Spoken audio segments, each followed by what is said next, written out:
Alrighty.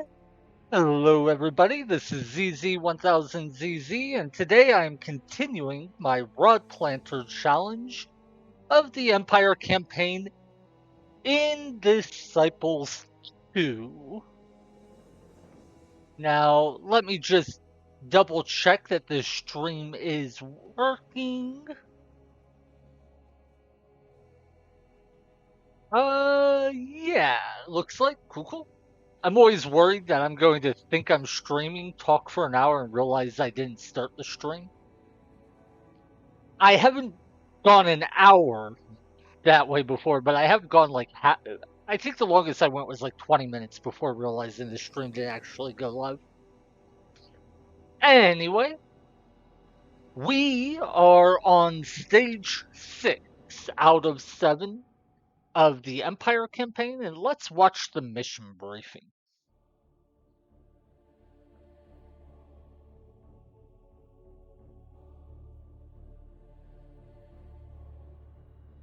It was the custom in Nebandar to crown a royal successor before the Emperor's death.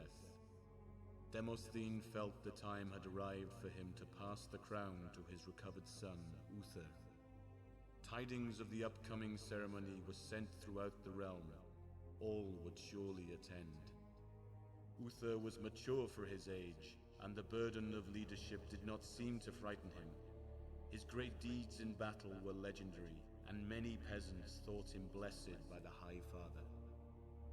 What had Uther experienced during the decade he had been lost? Some maintained that he had been raised by angels who granted him pureness of heart and a mighty sword. All thanked the High Father for his liberation and prayed for a brighter future. Alright.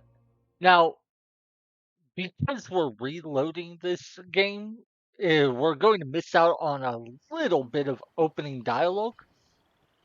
Yes? We saw during yesterday's stream when I beat the previous level, but long story short, Uther responded to the Emperor trying to crown him as the new Emperor by saying, no, I don't care about your throne, and ganking him.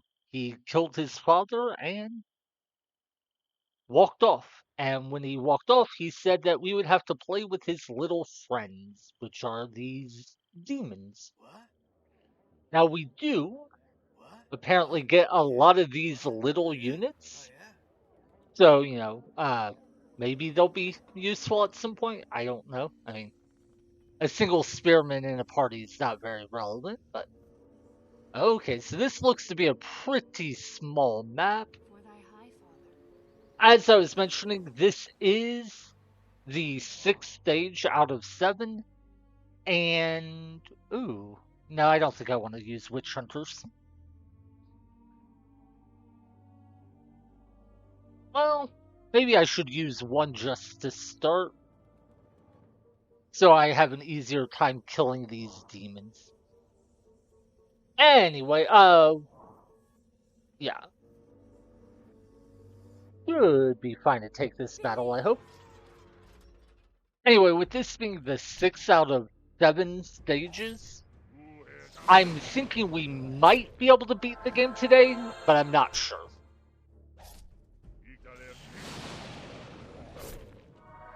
This map does look quite small, so I don't expect it to take too long. Okay, 53 out of 70, yeah. Yeah, I think it's right to use this Witch Hunter until we get to a later day. For thy high Reason being, we can only build one upgrade structure a day, and I built one for the archer so he'll level up. If we put a squire in our party to get him experience, he would not be able to level up because we wouldn't have an upgrade structure for him.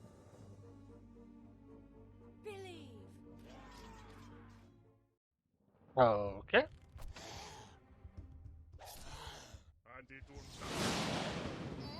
This is where the Rod Planter really shines. At the very start of stages, where she can be effectively a like tier 3 healer. So you get like one really powerful healing unit before the mission begins. All right, so our archer leveled up. I keep trying to pronounce our more like R, so I say our our archer. That's my enunciation is awful. Anyway, yeah, I think we just have all of these guys run away. Looks like there's a shop here. Ooh, we will want this spell, but maybe not right away because we don't have the mana for it. Potion of healing. Winds of travel. Ooh, that's a very powerful spell. Yeah, we don't care about orbs. I'm not sure if that demon will try to attack us or not. Ooh, Talisman of Fear. We don't really care about the talisman, but it will sell for some money. Okie dokie. Yeah, and we'll have you move out here, I guess. Yeah, I don't expect to use any of these guys for more than scouting, but okay, so this place sells mercenaries. That's maybe relevant. I don't know. And then we have a shop.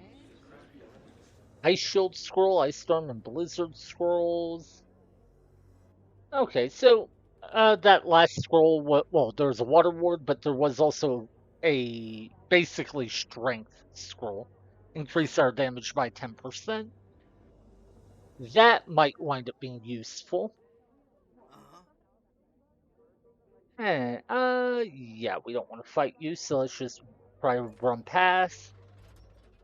For thy high father. Might see some elves. Okay, so it's just this guy left. Cool, cool.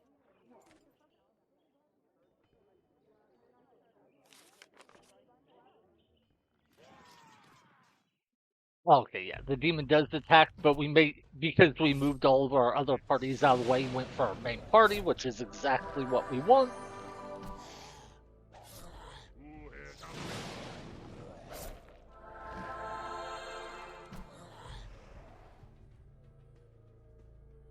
All right.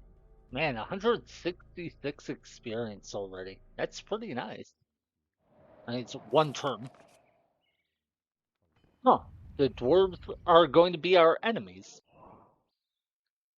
Well, we're kind of neutral with them, so maybe we'll be able to ally.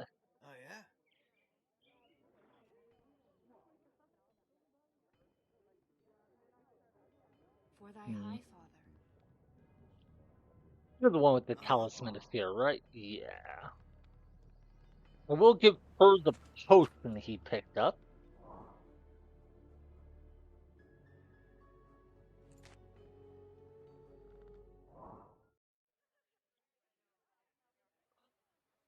Yeah.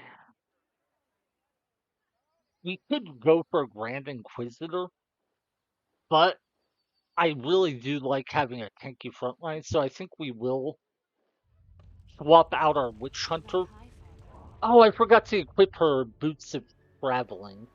That was bad. Anyway, yeah. We're gonna switch out what her frontline unit is, so we can try to get a tankier unit for her.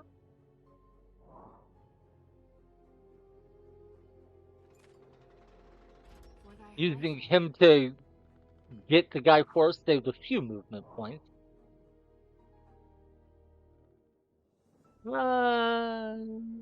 Doomsday.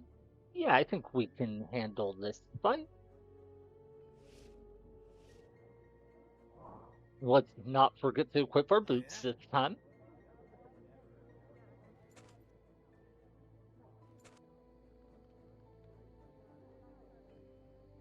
So there's still a little bit of area down here to explore.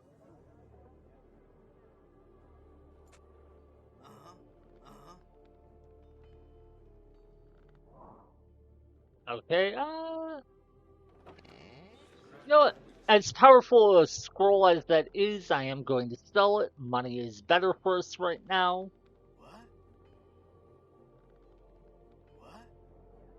What? Sure, you guys can go up this way. I expect all of these little parties to die. I'm listening. So, the plan is just to send them out and about and let them get killed, but get as much vision as I can before they do. Hmm.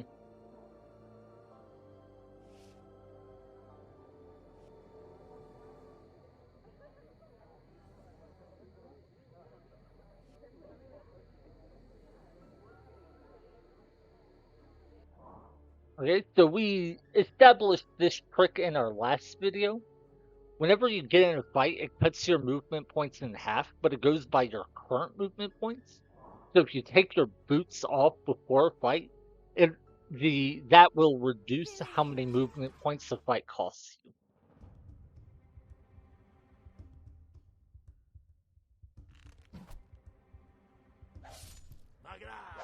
Hopefully we can win this fight. I'm honestly not sure.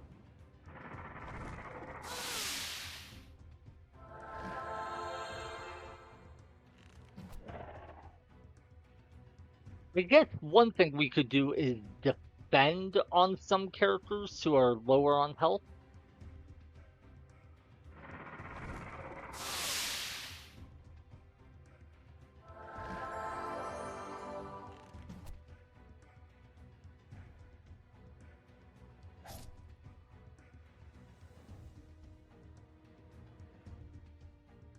Yeah, I think you defend.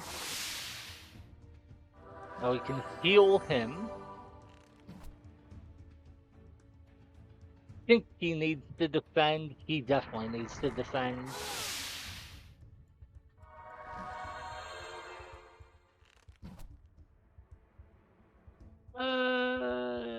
Yeah, everyone should be okay to attack now, I believe.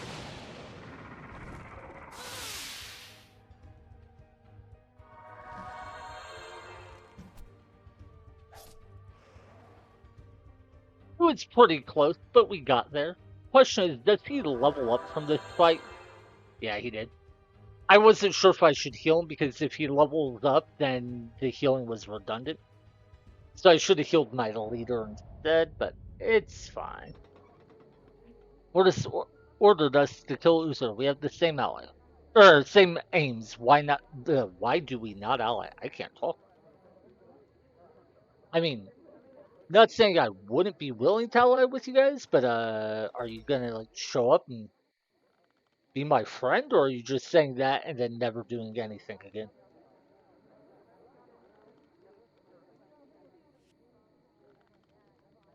So I can't reach the shop.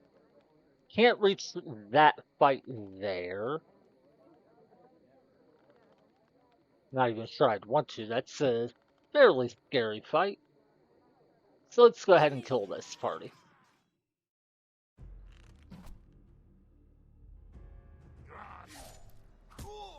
He won the initiative roll against both enemy melee units, so that let him defend first and thus take very little damage. Nice. Heal up. Probably should have just let my mage kill that one, but it's fine. We're at the point where we out healed the damage they deal, so it doesn't really matter.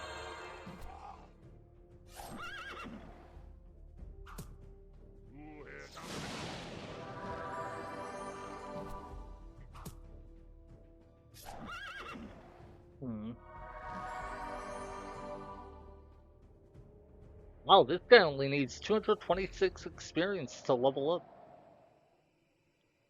I'm expecting money to be very tight in this stage because of how many upgrade structures I need to build and how fast I need to build them. What? There are a lot of shops though, and it seems like there's a decent number of items we can find and sell, so that may get us through this. Approach no more. These are elven lands. Only elves are allowed here. If you attempt to enter, you will be. I didn't see what I said, but I assume killed. Oh, I think he said you will be resisted. For thy high father. What?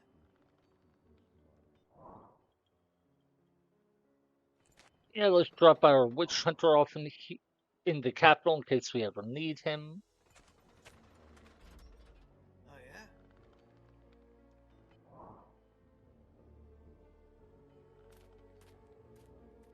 What? I want to just find a way to kill these guys off so I don't have to worry about them. Ooh, 600 gold, nice. That potion of protection might be useful later. What? What?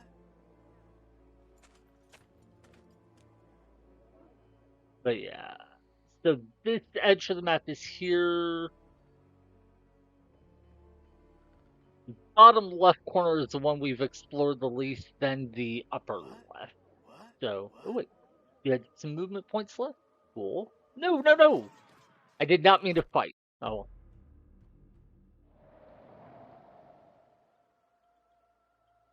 What? I'm listening. Oh yeah? Oh yeah? What? Well, at least it was against weak enemies, so they were easy to kill. Make sure we equip our boots. And end the turn. Taking this town got us the Infernal Mana there, and hopefully we will get the gold resource as well. It looks like it may take a few turns yet.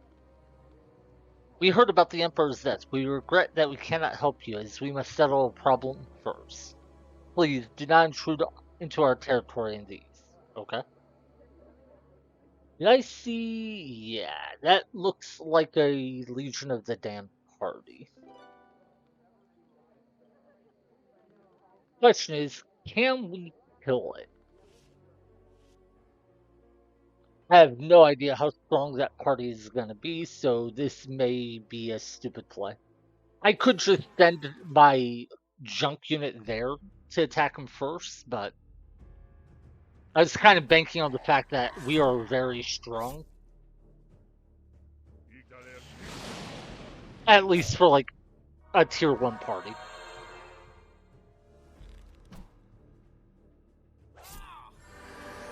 Oh, he wasted a potion. That sucks. I would love to get that potion for myself, but oh well.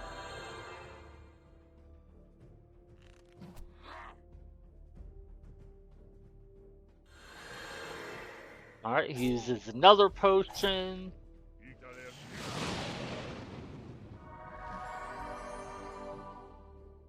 Oh yeah. Now the leader dies.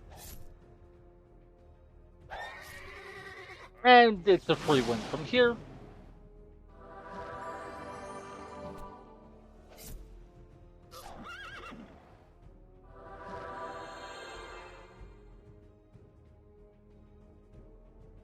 $371 out of 550, so he will level up next.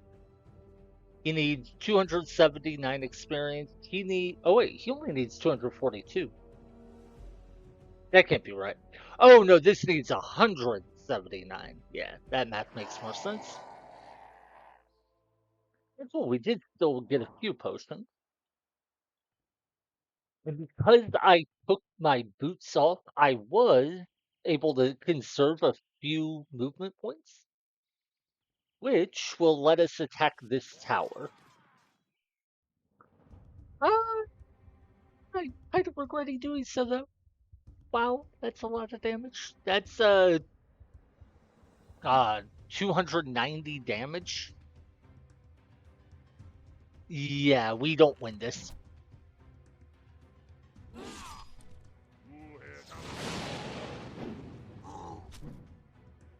Well, unless the enemies keep missing like that, then we do. They won't, but I thought it was funny. I said we don't win this, and then the one guy immediately missed. But yeah. Crazy thing is, we're not too far away from being able to win it, but it's far enough. Yeah, okay.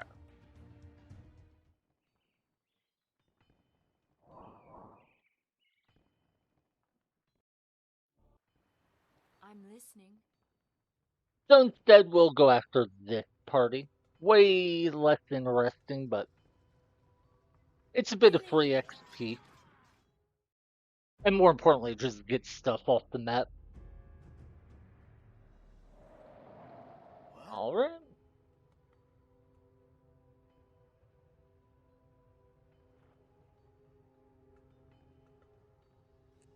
Ooh, another gold resource. And a town. I think that's only like 150, 160 damage. So yeah, we should be able to take that town. What? Yeah. What? Let's check what's in this little area. Yeah.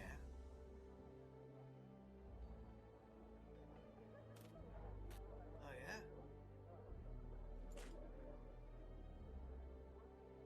yeah. Hmm. Oh yeah. Item. Just a 50-point potion. Uh-huh. Right. What? Uh-huh. Yeah. Uh-huh. I'm What? listening. Uh-huh. And did I already build an upgrade structure this turn? I think I did, but let's be safe. Oh, apparently I did not. I'm Nice. listening. Alright.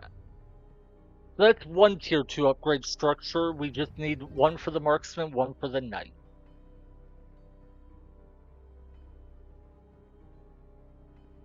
Now, big thing here is if we take this town, we'll get that gold resource. In a couple turns, this will get us this gold resource.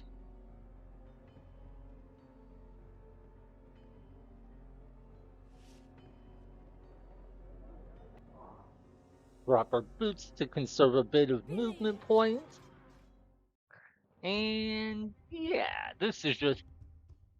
Wait, which ones have more damage? Okay, 60, 60s, 120, 170. So we'll kill the Spearman first because he has the least health. Oh god, I didn't think about losing the initiative roll though. We took a ton of damage there. Most bigger units have lower initiative, so them having 50 initiative threw me off. It's fine though. I think if the Spearman had won his initiative roll, it might have been a problem, but I'm not sure.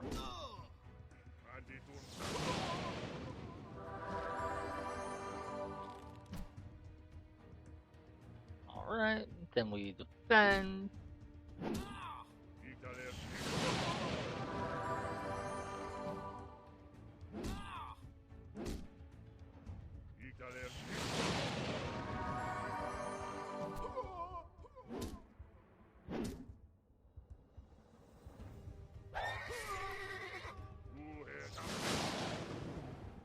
I attacked to speed things up a little, now we don't need to defend anymore.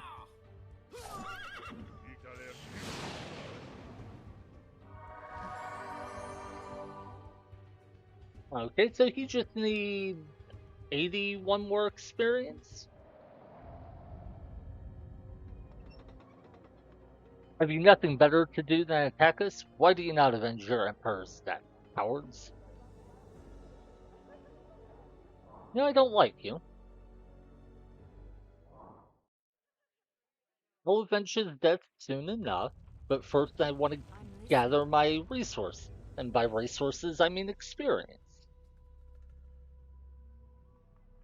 Now, I don't know if it's actually worth coming over here, but let's see what this person is guarding. There are a couple chests, so.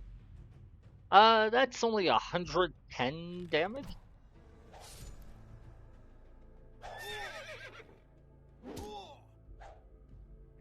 Oh, and with the miss, it's even less.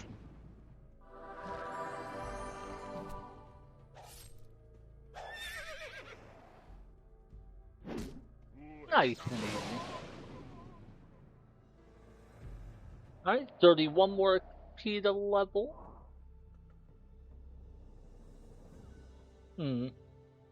It might just be treasure over here now, so I'll have my other guy pick it up for me.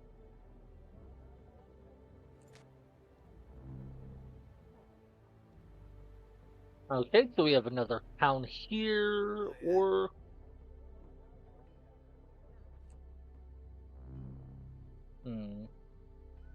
Looks like we have thugs, but not much else. Oh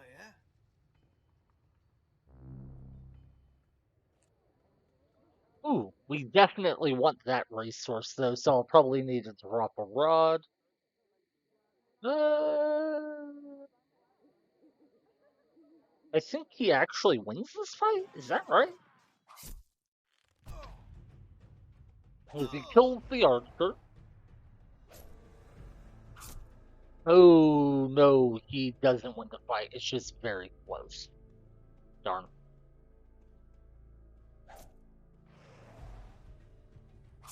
Yeah, he's one attack off winning the fight. Oh well. And it leveled the thug up. Unfortunate. Oh yeah? Well, the good news is now this guy can't kill it.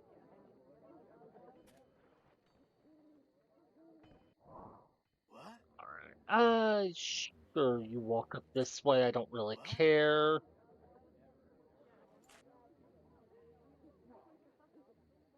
For thy high Uh-huh. father. Oh yeah? What? Yes?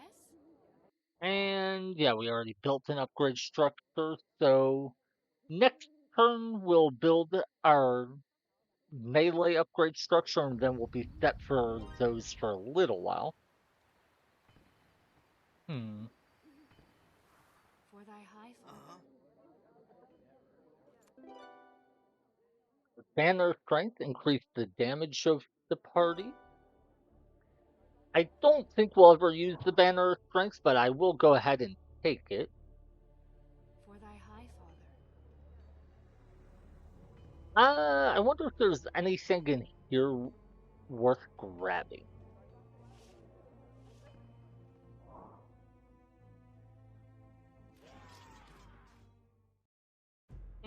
Even if not, it should at least be an easy battle.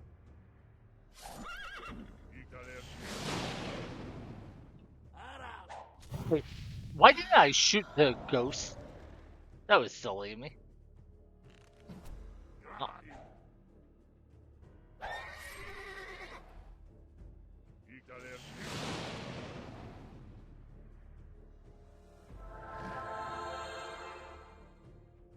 okay, so he only needs 5 more experience to level up.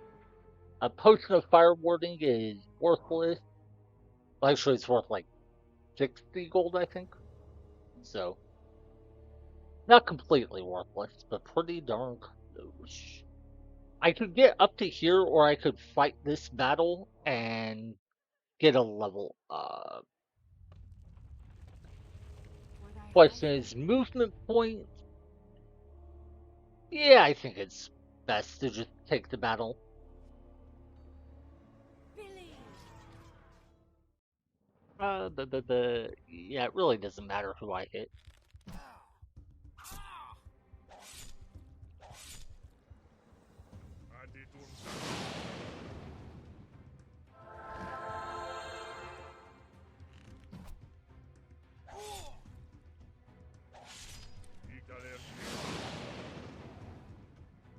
Heal.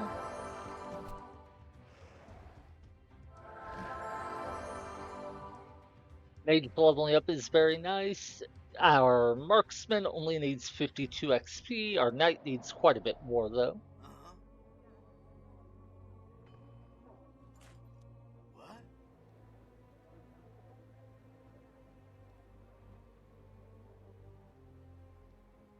So it looks like that's where the dwarves are.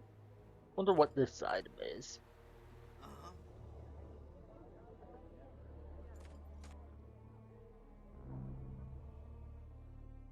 Right. So it looks like this corner belongs to the elves, this corner to the dwarves, and this corner to the legions of the damned. If that's right, then Uther's probably over here, and I want to be What? What? Oh careful. yeah? Oh yeah? Oh, we do have a few more guys who can move. I mean, yay, I guess. What?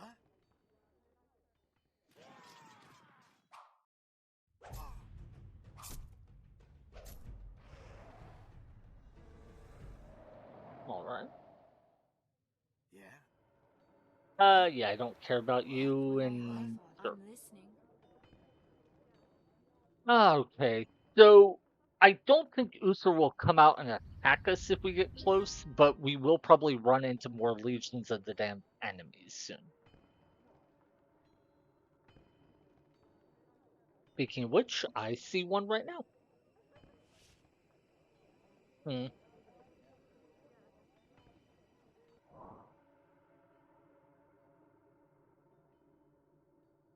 Billy!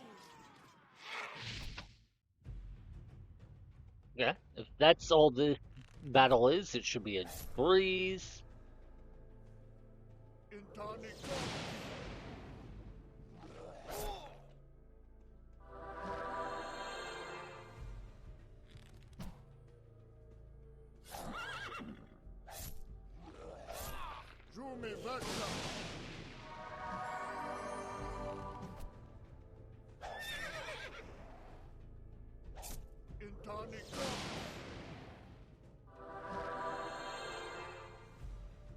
Sweet. Now we have an Imperial Assassin.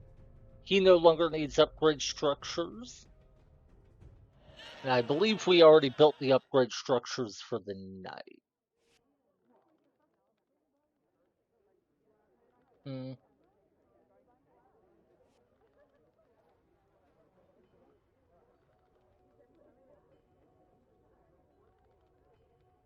Well, I could get to here, or I could fight this guy and unlock the path to a treasure. Oh, two treasure chests, actually.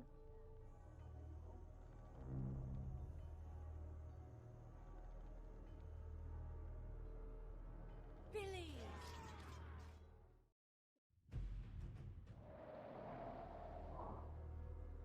Boots. This guy can come up and collect the treasure chest for me. What?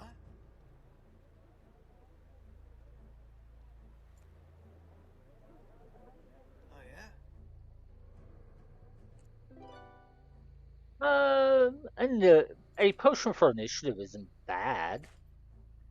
All right, so we have a few more items we can get, but Uh-huh. now one problem I'm running into is we don't really have mana. This is the first mana resource I've seen that we want. The main thing is we did get infernal mana here, but we haven't gotten runestone mana, which is the main mana for the Empire. I wonder what the deal with that is. I'm listening. Okay. I don't know if there's one somewhere that I missed, or you just can't find any early in this map.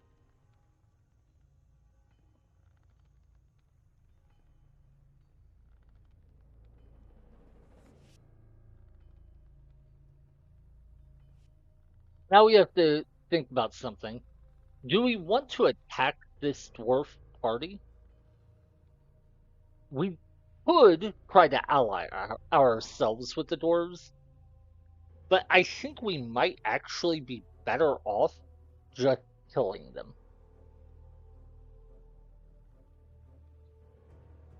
I think that's life mana. Billy!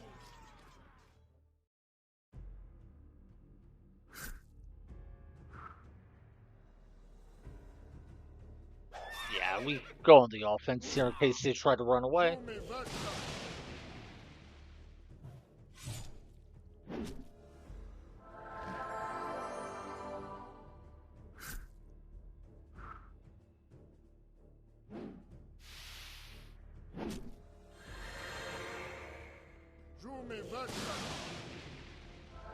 All right.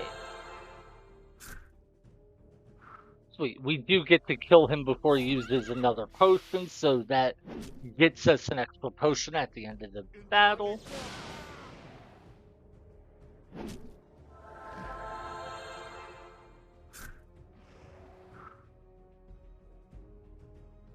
Ooh, he only needs 13 experience to level, and we get some potions. I really want this mana, but I also want to level up. I think we go ahead and drop the rod.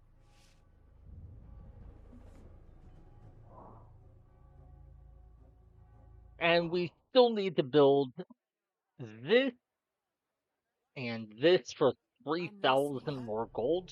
Gee, What? it's only day 8, and I'm already thinking about needing 3,000 more gold. Oh, I see another resource. You know what? How about you sit here and do nothing because I Yeah. don't care about you? You sit in this town and do nothing Yeah. because I don't care about you. Maybe a potion of healing.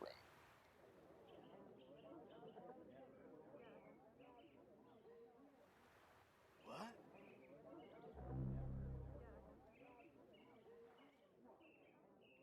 Yes? What? I'm listening. Oh yeah. What? I'm What? listening for thy Oh, high father.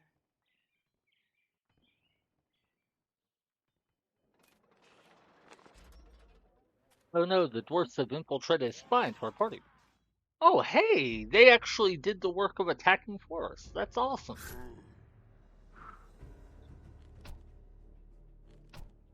I love that archers, for whatever reason, keep focusing my rod planter hero instead of one of my squishy back row units. I genuinely don't know why the AI does it, but it's so wonderful. Like, if all these ranged guys would focus my mages, it would be so much harder.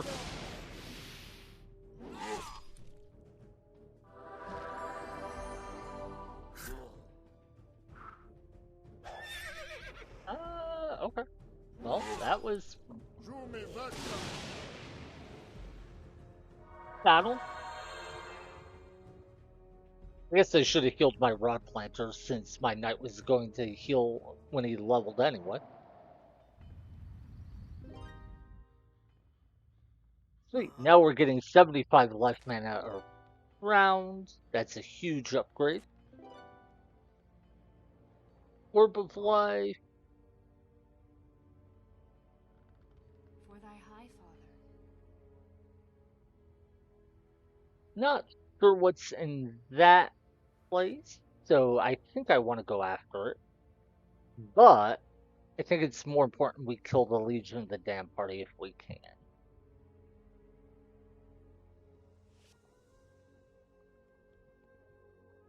Hmm.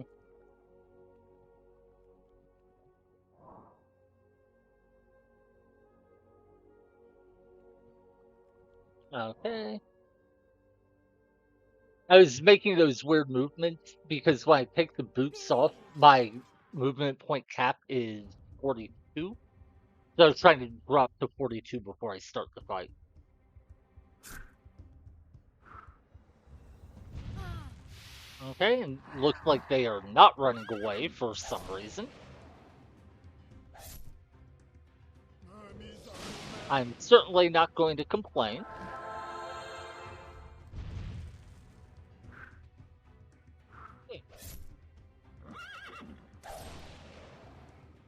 Yeah, so from here the marble gargoyle can never kill us or do anything relevant, really. All right.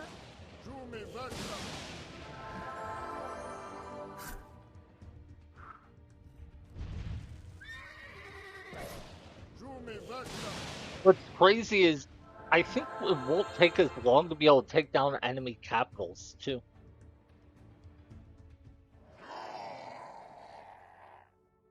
Right.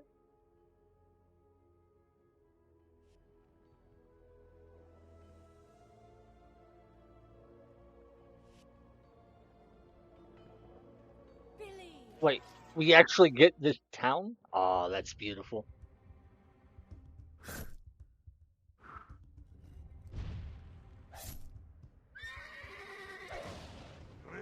Whatever.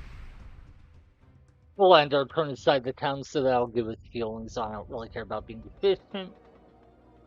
We have recaptured the city. Let's be cautious, Master. Uso will surely retaliate for this assault. Okay. Make sure we put our boots back on. What?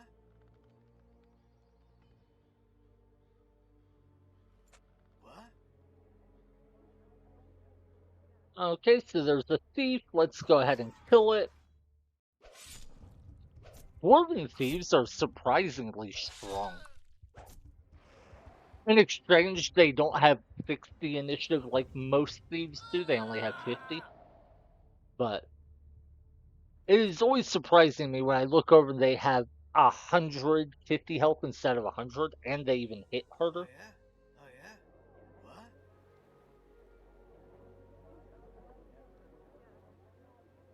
Now, I would love to take that town, but there's no way I'm going to with this party. So let's just retreat. Oh yeah?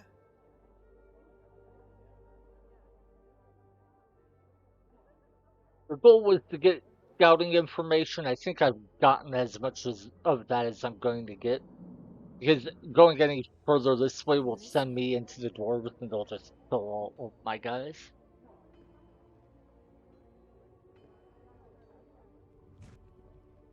Ooh, something moved. And it moved slow, so I don't think it was a normal party. Lord, the elves have sent a messenger. He wishes for you to meet with him. Human friend, we will help you in exchange for a small service. Please destroy the living dead south of our realm. Their presence threatens us greatly. Okay. Yeah, that's the guy I saw moving, and it's an Onk gargoyle. Those are actually pretty scary. Hmm.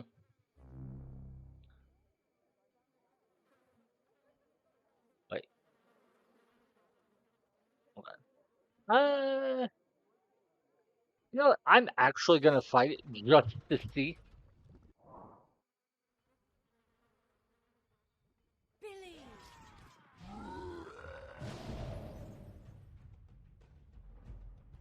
Wait, that's it?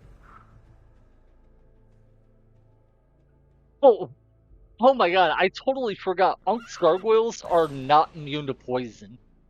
Here, the marble and regular gargoyles we fought earlier were immune to our poison, but for whatever reason, the Unk's gargoyle is not.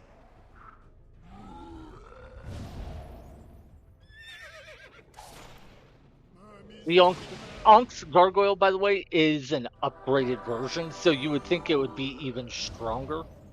But for whatever reason, we can poison it.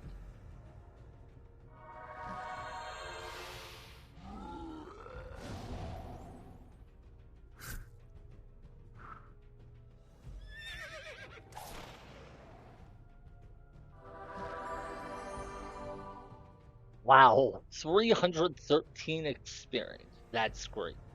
So he needs 446, and he needs 439.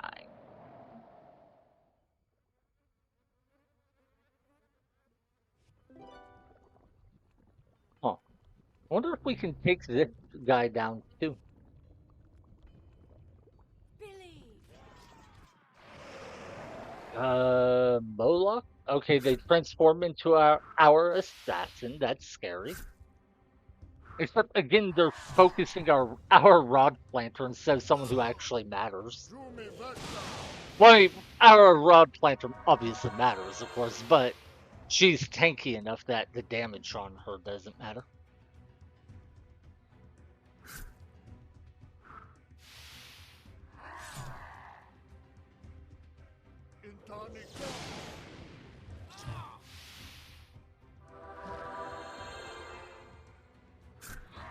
Alright, the leader is dead.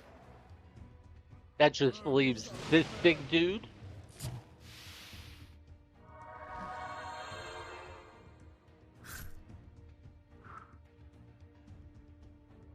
Genuinely, I am blown away by how easy this is. The rod planter is just so good at letting you be aggressive early in the stage.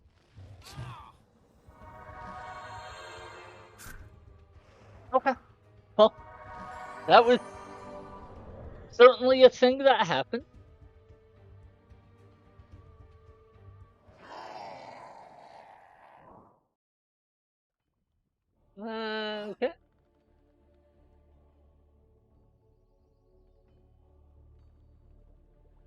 Yeah, we want him to go to the shop. What?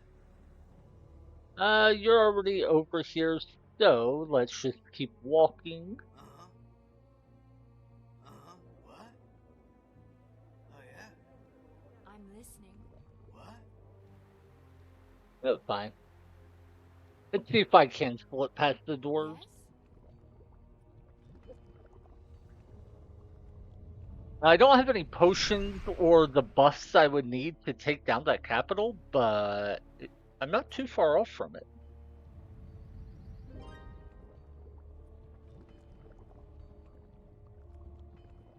Anyway, the main thing with all that was just to get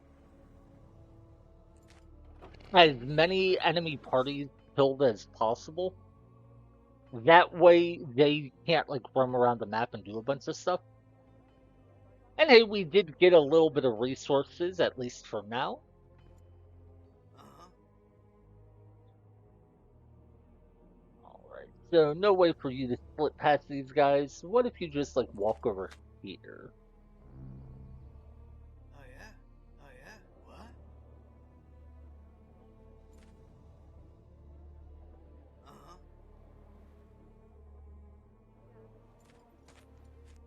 For thy high I would very much like this runestone mana, but I'm not sending my main rock planter all the way back for it. Now, of the two remaining upgrade structures, the Paladin one is by far the more important of the two. It might be worth taking out this fort. Hmm.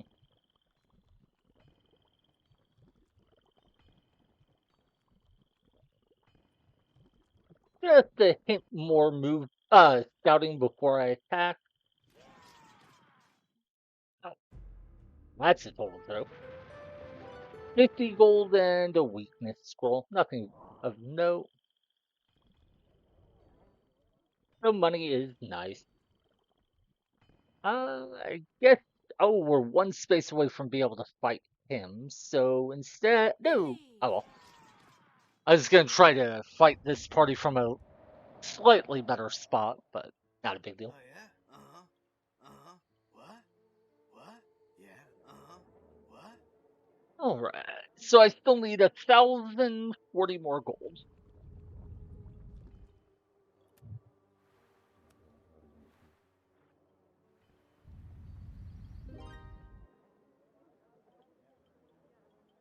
And I wish I was getting runestone mana because I'm going to need a bunch of it. I need 100 for the ice shield spell, 150 to cast holy armor, and 225 to research it. So that's, I believe, 475 I'm listening. runestone mana that I Oh, need. yeah? The reason I'm specifying those numbers or and those spells Uh-huh. is that would let me get 30 Oh, yeah? armor as a Oh, yeah? buff from What? spells, I'm listening. which on top of this banner would be 45 armor. A paladin has 30 natural armor, so 75 armor. One potion of protection, and we would hit the armor cap. So that's all it would take to take down a capital guardian. Yeah, we don't care about orbs. Rings are only here to be sold. Potion of fire warding just to be sold. Banner of strength isn't the worst thing ever. You know, I've been carrying this staff of traveling since the first stage, and I've literally never used it, so I'm just selling it now.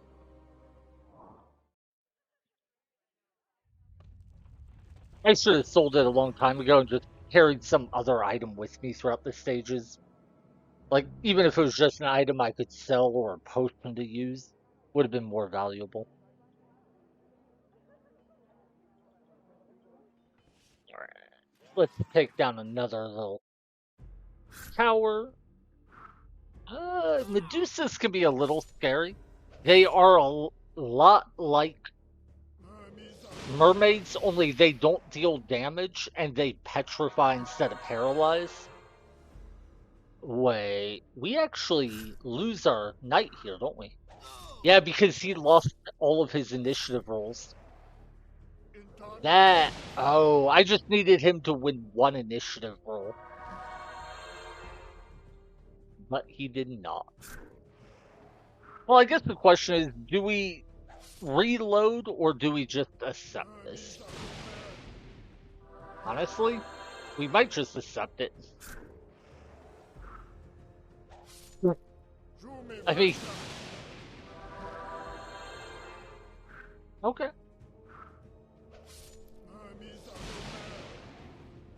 We have plenty of life potions. Him not getting experience kinda sucks, but it does mean this guy will level up a bit sooner. Same with him getting another level up. 200 gold and a lizard man talisman. Yeah, sure. We took a gamble on the fight, it didn't pay off. We'll accept the consequences of our actions.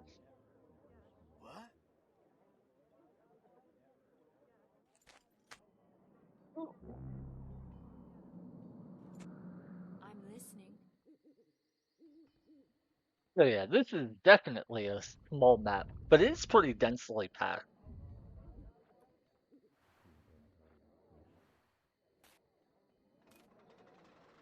Anyway, it looks like we've more or less crippled the Legions of the Damned. They don't seem to have any parties right now. So I think the next step is to deal with the dwarves. Now, we could try to ally ourselves with them, but I don't think there's any real reason to. I think we're fine to just kill them all. No, I have not forgotten that they betrayed us before. Or that they seem to be sending somebody toward my towns. Let's hire a thief, which requires us to build a guild first.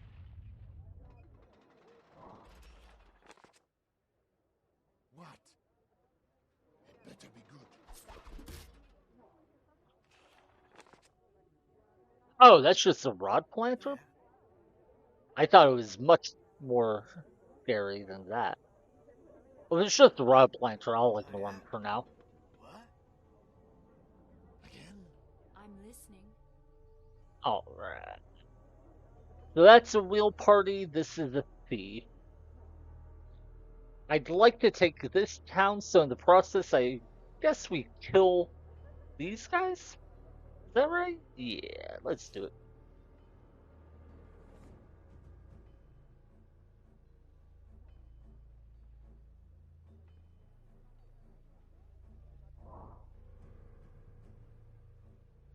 Billy! I don't know if I actually saved any movement points by taking that circuitous path.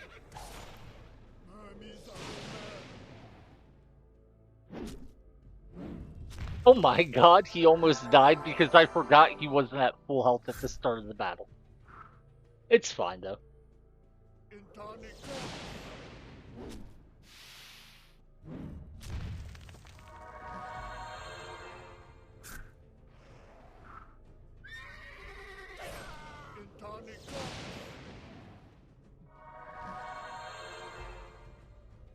Ooh.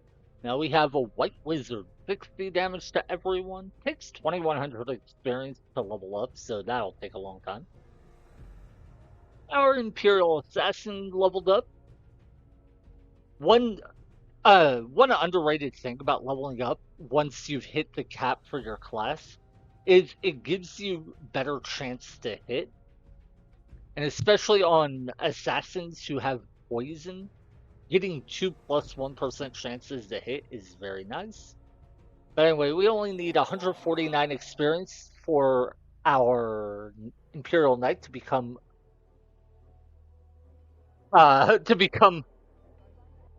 a paladin. Sorry, I was thrown off. There was a free bark potion for 30 armor there, and then another potion, a potion of invulnerability, for 50 armor there. That is insane value. With those two potions, as soon as we level up our Imperial Knight and he becomes a paladin, we can take down a capital. I mean, we don't even need them, but yeah. Okay, we just one round the entire defense. Sure, sure. So we still need 109 experience, and then we can take down capitals if we want. This is no place for our troops to tarry. Let's move forward. User must be stopped. Okay. Well, hmm. What? I'll have him try to run away. What? Oh yeah? Uh-huh. Won't care about you Oh guys. yeah? Yeah. I care about him just because he can get me good scouting information. Alright. Hi, Father. And huh. Not gonna lie, I really want to just take this capital since we're right next to it. I think it'd be funny. Plus, I mean, once we eliminate the dwarfs from the map, this mission will become far simpler. I don't have runestone mana for our armor spell. Life mana is here. I very much want that. Gold is here. I'd like that. Life's mana or runestone mana is here. So wait, who's this? Oh, that's the rod planter. Yeah, we don't care. I think he's gonna try to take this mana. We shall purify this land. There's runestone mana over here, so if we take this town, we can try to collect it. That Wow, we could actually move from this town to here, and I bet it won't even use all that many of our points. We'd probably still have like 10 left over. And We shall really, purify this why land. shouldn't we?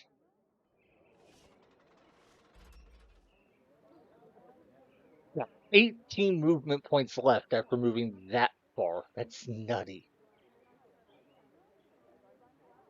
Yeah, so we're gonna waste like 14 movement points in this battle, but whatever. We take another town.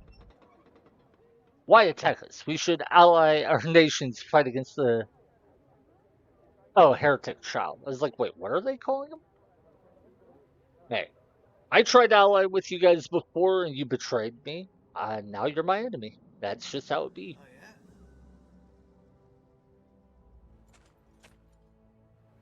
Anyway, we have two towns, so hopefully they'll start competing with the enemy capital for What? terrain generation. What? Small part of me Don't push wants to kill these guys. I don't really have anything else for the thief to do, so I'm going to poison, then I'll duel. And he may or may not win this duel.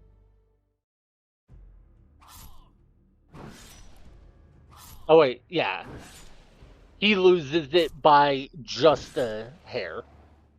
The good news is, I do have other parties right next to it, so he can come down and kill the leader.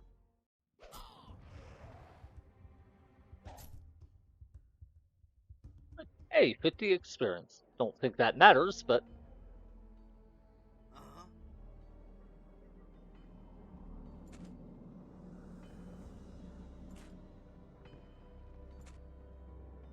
okay. So that gives us full vision over here.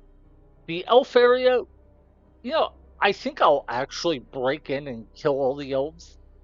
But first, I do want to take out these undead that the elves asked me to deal with for them. Reason being, if we take care of the undead, they might give us something, or like maybe we'll be able to use their units or get an item.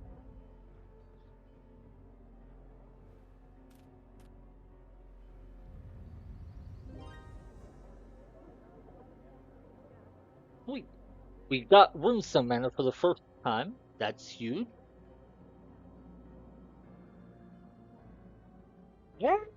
it's a little bit of a scary fight. But, well, first we finish off this party. Good job, Spearman.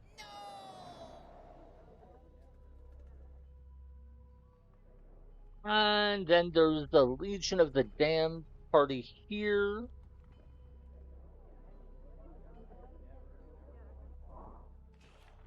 Go ahead and hire a thief just to see what we're dealing with.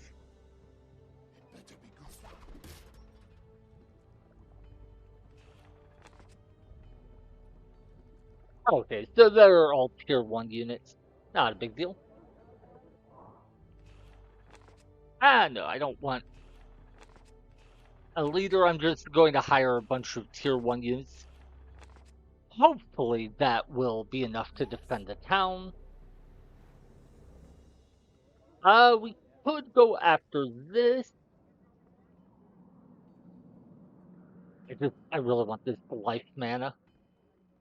And we are starting to get terrain from these two towns, but I could speed up the process.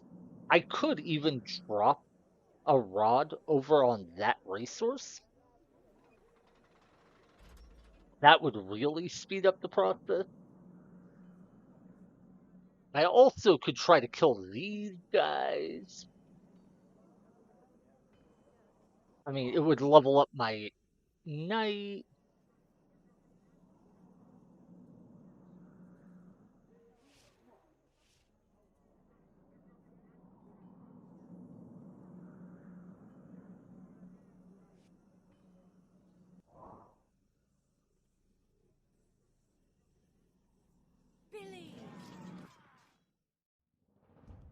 Okay, so he can deal 40 damage to everyone, or he can transform himself.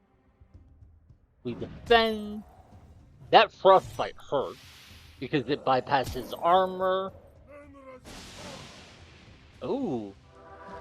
And we missed their mage, which kinda sucks.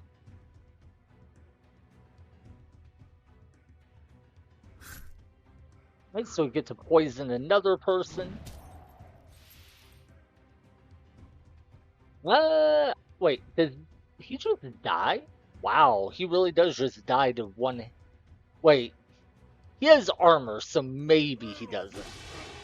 Oh, but he will die to the guy in the back. Yeah. Because we missed him. Okay.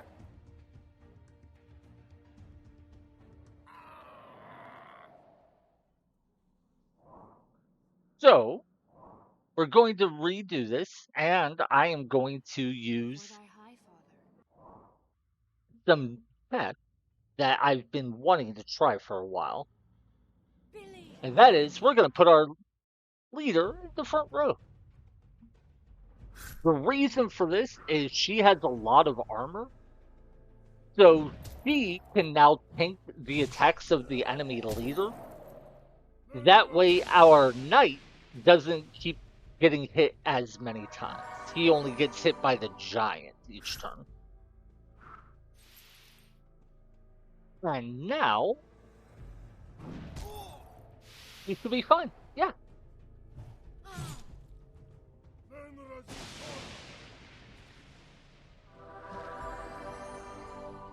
Finally got to put our healer in the front row. It worked. It's so nice.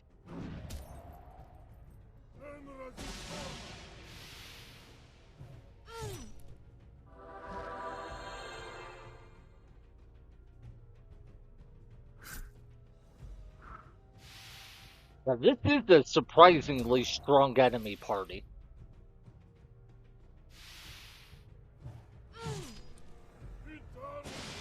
Fortunately, not strong enough.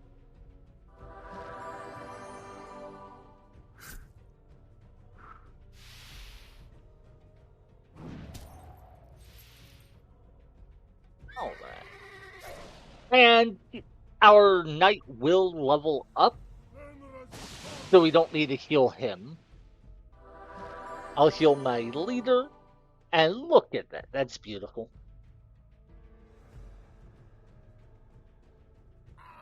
And now with a paladin, we are about ready to start taking down enemy capitals. Ah. So I can't get close enough to drop a rod. I'm like 2 spaces short. What about over at this one? No.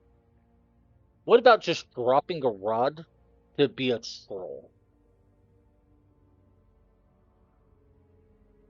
That's something we could do.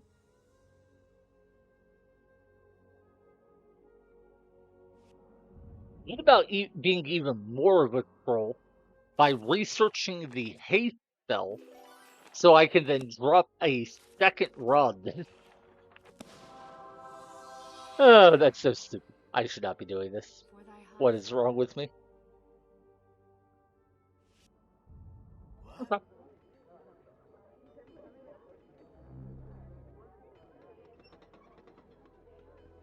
What?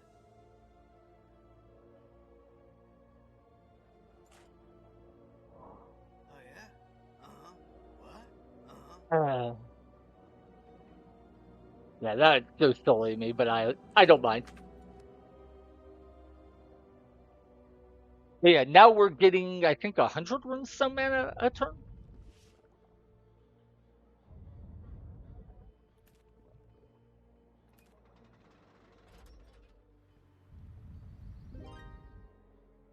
Yeah, which is more than the life mana we're getting a turn because we don't have control of that resource yet. That said, because oh, they took our rod here. I was confused for a second. Because we're generating quite a bit of rain, I think we will actually get control of this life mana next turn. Billy. Yeah, that's just a free win.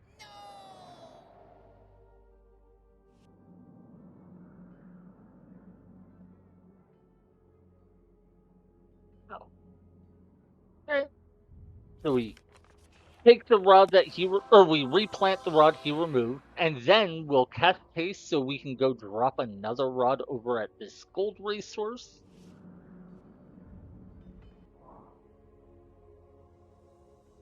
Oh yeah? Oh yeah? Hmm. Don't push me. I tell you what. Oh, I was gonna try to duel this mage to kill it, but apparently we don't have enough movement points to catch him. Oh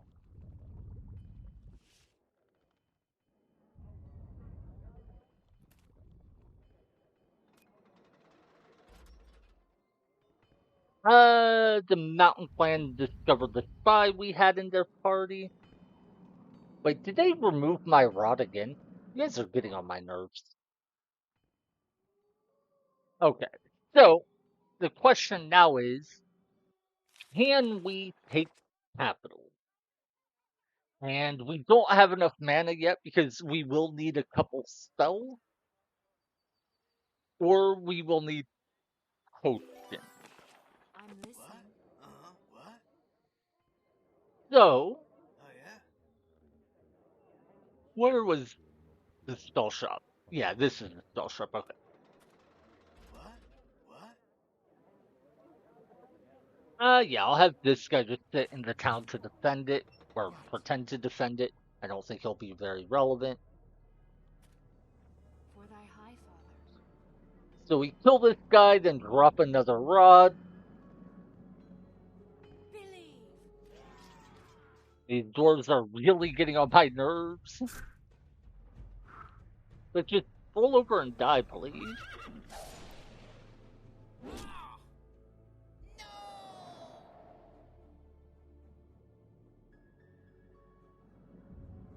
Oh yeah?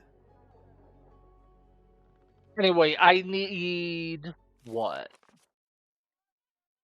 150 mana to cast that, and then just 100 runes some mana to cast this. Yeah, so 2 turns to get enough mana or to get enough life mana. and to 2 turns to walk over to this town to buy the spell I need. So yeah, in 2 turns we might be able to take the capital. Actually, we definitely can take the capital in 2 turns.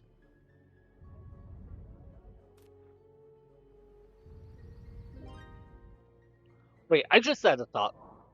Could we kill so many dwarves that we can actually ally ourselves with the demons? That would be so funny. In this mission where the objective is to kill Uther, who's, leading the demons, we could potentially ally ourselves with the demons. Oh, yeah? What? Where is this guy going? He's been wandering a long ways. For thy high father. Anyway, yeah, we... Wait, shoot, no, I might be 25 mana short next turn. Because I think I'm only going to go up to 225 runestone mana, and I need 250. Ah, that's gonna suck if so.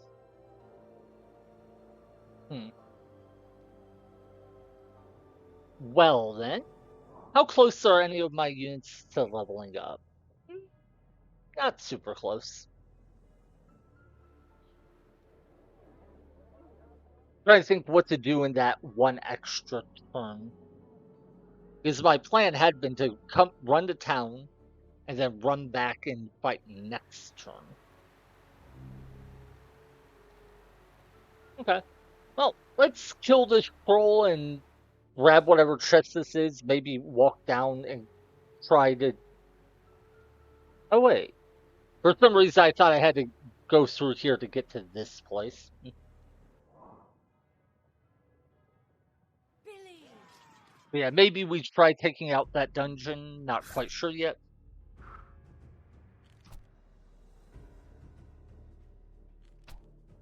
Yeah, I don't think I even needed to defend there. But yeah, this is just a free win. Alright, so our leader needs 925 XP to level up.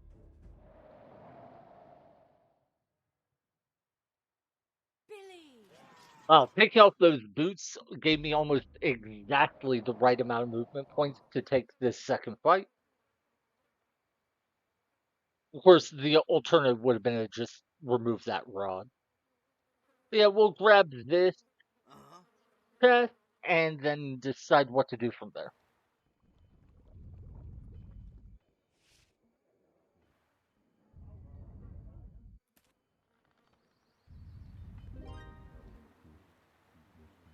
Yeah, 100 runestone, 125 life mana.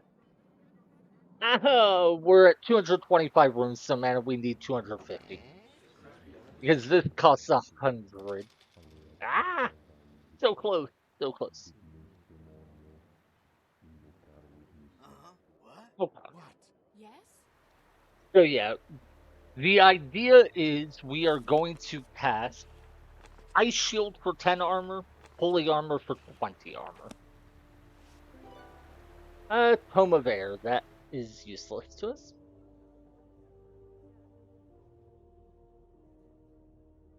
Well, I guess I can run to town now, drop off my units, and then start heading back toward the capital, and then next turn, yeah, that should be fine. And then next turn I'll be able to take the capital. Oh, dude, I'm not gonna have enough money for my upgrade structure. I'm gonna waste a ton of experience. Oh well, it's fine, it's fine, it's fine.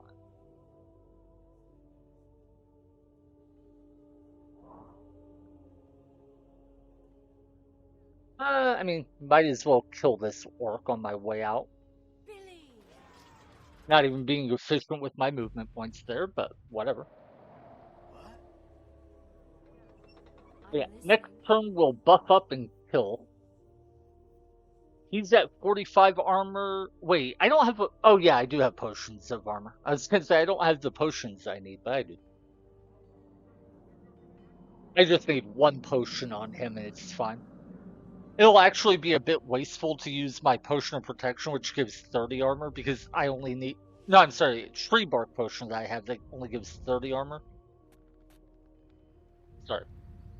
It's going to be wasteful to use a 30% armor potion, which is the tree bark potion, instead of a potion of protection, which only gives 15 armor, because both would let me hit the armor cap.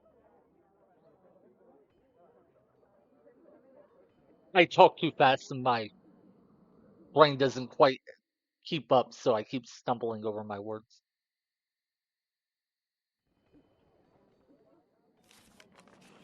So we save. Wait. Yeah, I would need 3,000 gold for my next upgrade structure, and there's no way I get that in a reasonable amount of time. So let's just accept that we're gonna waste some experience on our paladin. And takes a free win. Yeah, that's the invulnerability, that's the trigger. It throws me off that the stronger potion is the smaller of the two. Okay, so they're both at the armor cap. Oh, wait. Well, I'm at it. Let's go ahead and research the strength spell and then cast it. It's just going to give us a little bit more damage so we clear the battle faster. Oh my god, I just had a thought. Since I have a potion of invulnerability, I could give that to Uh-huh. my Imperial Assassin. Oh, that's what I should have done. But he wasn't in the party when I cast my buff, so I'd have to reload. You know, it's worth it because of how long it would take I'm listening. to clear the battle otherwise. What? Yeah. The Imperial Assassin will speed up this battle so much. It's worth it. But yes, this does mean I'm going to research. I'm going to not research. I'm going to burn a potion, and a very valuable potion at that, solely to speed up a battle. And reason my mind was starting to say research is I do want to research that strength spell again, just to increase the speed at which we take the battle down. So we give the potion of invulnerability to our assassin, so he hits the armor cap. Potion or the tree bark potion, which is overkill, to our paladin. So he hits the armor cap. Mm.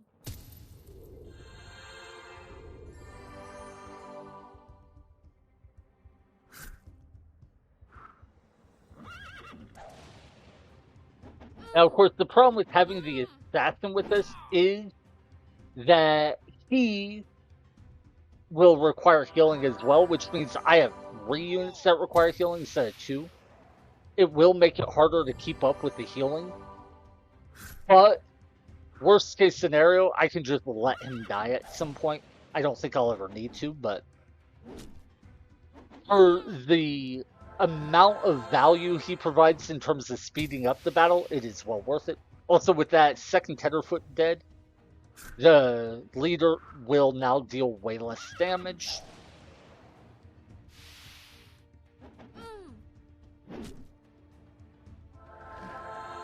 Alright.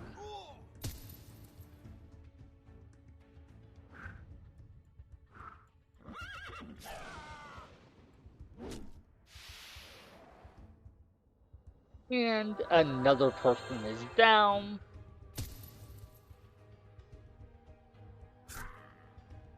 Let's start putting the poison on the leader. And from here, it should be smooth sailing.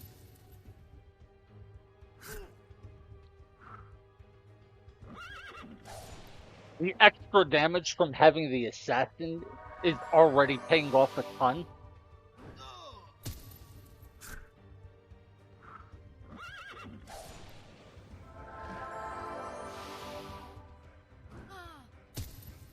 Alright.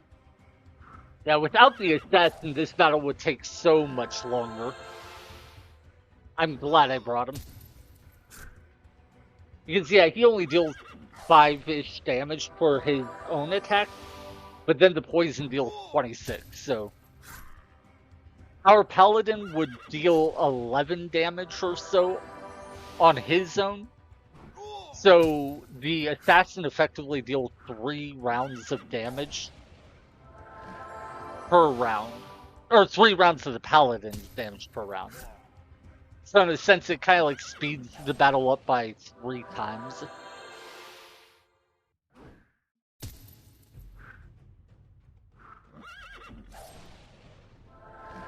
Yeah, they're 12 damage from the paladin, 26 damage from the poison. And once you get a couple more levels on the Imperial Assassin, this gets even crazier.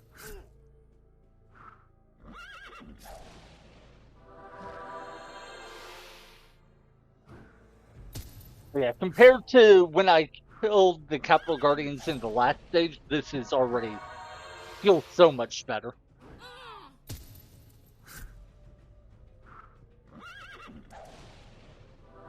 Plus, I was gonna waste a ton of experience on my Paladin anyway. Better to give it to my Imperial Assassin.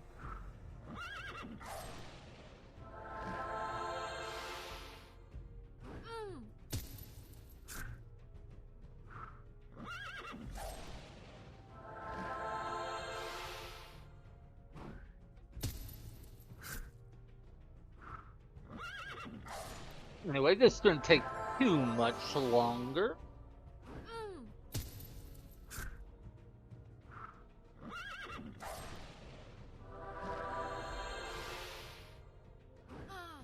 I wonder if my leader will level up. Because I am splitting XP between 3 characters, she will get a bit less experience from this.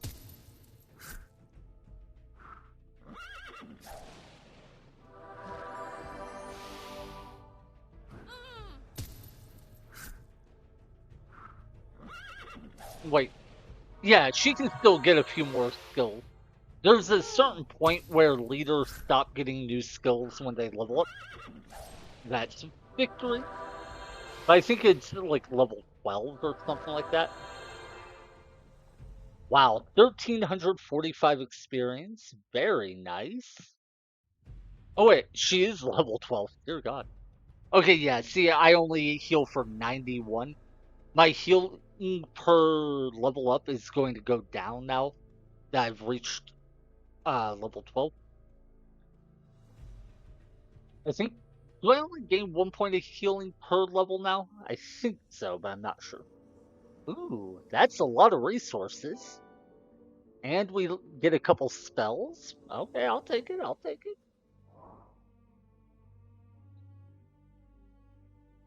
I still need almost, 1,308 gold to be able to buy the upgrade structure for our paladin.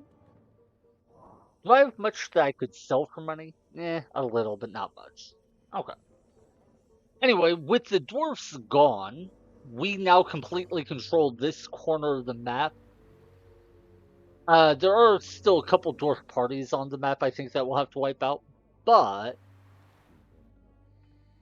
I think we head down this way and kill the undead?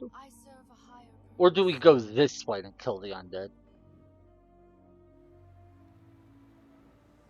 Oh.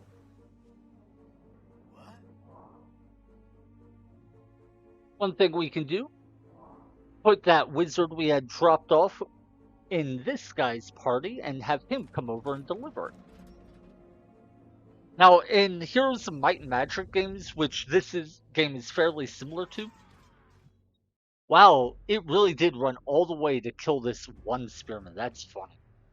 But in Heroes of Might and Magic games, it is very common to do what I'm doing here, where you have one party pick up units and deliver them to another party.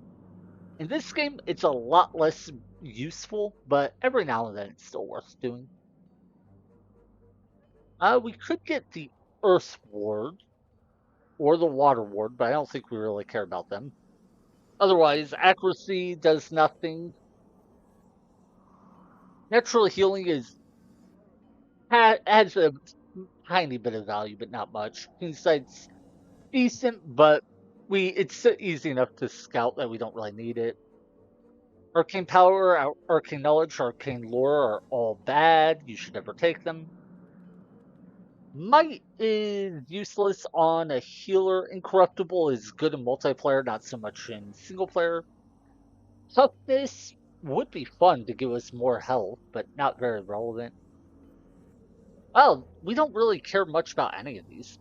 Leadership would normally be my go-to pick, but we already have 5 leadership, right? Yeah, 4 leadership. So we can already have 5 units in our party. I don't know that we really... Is there ever a case we would want... I don't think so. So, nah. So, not taking it, useless, not taking... Not taking it, useless, useless, useless, useless. Very questionable value. Only good in multiplayer. Decent. Very questionable value. Nah. Literally useless. So that makes it pretty easy to tell that toughness is our best option. I'm listening. Wow, she has 276 health and 65 armor without using any spells or potions. That's pretty cool. Oh yeah. Oh yeah? You can come over, drop off our mage. What? What? I have a vague recollection of this battle being something Oh yeah? special. What? I'm listening. It's been quite a while since I played this stage, so the fact I remember it at all makes me worried. But, oh, I was going to say let's give it a shot, but apparently we can't reach it without fighting something first. So Billy! we'll start by killing this guy, or this party. And then, man, I don't know why I remember this place, but the fact I do makes me think it's something special. Yeah, I pulled out something special. Oh my god, dear god. Yeah, we can't kill this. It's immune to poison, so our Imperial Assassin won't deal much damage. It deals 125 damage to everyone.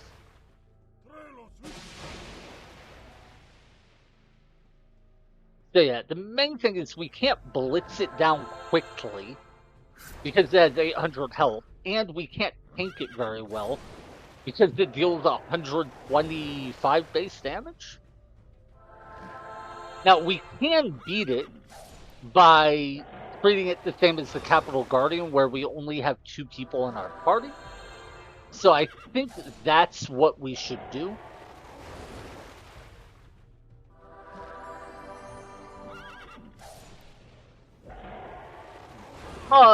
I think we'll have to come back to it. That or at least reload and cast some buffs. There's the reason I want to come back to it is it's a lot of experience, and I'd be wasting it on the Paladin since he can't level up. Oh. Yeah, and all it gives us is an artifact we don't care about. That's actually a really good artifact. It increases your damage by 35%. But a healer is unaffected because she doesn't deal damage. So, yeah, we may come back and kill that party later just because we can. But the reward is not useful to us at all. Sure, I don't care anymore. We already took down the dwarf capital, so now all that's left is to deal with the undead in the bottom right corner to get whatever reward the elves might give us. And then clear out the Legion of the Damned in Uster. God, having so many movement points feels so nice. Especially when you have the haste spell. Believe.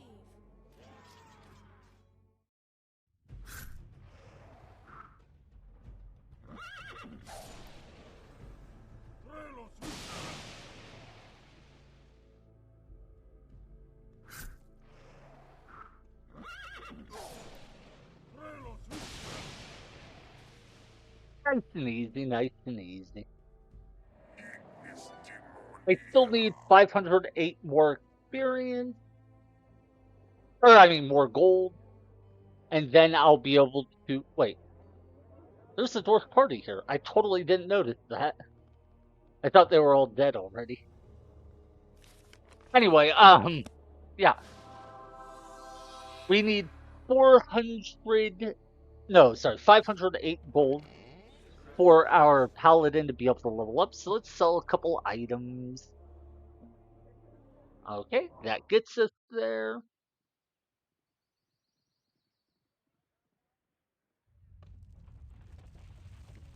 For thy high father. And do I have enough movement points to drop a rod? Oh, not by here, but it's close-ish. Let's do it. It'll take a few turns for it to spread, but that's fine. We're not in any rush to get Runestone Mana since we're already getting 100 a turn. Oh no, the dwarfs have captured a city. Maybe they will rebuild their empire. Believe.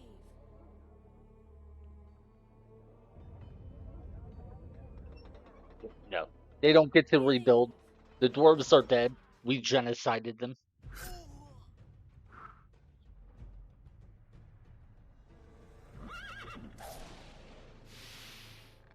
Okay, they're not running away. The only thing I was worried about there is they might try to run away, so I wanted to make sure I played the fight well so I could kill them before they could get away. If they're not going to run away, then it's just a free win. God, that guy's so strong. Well, he looks pretty cool. He's dual-wielding big-ass swords on a horse. Like, that's just awesome.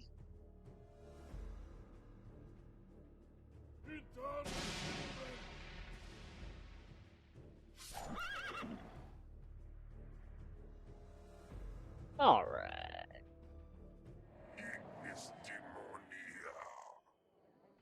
So now we need to come down to this bottom corner, right? That's what the... Yeah, okay.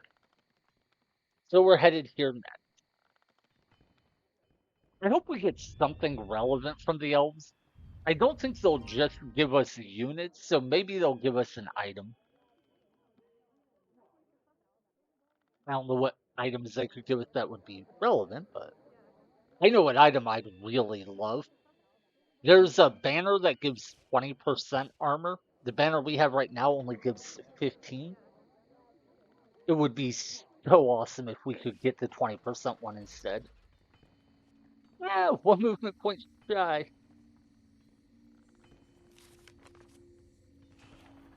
Well, the good news is thanks to the boot trick, we can actually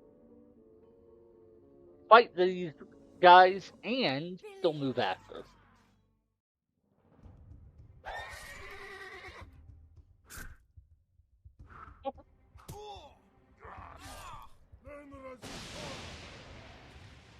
Yeah, that's whatever.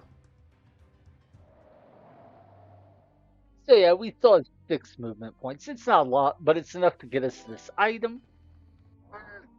That's the big healing potion, the one that heals for 200. Plus there's an item here we might want to grab.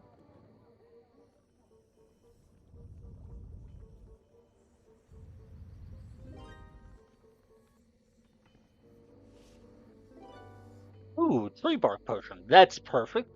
We can use that to ensure we can take down the capital. I don't know if this shop has anything we care about. I think we've checked. Oh, yeah. We don't care about talismans. Yeah, taking off our boots won't do anything, so we'll just go straight in for fight. Which called pretty damage. Okay. Now this will actually deal decent damage. That will deal better than decent damage, though.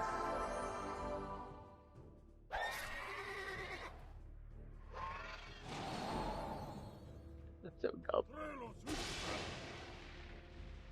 How is the rod planter this strong? Alright. Wait, is that not all the undead they wanted us to kill? Oh, no, there's another undead there. Okay, okay.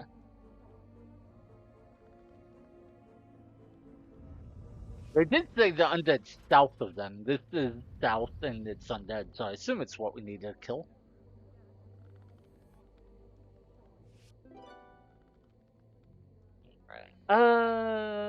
Yeah, it is just this one less party, right?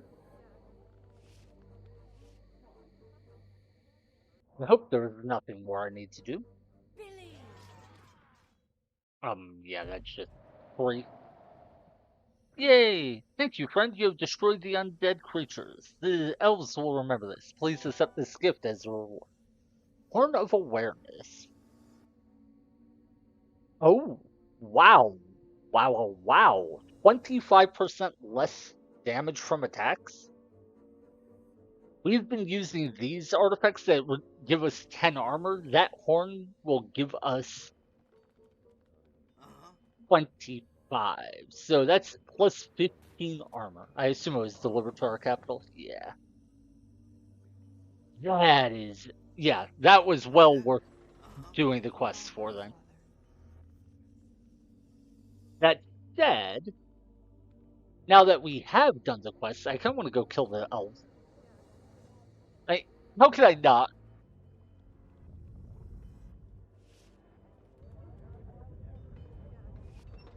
There's like tons of enemies in that corner, and there's fog of war, and I'm like, I want to know what's over there. Oh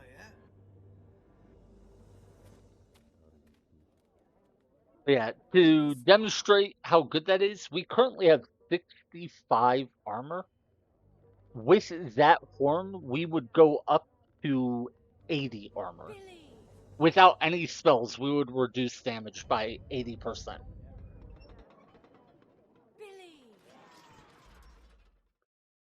Sure. Okay, I think this is fine.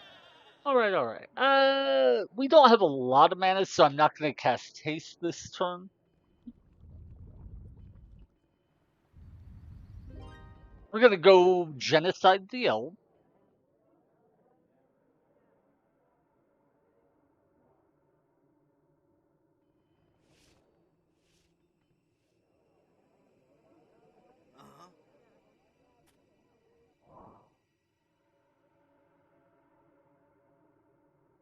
For thy high father. Yeah, there's so many elves there. I just want to know what's back here. There's even a little dungeon that we can explore. I can't resist.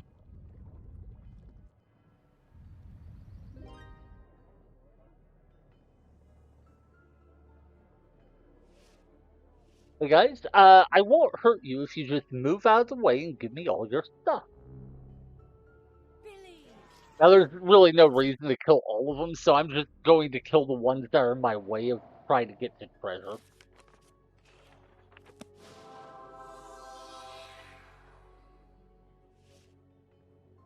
Ooh, there's a town. Wait, they wanted us to kill undead in the south, and there's undead right here that they're not doing anything about? I don't even feel bad breaking in now. Like, I'm solving a problem. They had a bunch of undead here, and we're killing them for them. Like, I was feeling a little bad about attacking the elves, but like, you wanted me to deal with the undead threat for you. I'm dealing with the undead threat for you.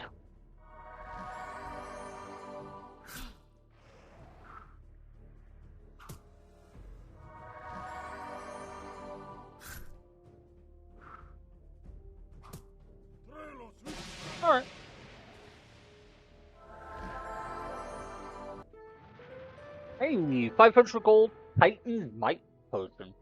Increases the damage of a unit by 10% forever.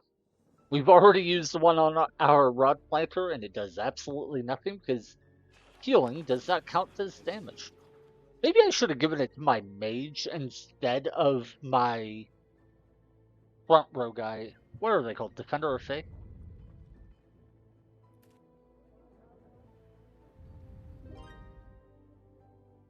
Right. Why did exactly one elf leave? When I saw one move, I thought they were all going to attack me because, I attacked them, they wanted revenge, but apparently not.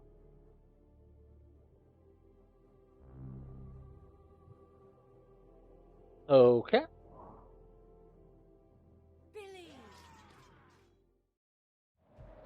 Okay, I dealt with that undead problem you asked me to take care of.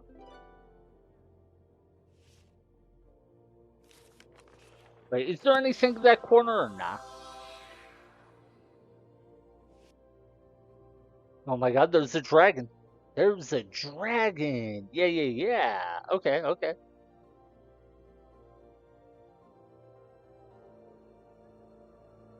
want to kill a dragon. And we even have the Water Ward spell. I believe, as a blue dragon, it uses water attacks.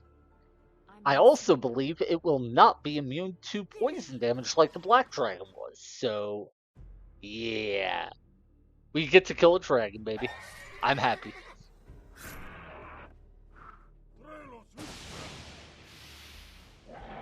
The best part about the late game in the Disciples games is killing big monsters like this. I don't care much about killing all those little weak parties around the map, but killing a dragon always makes me excited. Look at that. Yeah. Alright.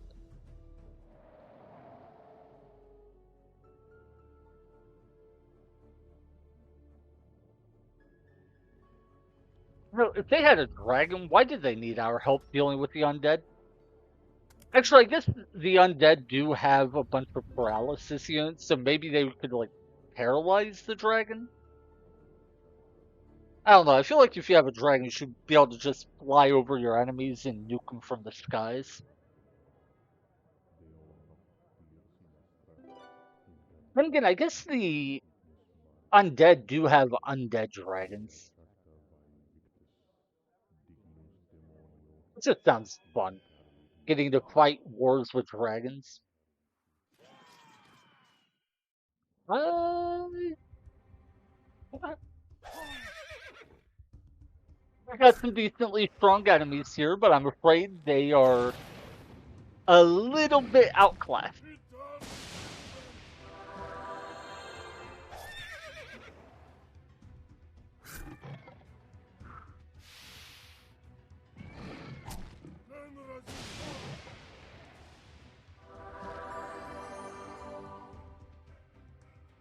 Yeah, the white wizards level up pretty slowly. 400 gold, Vengeance Emir, 70 points of water damage. Instant relic that we can sell for money. Let's just cast the haste spell so we can get out of here.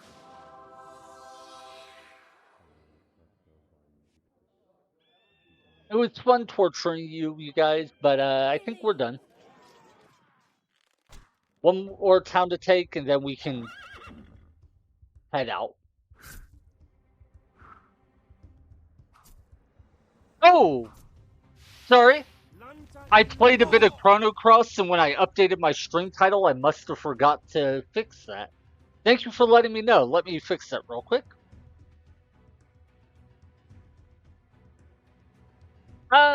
Disciples 2. Yeah, I changed my stream title, but apparently I forgot to change the category I was in. Thank you very much. By the way, how are you doing? How was the stream? I watched a bit of it, of course, because I think, yeah, I talked to you a little. But, ah.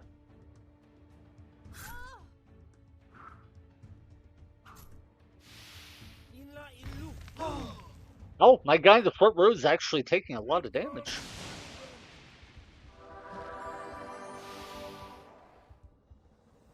But it doesn't matter. Oh, I'm good. I'm actually a little sad for a reason that will probably seem strange to most people. Tomorrow is my birthday, and I actually have to go to a party. I don't have a choice. It's not even a party for me, it's a going away party for my cousin. She's 5 years old, and her parents are divorced, so she spends a few months here and a few months in Florida. And she's leaving next week, so they're throwing a party for her tomorrow. And it happens to be on the day of my birthday. And I don't like celebrating birthdays. I never have for whatever reason. So I'm going to a party on my birthday, and it's not for me, but it's just such a weird thing. How dare you attack us, humans? Fear not, our brothers will avenge me. The good news is it does mean I'll get a lot of free, yummy food, so there is that. But yeah, other than that, I'm good. I'm on the second to last stage of this campaign, so I'm probably going to just finish the challenge run out tonight, and I'm excited for that. It's been quite a bit of fun. I've been mercilessly destroying these enemies.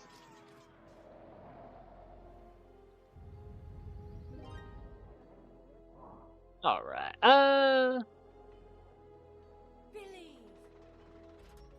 speaking of which, it is almost time to finish this mission.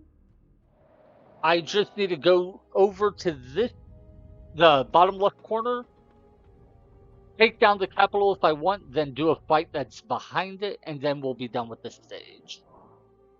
But first, there is a dragon up here that I never killed, and I would like to do that. So,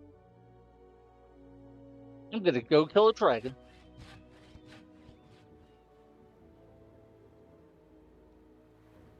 I don't know what it is, but in any game where I can kill a dragon, I want to.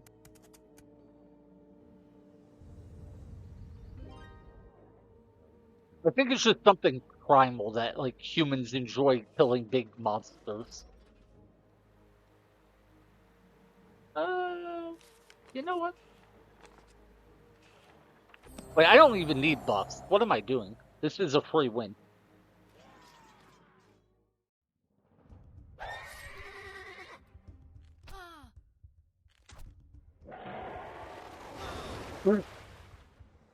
Oh my god. Sorry, just seeing this dragon deal like less than 20 damage cracked me up.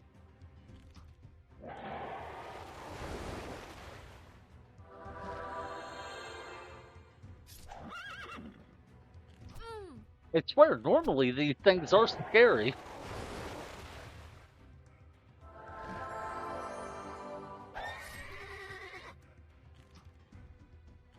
But also, this guy just looks so awesome.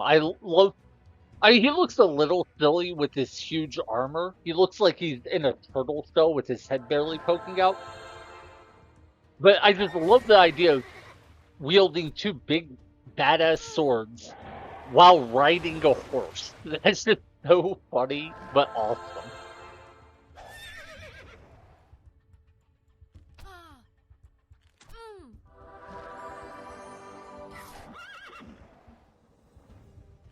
Peak fantasy experience. Alright, both of these guys level up.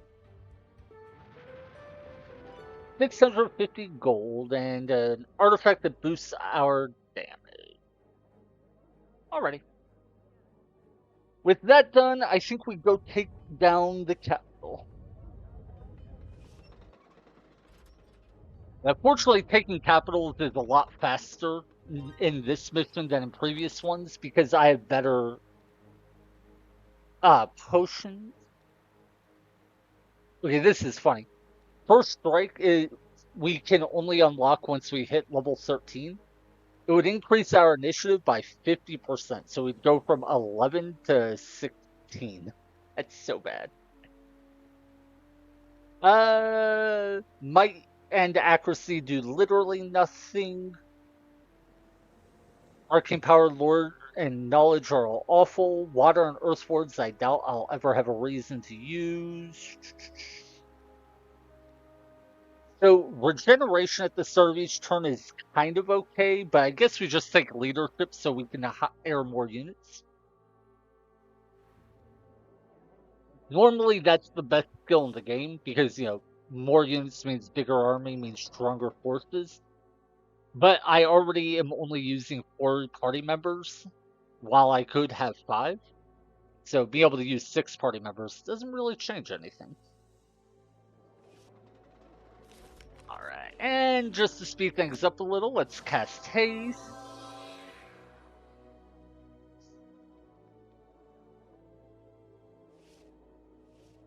And then cast it one more time.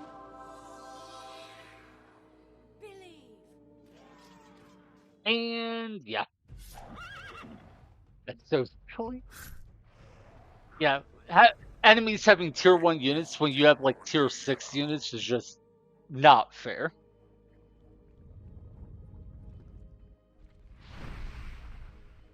Hey, they actually cast a spell on us. They did something. Okay. Now, we have to decide if we're going to go after the capital, and if so, with what party. Thanks to the tree bark potion, I think we can bring even this guy, which would speed up the battle a fair bit. But I need to go to a shop and buy a couple potions.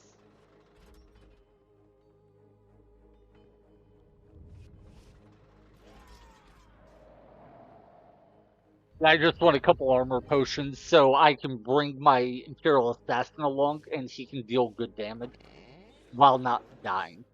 That's not a potion shop. Is this the potion shop? I think this is the potion shop. But there's a shop right here too. I'm not sure which one is which. Yeah. Okay, potion of protection.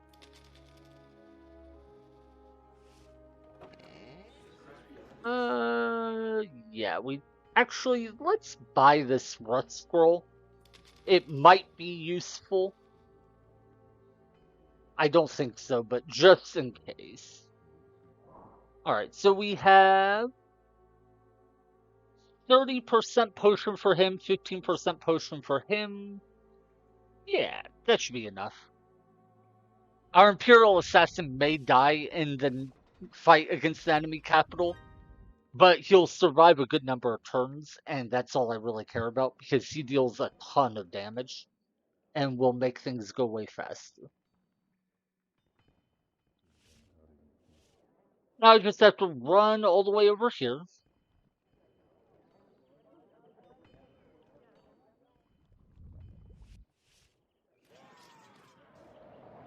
We can kill that party on the way, just so it's out of the way. Once we kill the enemy capital, all of their units go berserk and chase us down, so it's better to just get them out of the way now.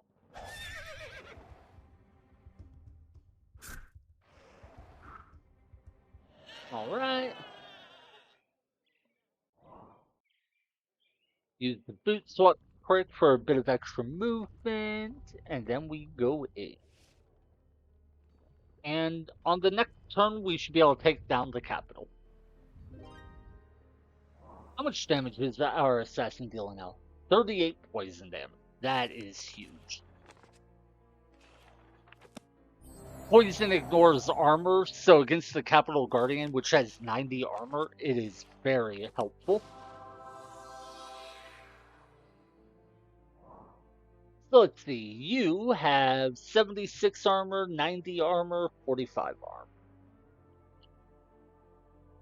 So give you the 30% potion, you the 15%. He's still at 75 armor, so he's not too close to the damage or the armor cap, but meh. Any other spells worth casting?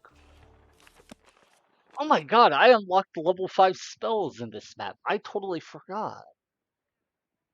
Heal one party for 150 health, which will heal most units to full. Death Ward would have been useful against a dragon. It negates one attack of death damage. 125 damage to a single party? Nice. Okay. Don't think we want to use any of those, but some of them are quite nice. Increased chance to hit might be nice just so we miss the last, but no, I think we're good. We'll cast the strength spell just to increase our damage slightly and then go in. Yes? Believe.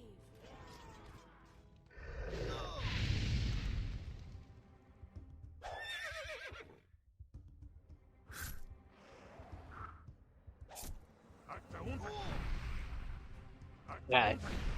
15 armor is all that's different between this Imperial Assassin and my other two characters, but you can see how big a difference it makes. He took 74 damage, they took like 30 damage. As we kill some of these weaker enemies, we'll reduce the amount of damage they're dealing.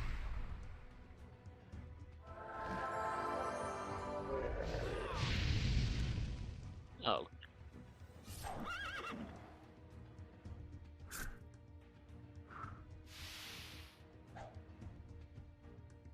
And yeah, we'll heal him one more time, then I'll have him defend. Ooh.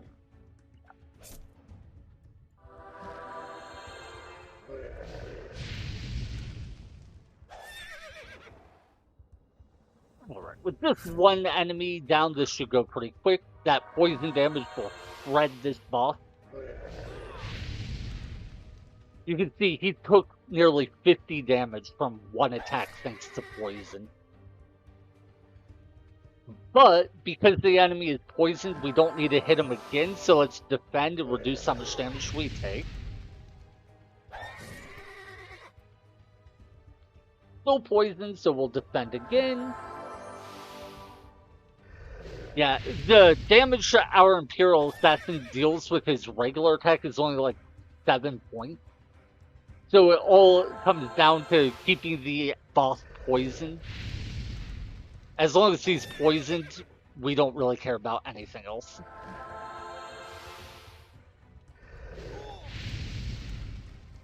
Alright, poison wore off, so we'll attack again. Heal up.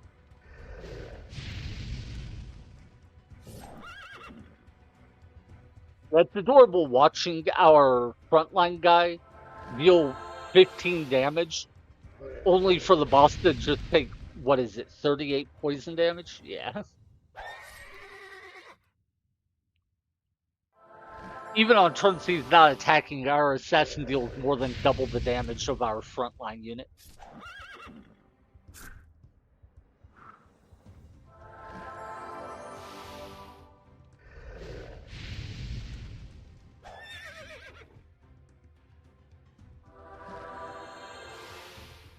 And I can't really do auto battle with this party setup because I have to manually tell my assassin to defend so he doesn't take too much damage.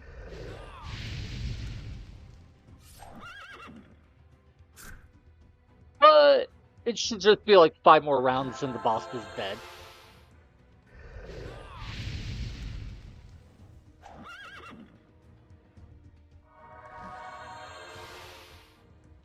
Okay, yeah. Whenever I'm doing stuff like this, I'm always worried I'll mess up and heal the wrong guy or not defend when I need to. Yeah, it looks like this is an easy win.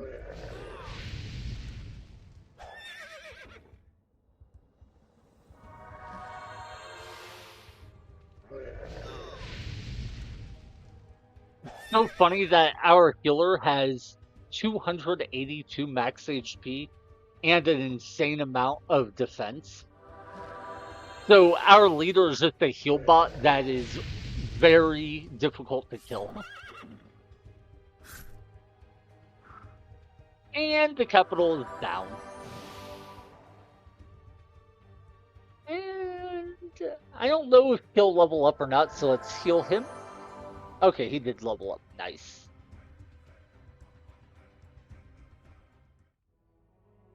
And another capital down. Cool, cool. We got a bunch of spells, if I care. And then our goal is to kill Uther, who I believe is right back in this corner somewhere. Okay, yeah, here's one party.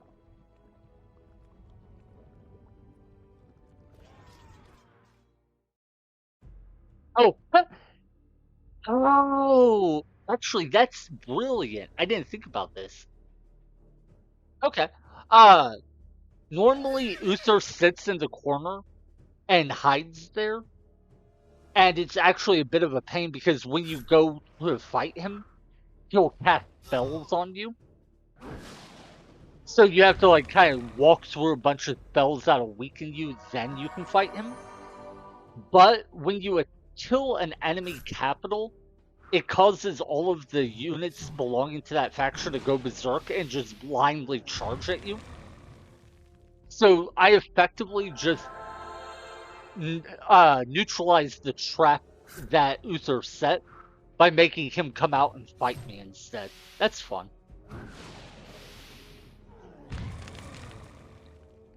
Look, all of my characters are still buffed from when I went to fight the capital, so they're all super strong.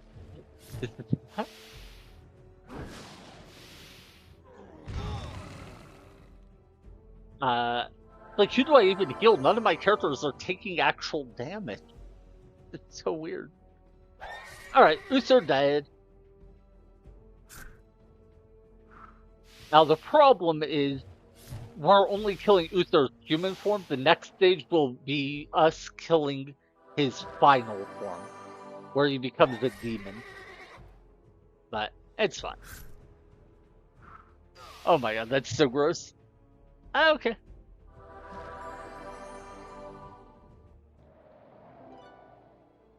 Unholy Dagger. That's a really nice artifact. Any leader who has it equipped heals themselves for, or I think, half as much damage as they deal. So you can just have a leader heal himself for ridiculous amounts. Haha, by killing me, you only made me stronger. Single-minded creatures. Now that you have spilled the blood of your own heir, I can become my true form. Prepare yourselves to die, human. Uther is the new ruler of hell. Flee! Uther has become a demon. Evacuate the lands. Uther's treason left all distressed and speechless. Demosthene was dead, and his successor drew strength from Bethresen himself. How could mere mortals fight an enemy such as the ill-fated Uther? Nonetheless, faithful nobles and priests tried to unite the populace during those dark times. They drew together to launch a desperate assault on the cursed demon. For what it's worth, I highly recommend this game. And you should know that I've played this game a ton. So the experience I get will be very different than the experience you get on a first playthrough. And to be honest, the experience you get on a first playthrough would probably be more fun than what I'm doing.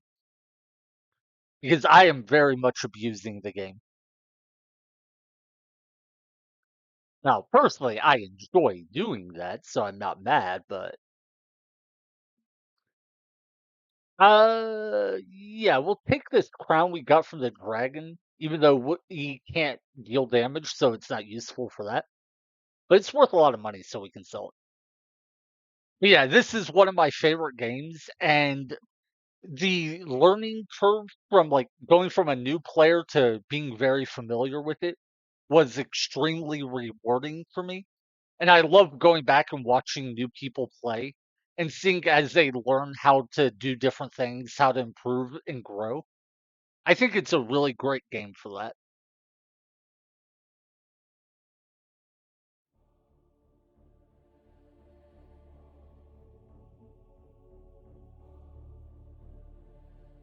Uther had So, managed to enfeeble all, pulling strings in the shadows, turning the elves against the undead hordes, the Empire against itself. Emissaries were sent throughout the known world, seeking assistance. 5 messengers were to meet the elves. 3 passed through the Griffin Heights, seeking support from the mountain clans. And 8 wandered the Empire, gathering all those willing to die for the cause. Uther never claimed the vacant throne. All knew that he craved something greater. An alliance had to be formed for the mortals to overcome Uther, the aspiring god, the new ruler of hell. wait, I had a very similar experience with Chrono Cross. That game has one of the most complex, not like difficult complex, but just one of the most layered combat systems I have ever experienced in any video game. And learning how it all works and how everything fits together was one of the reasons I fell in love with Chrono Cross. And yeah, I am. Do you have a Discord server? Arrogant mortals, how dare you attempt to stop me? I am your new master. Prepare to suffer an eternity of pain.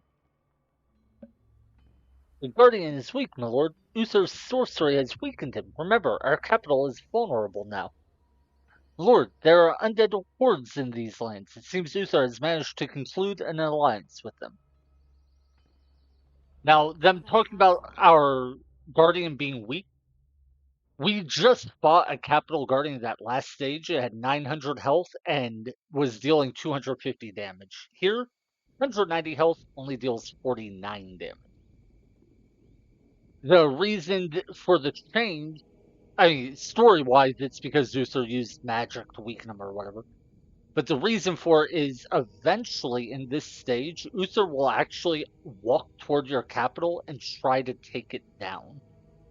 And so we have to kill Uther before he kills our capital guardian, is effectively how it works out.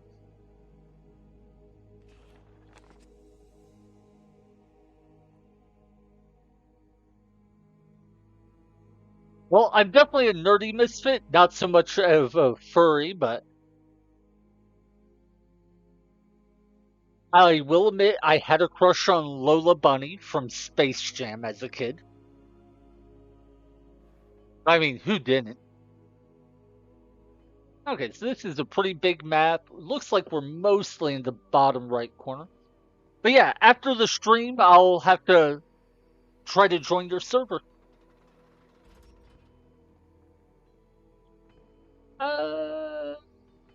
Wait, which upgrade structure do I build first? The apprentice or the marksman? Looks like the marksman.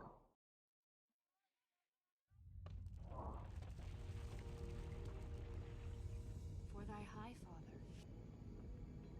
Now we could fight this orc for experience, but right now I'm more interested in exploring the map.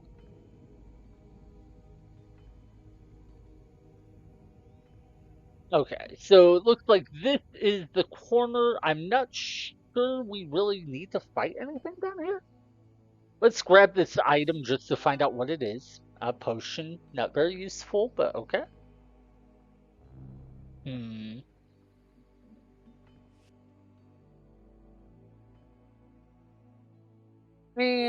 yeah. The reason I was being very careful with my pathing there is just so I could maximize how far I moved before getting into fight. Not something I really recommend doing, but it's just a habit I formed.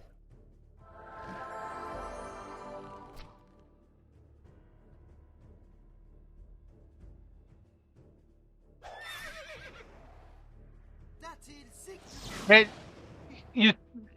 what you said made me want to make a joke, but you haven't gotten far enough in Chrono Cross to get it. You said as long as they're not a dick. and you'll get it when you see the character. But I was gonna say, oh, so you want to step Fungi into your server? The joke being, there's a character in Chrono Cross named Fungi who, whenever I look at him, just makes me think. So he looks like a penis, right?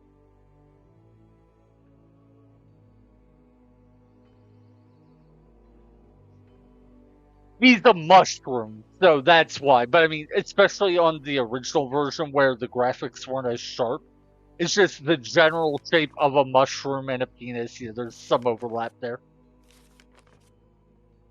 And so, since you were playing Chrono Cross, that's where my mind went to when you said, as long as you're not a dick.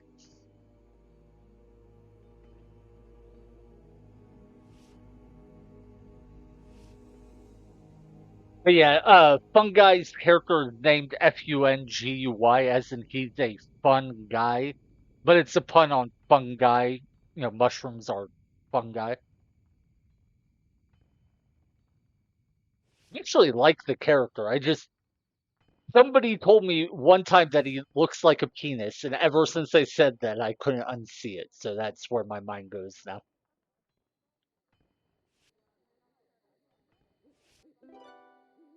Another runestone. We already have one, so we don't need it. We do want this mana, though. Yeah, so we can drop a rod this turn. That's being pretty efficient. And yeah, I am actively avoiding fights right now just because they take a lot of my movement points away. And I'm more interested in getting resources first. I'll wind up fighting a lot of enemies as we go, but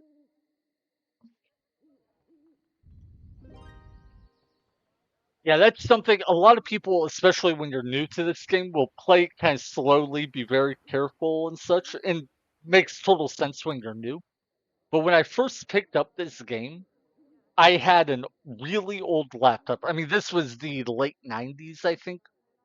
So you can imagine how weak in terms of like computing power laptops were in those times. This game ran really slow. Like enemy turns sometimes took multiple minutes to process. And so to get through stages faster, realized that, hey, if I kill all the enemy parties I can really quickly, so there aren't many units moving around, the enemy turn will go faster. And that was what led to me developing a very aggressive expansion heavy playstyle, where I basically try to blitz across the board as fast as I can. And it turns out it works really well. But it was so funny to me that when I was new to the game, I never would have came up with the idea, except for the fact that I had a really bad computer. Well, I shouldn't say. At the time, it was actually quite a good computer, but compared to what we have nowadays, it was laughably bad. Okay, so taking this town doesn't really get us anything because there's no resources here. Instead, I think we want to put a rod by this gold resource.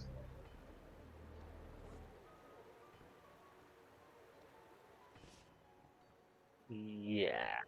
Okay, we have what, 12 movement points, so let's move like this. There we are.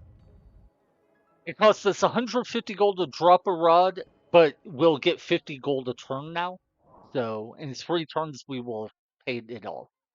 And after that, it is just straight profit. Yeah, taking the town could be useful so we can heal our units there, hire new units, hire new parties, all that sort of stuff. But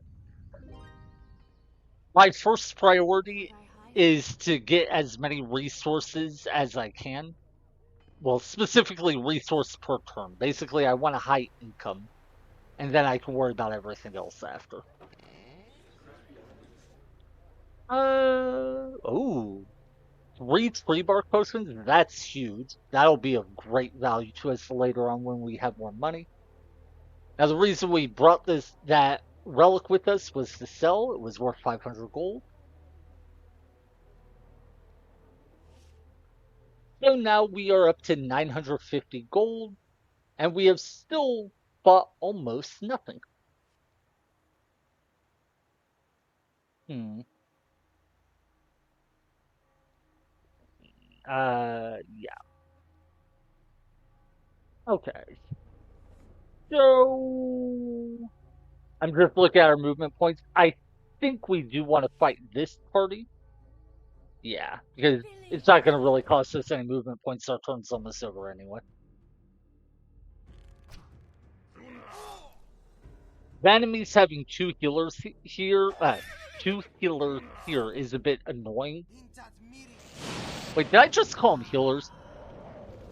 Two paralysis units here is a bit annoying.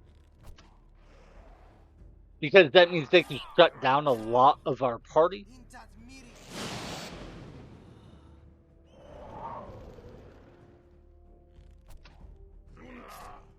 But we should be fine. Oh my god, I actually messed up.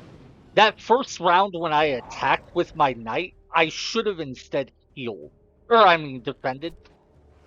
Because I didn't, my knight will die. I actually messed it up really bad. The good news is I'll still win the fight. My unit died, so I'll have to burn a resurrection potion and a healing potion to get him back on his feet. And he won't earn experience from the battle, which can be pretty frustrating. To be honest, if I was playing offline, I would just reload to redo that fight. Humpack 86. That sounds like something I should remember, but I'm terrible with model names. When I saw the 86, my mind first went back to the TI graphing calculators. I had a TI 80. I had a TI 83 Plus for a while, but eventually I think I got a TI 85. Not sure if that's the right name. What is this trickery? We have heard news about the Emperor's death. What is to become of our alliance with the... Yeah. Clan friends, we have grim news for you. Uther himself killed our beloved Emperor. His son killing his own father? What is this? What has the Empire come to? Uther was possessed by Bethrozin's accursed soul. He tricked us all. We must ally to defeat him. I will bring this news to the clan High Council. With the Emperor gone, our alliance stands no more. The Council will decide if you are trustworthy. Farewell. Yeah, I remember being so blown away when I played Zelda, the original Zelda, on a graphing calculator. I think that was the first time I ever really got interested in computer programming. Realizing, like, a calculator could do such incredible things was just world changing for me.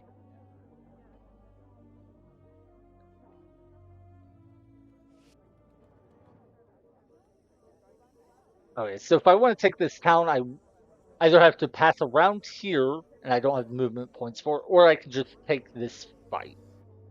So let's go ahead and take the fight so we can get experience. Wait. I served the Empire in my youth. Be assured that I will stand by your side during these dire times. I am yours to command. And here I thought I'd have to fight the dude. That worked out well.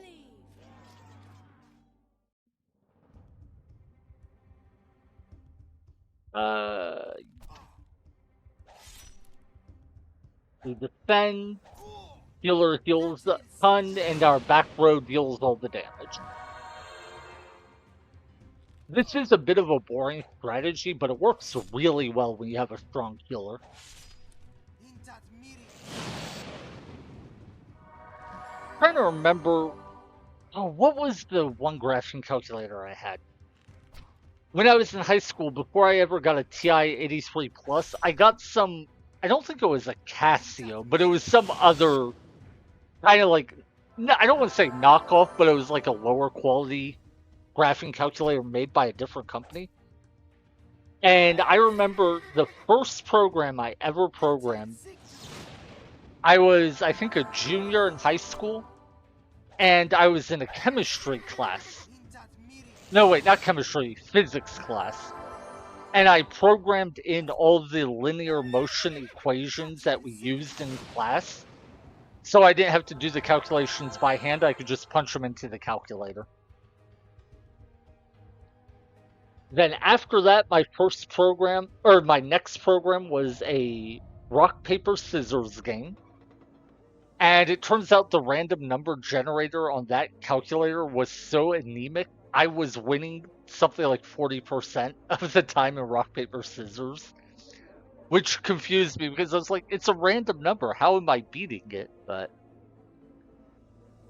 thank you for liberating our city. We'll gladly help the Empire against the damaged heir. But yeah, it turns out, computers aren't always good at Uh-huh. producing randomness.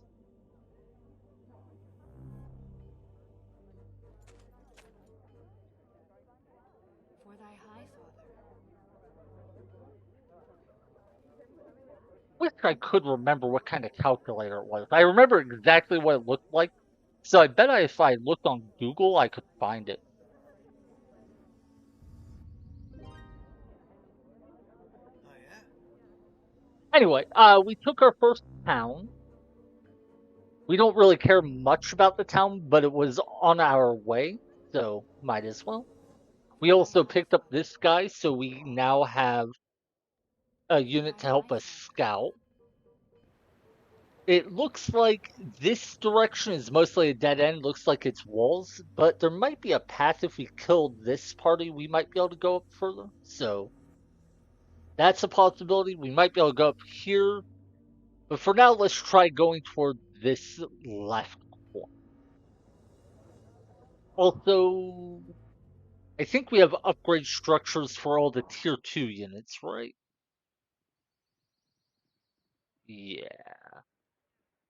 So let's build our first tier 3 upgrade structure. Ooh, that's a gold resource. I didn't even notice that at first, even though it was in vision. We definitely want that. Uh, I don't think we win this fight until we upgrade our apprentice. He would get one shot by the dragon, so yeah, we can't win this fight yet.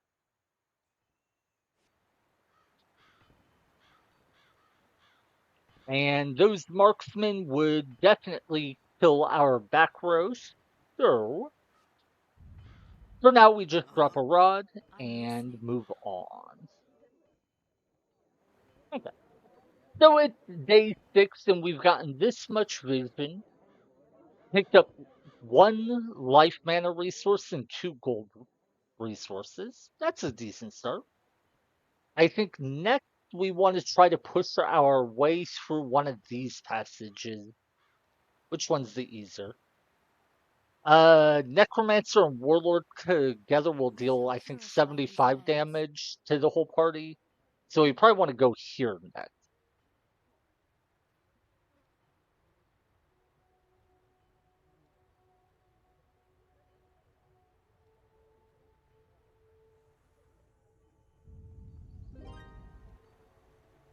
250 gold a turn. That's huge for us. The main reason I want so much money is upgrade structures cost a lot. Tier 2 upgrade structures are 200 gold apiece, then it's 500, then it's 1500, then it's 3000. There are some exceptions where one building might cost more or less than the norm, but for the most part, that's the rate. 3 experience to level up. I'm debating on if I want to fight something before this battle, because I'm not sure. Yeah, I do. Actually, is this even going to unlock anything if we go up here? It looks like it's still a dead end. And that's a dead end, so I think we do have to go up here, probably. I don't think this direction will take us anywhere. And to go up here, we have to take down a Necromancer and a Warlock? Oh. Well, We can definitely take this battle, so let's do it and then go from there. And right now, we just out-heal the damage of these melee enemies, so it's a free win.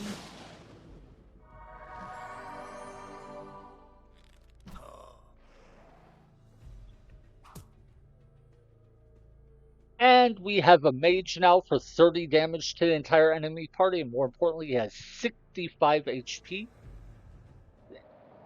Going from an apprentice with 35 health to a mage with 65 health is really big,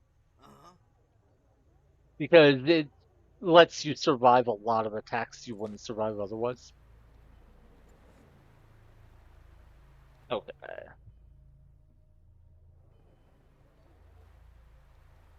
Yeah, I do think I either need to go. Yeah, I think it's right here, the path I need to take.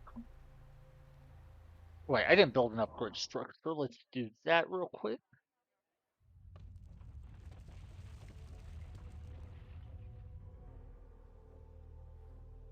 Yeah, it looks like this is a dead end, so it's either kill this werewolf party or kill this party. Not sure which one is the better option. Let's see, the werewolves don't deal that much damage, but they're immune to physical damage, which means only our mage can hurt. The dragon, meanwhile, I think has 300 health, and I think it deals 45 damage to everyone.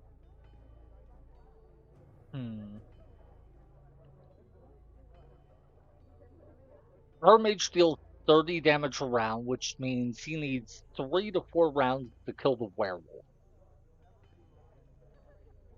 Meanwhile, if this has 300 health, my marksman deals 40, my knight deals 50, my mage can deal 30, that's 120, maybe, assuming nobody dies or needs to defend. So I would need at least 3 rounds to kill the dragon. And I would, that's if nobody defends or dies. Yes?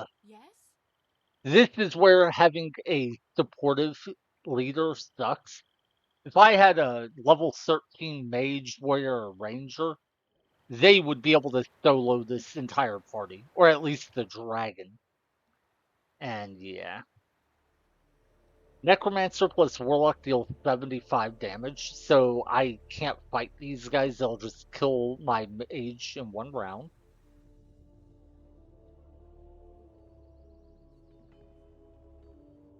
Thinking. Plague Shadow.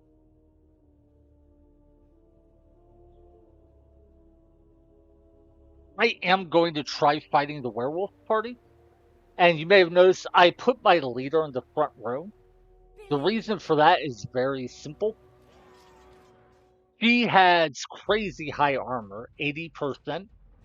And being in the front row means she'll take hits from one of the werewolves, and my knight will only take hits from one. If my knight was in the front row, he would take hits from both werewolves. So I'm basically going to have my leader, who is borderline unkillable, take hits to save health on my knight. Meanwhile, yeah, see, he took 74 damage. So my knight nearly dies in 1 round.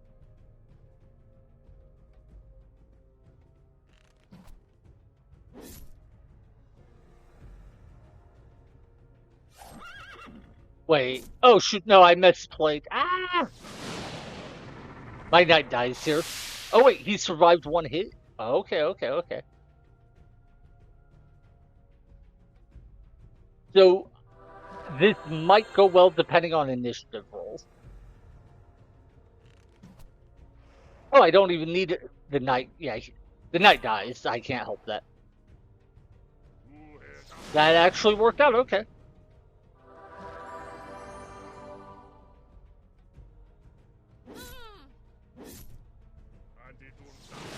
Losing the night sucks, no doubt about that.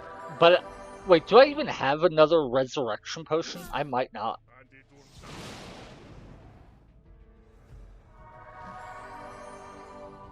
That is a lot of experience on these two. If I have a resurrection potion, that was fine. If I don't, that is a problem. What? Okay.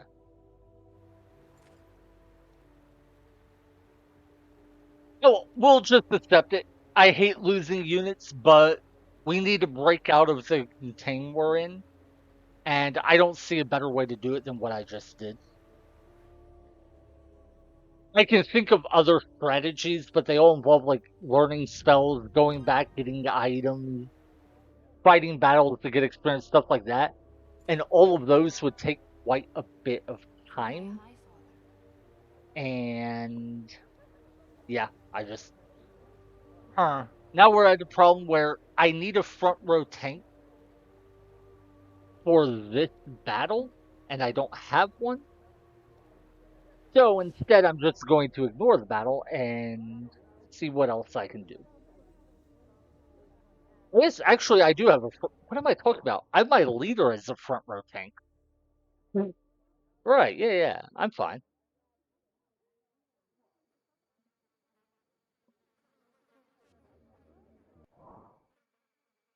Now I'm just not going to have my knight be alive for a while because, oh well. Yes? Billy! I'm hoping to eventually find a resurrection potion. If not, then I guess I will just. I don't know. I can build a temple and spend. What is it? Like 300 gold to build a temple and 200 gold to resurrect a tier 2 unit. Actually, maybe I should just not even use a frontline tank other than my healer. Like, she's just sitting in the front row taking all the damage and then healing herself to full. Do I really need anyone else in the front row?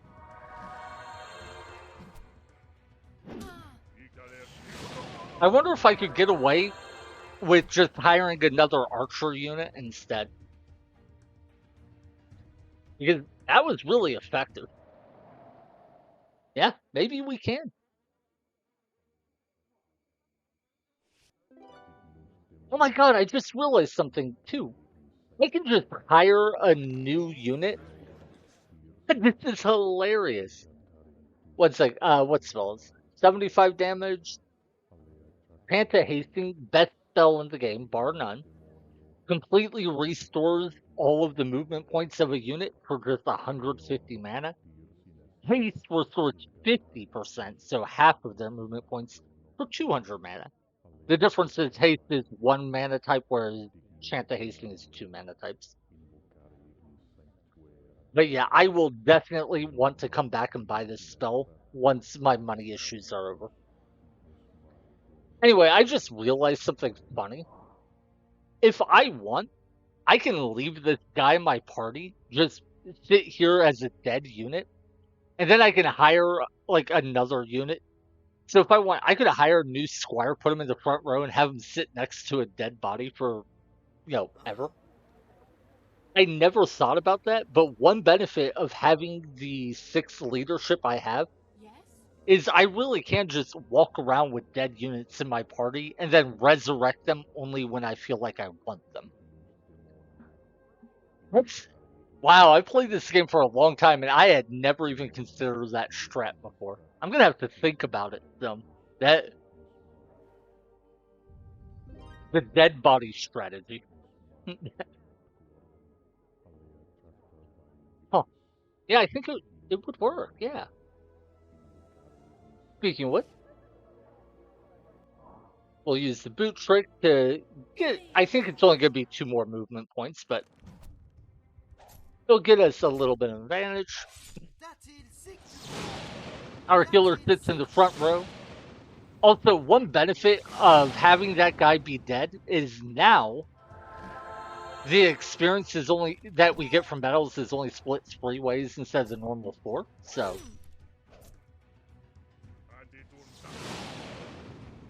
Yeah, look at how crazy it is having our leader be in the front row, tanking damage. With 80 armor and the ability to heal herself for 94 HP around, she's not unkillable, but she is unkillable against most things we'll fight. Now, I think we do hire another archer to put in the back row so we can have 2 Imperial Assassins eventually. Oh my god, this is so silly. I love it. When the Emperor, with the Emperor dead, the Empire will perish. There will be a fight to claim the throne. I feel sorry for Nevendar. You are wrong, young mage. The High Father will aid us in these dark times. He will send us a sign. You must open your heart to him, else you will fail to see the sign when it comes. I hope you are right. So, yeah, we're just hiring a new... This is so silly. I'm genuinely just going to walk around with a dead body in my party. I love it. I love it so much. What? And this guy can scout some more. Ooh, another town. Death is very scary. It deals 100 damage plus 20 poison damage per round. It has 60 initiative, making it faster than anything but other archers or really special units.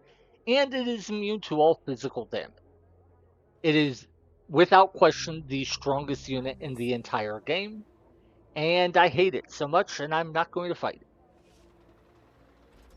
What makes it so strong is it's effectively a unit that counters melee units by being immune to physical damage, and it's a counter to mage units because it deals so much damage with such high initiative that it kills them before they can act.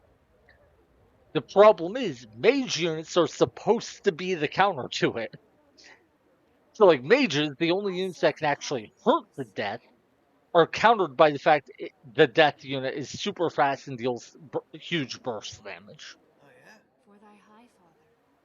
I've seen people try to come up with ways to change it, and in the elf expansion, I believe they lowered the speed on the death a bit, so it's like 40 initiative.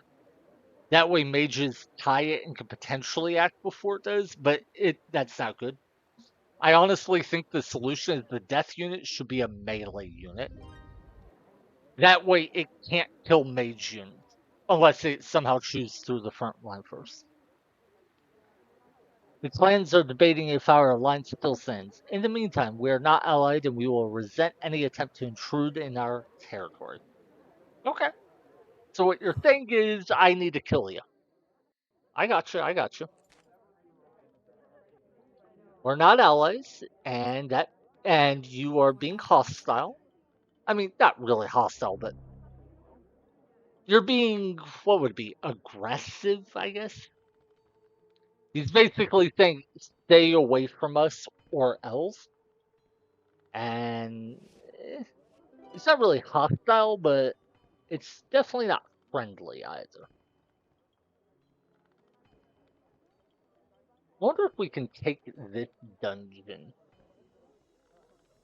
Let's actually come out this way first, and then see what we can see.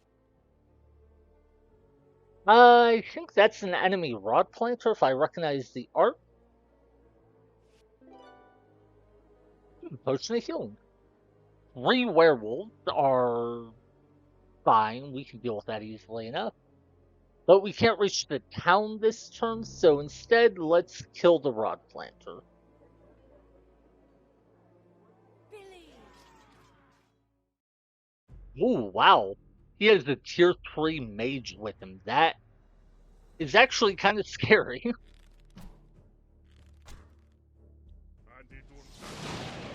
Fortunately, they're just fleeing because while that unit is strong, the rod planter herself is not.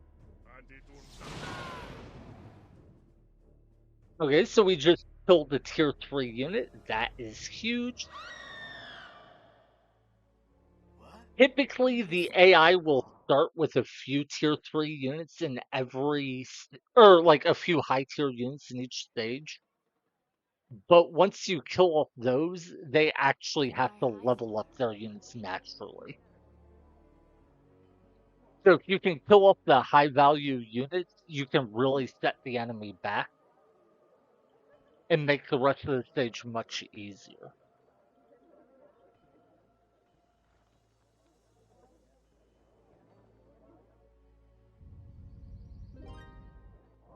Alright. So, we are on neutral terms with the dwarfs. So we could try to pursue a peace treaty with them. But I could also just kill this thief. And I'm just gonna kill the thief.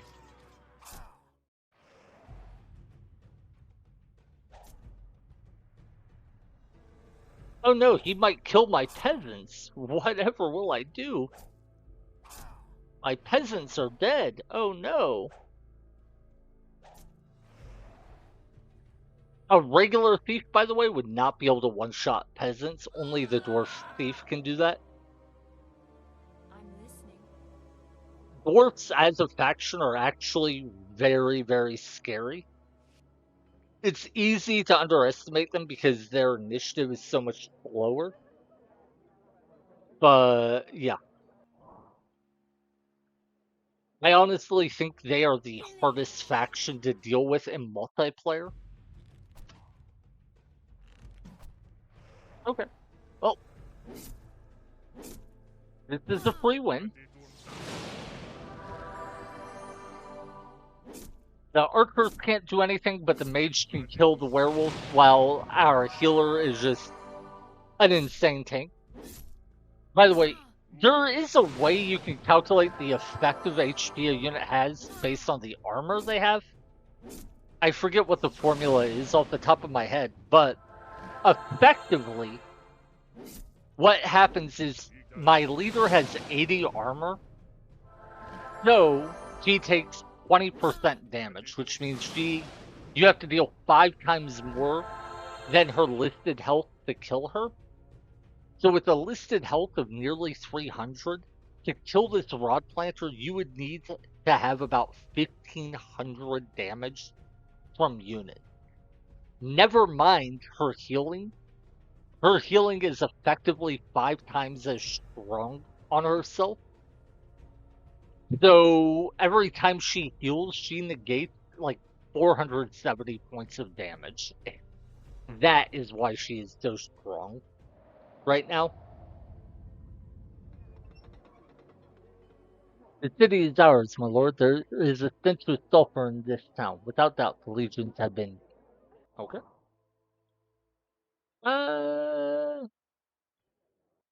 Wait, what upgrade structures do I still need? Not too many, so maybe I should resurrect... Oh my god, never mind. Sorry. I just saw that death and got terrified. Ah. Ah. We build a guild. For thy high father. A rod planter with a death unit is definitely a thing. Don't push me. So what we have to do is we have to duel the leader, because the leader is only a specter. And specters can't deal damage. The thing is, this specter has a death unit with him, and that death unit can single-handedly, I kid you not, win every fight it gets in. So what we're going to do is we're going to duel the leader and kill it. It's going to take a while because it gets these paralyzed so often. But once we kill the specter, that will hopefully make the party run away and buy us more time to find a way to deal with a ghost. Or with a death. And yes, this is the experience you can expect if you ever get in a 1v1 against a paralysis unit. Of note, the listed chance says 70%. The actual chance is very different from that. The exact details depend on I'm things like listening. what difficulty level you are playing in, but short version, the enemy chance to hit will always be greater than the display chance to hit. And so will your own, by the way. It's not just like the enemies get a buff, you get the same effect.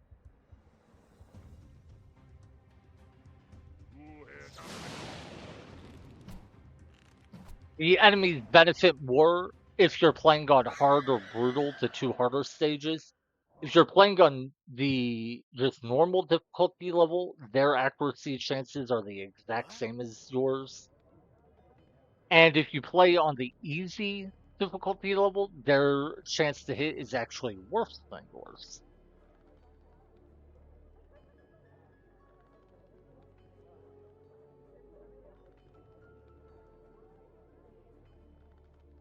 Anyway, it looks like the Legion of the Damned turns are taking a while, which means they probably have quite a few units. We are getting 250 gold a turn. Their assaults affect me no more than mere insect stings. Leave these lands, for you are all crushed. Okay. Good to hear, good to hear. Yeah, I would love to kill this death party, but I have no idea how.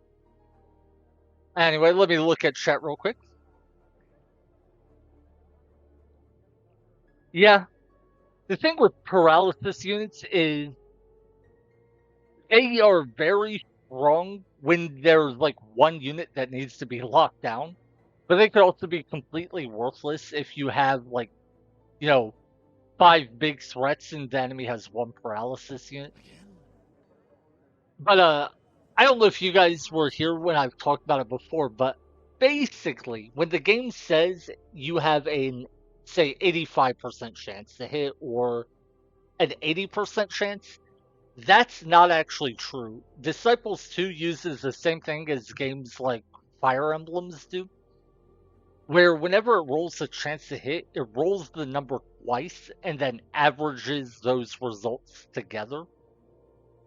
And the result is if it says that, or any value above 50% is actually greater than what it says, any value below 50% is lower than what it says. An 80% chance to hit, I think, is actually close. Like if it shows 80%, I think it's closer to 91%. I can't do the math in my head, but I think it's about that. And then for the enemies, on the easiest difficulty, they get a minus 5% chance to hit. On hard, they get plus 5% chance to hit, and on brutal, they get plus 10%. I think those are right. But yeah, so a Spectre with a displayed value of 70% gets that buffed up to 80%, and then the game rolls it twice and averages it together. So it winds up being closer to like a 91%. It's very, yeah. For thy high father. It can be very painful to deal with. Also, there is this weird bug. I don't know how it works, but it is actually possible to miss when a character has 100% chance to hit. It almost never. Oh my god, that's a very high tier mage. That's a tier 4 unit. Dear god, why are the enemies having tier 4 units with their rod planters? That's not what you'd want to do with them. Anyway, what I was saying is, well, I got so distracted. You saw that one unit nearly wiped out my entire party. Imagine what it would do if it was with like actual combat units instead of a rod planter. But anyway, yeah, you can have a displayed value of 100% chance to hit and miss. It's a really rare thing, but it does come up sometimes when you're trying to take down Capital Guardians with a paralysis unit of your own. You will be like, oh, cool, I have 100% chance to paralyze that guy. So you turn on auto battle, and then one turn, you'll just miss that 100% chance to paralyze and instantly die.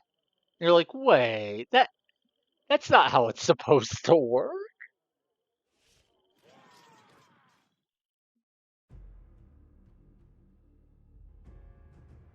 Okay, I died. 125 damage to my entire party. Yeah, okay.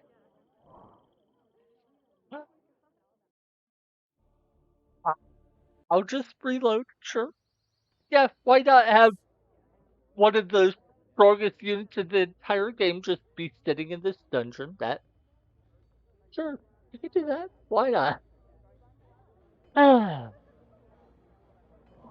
Well, that was a moment.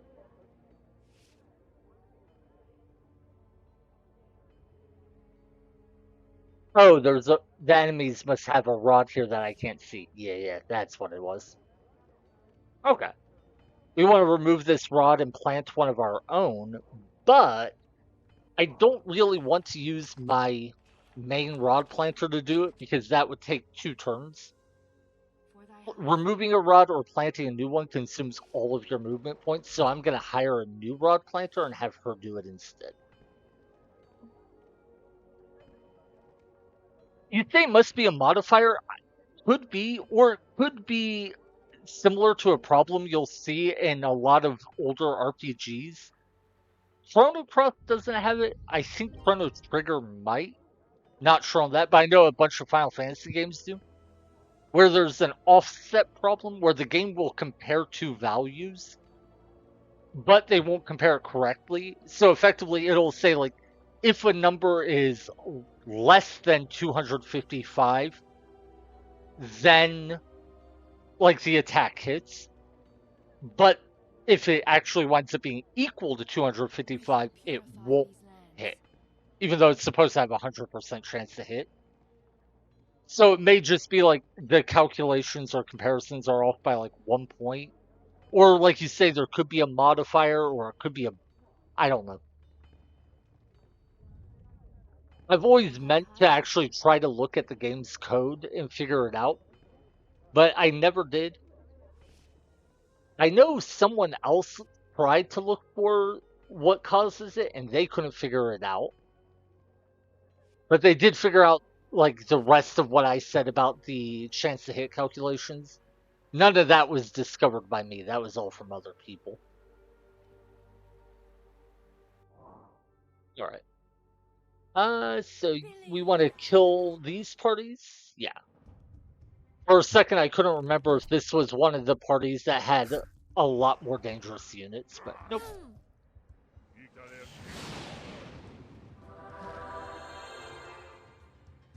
I love that we're still carrying this dead body around with us. At some point, I will probably resurrect him. I wonder what it would do to your enemies, like their morale. If you walk at them, you're like, oh, I'm walking up with my, big squad of units, we're gonna kick your butt. And then, like, one of your guys is just casually carrying the dead body of an ally with them. You're like, wait, why are you carrying a dead body with you? Oh, killing a thief isn't high value, but it's probably better than killing these guys, so yeah.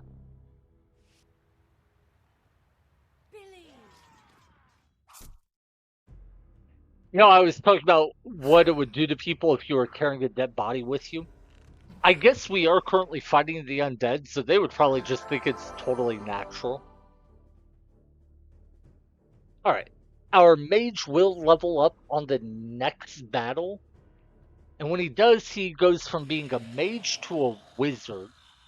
At which point he'll have, I think, 95 HP? Yeah, so 95 HP. Those deaths deal 100 base damage, but then they deal 20 poison damage, so they will still one-shot my mage. That's insane. Yeah, I genuinely don't know how I'll deal with that death that's right here. Like, I have no idea how I will ever kill that thing. Like, if I can get...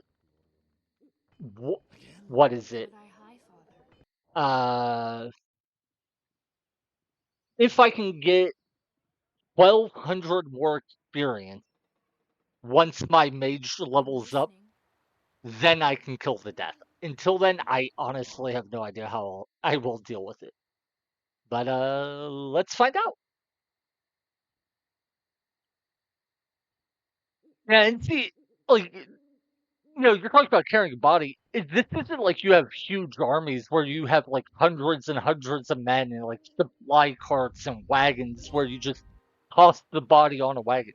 Now, these are squads of like 4 people. So like this is like 3 or 4 guys walking around and one of them just decides to carry a dead body. Like that's that's something. Like, Uh-huh.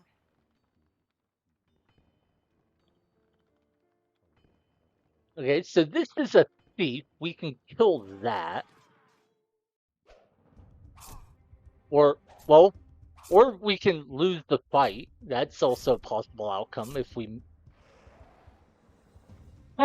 missed and then lost the last initiative roll, so we had 2 bad RNGs Yes? there, but it happens.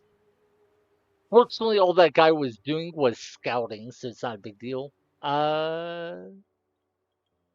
Yeah, I don't really want to fight a sea serpent yet because we only need 8 experience to level up, and that will probably get us like 100. So I'd rather kill a weaker party first and then kill the sea serpent.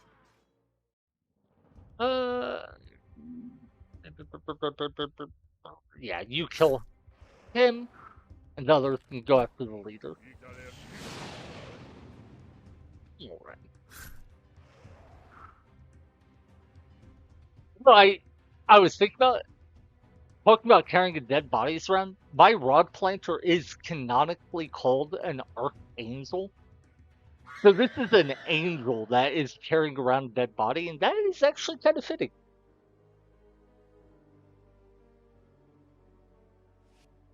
I mean, if anyone should be carrying around a dead body other than like undead hordes or freakish demons who want to eat the body, probably should be an angel.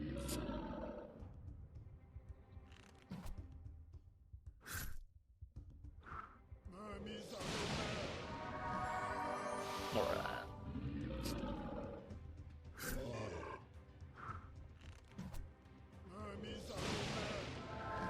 I guess one option I could have gone with to be able to kill that death is to go with 2 mages instead of 2 assassins. That way, even if the death killed one, the other one would be alive to attack. But that feels like a really bad strategy. Basically, just throw lots of people at it until the sheer numbers overwhelm them. Hmm. Yes? Okay, so you planted a rod, so go ahead and kill the thief. Billy!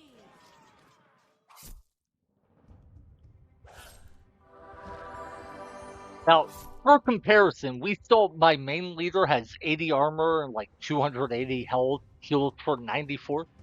This is what the leader started off as. 100 HP, 0 armor, heals for 40. So yeah, we've come a long way. We have definitely come a long way. And I can still get 2 more levels, so I think she'll heal for 100 HP at the end of this campaign. Alright, I could send the Rod Planter over toward this mana, but I don't know that I really care about Death Mana, so maybe I should explore a different direction. What? And I think I'll send my thief toward the west, For thy high father. and yeah, I guess I want to explore this way anyway, so it makes sense. By the way, I do have 1,000 mana banked right now. That's intentional because I expect I'm going to need to use the haste spell a ton to get away from enemies that are too scary for me to fight. So I'm trying to bank up enough mana that I can give myself tons of movement points so I can like run halfway across the map when I need to. That said, we found a new enemy. Let's fight him. Or do we fight him? Yeah, I can always reload if necessary. Or I could just laugh at how weak they are.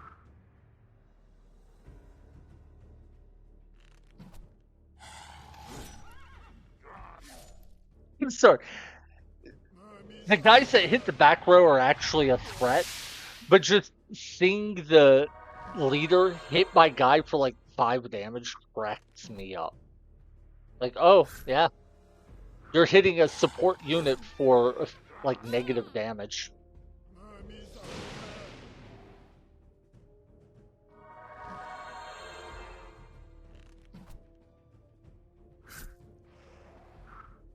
I can't imagine anything would be more annoying in a fight than having an enemy that literally heals faster than you can hurt them. Like, imagine you were in a sword fight, you like get a really good cut in, you cut someone like in half, and they just instantly heal, and you're like, oh, well, I guess I can't do anything.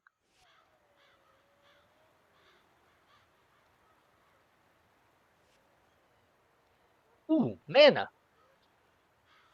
And the movement points worked out almost perfectly, too.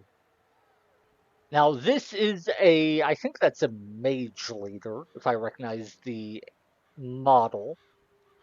So, depending on what level it is and what units it has, that could be a very scary fight. We might have to use the haste spell to get away. For thy high father. Fortunately, the game does autosave, so if that becomes an issue, we can just reload.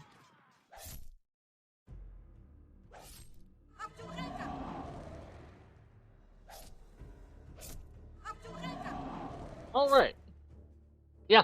Enemy rod planters sometimes can be very annoying. We just solved one. I'm listening. Yes? She is going to steal our gold resource, and that makes me very sad. But once she drops the rod to steal it, I can just remove the rod immediately. And then the next turn, I can plant my own rod. As long as they don't kill my rod planter, it's kind of a waste of time for both of us.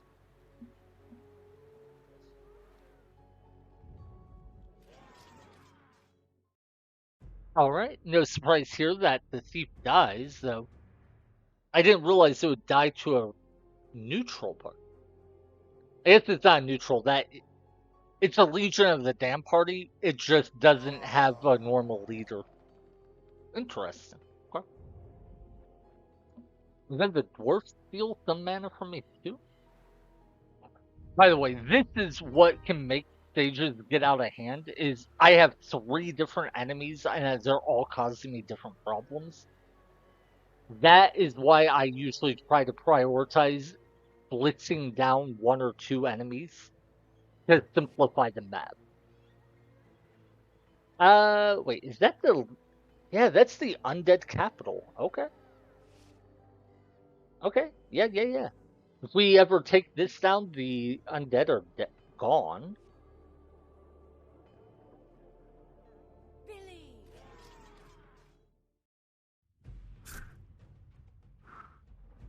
Okay. Billy! Sweet.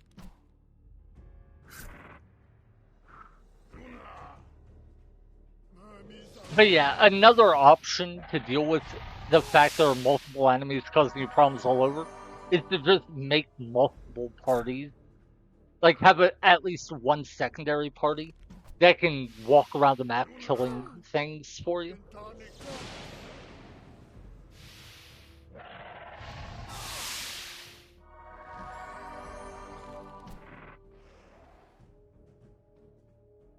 Anyway, I do think we're at the point where I want to resurrect this guy, because having a paladin would be nice to deal with Capital Guardians.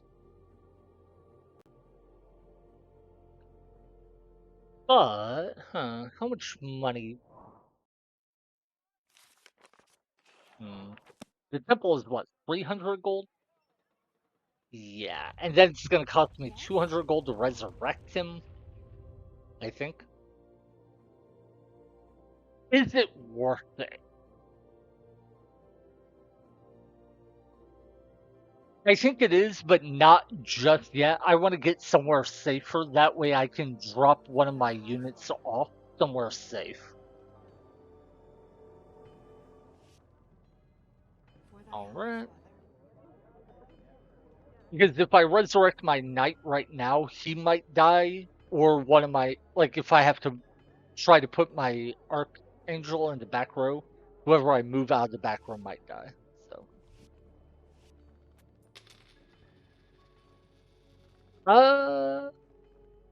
wow, okay, thank you. You don't normally see that. The dwarfs just gave me some money to try to make me like them worse. You can do that to the other factions as a way to bribe them into improving your relations to try to get a peace deal. Don't usually see the other people bribe you to try to get a peace deal, but that was cool. Sweet. So we're now allies with the dwarfs. That's mostly a good thing. Because now the dwarfs won't fight us and they may even sell us some spells. The problem is, because we're allies, I can no longer remove this rod to take that resource back. So I no longer have a way to get this mana, and that kind of sucks. But getting one fewer enemy that I have to deal with is probably well.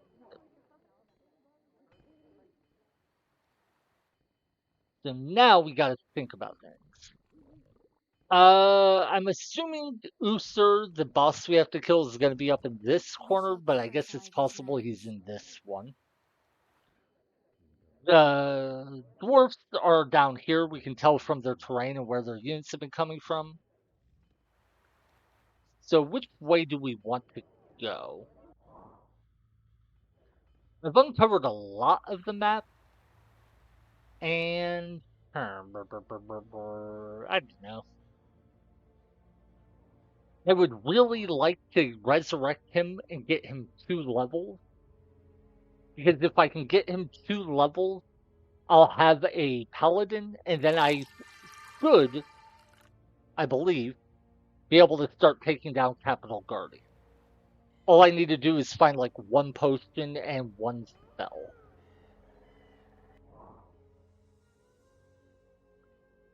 In the meantime, though, I think we'll try going up into the right. See, we can find up toward this corner.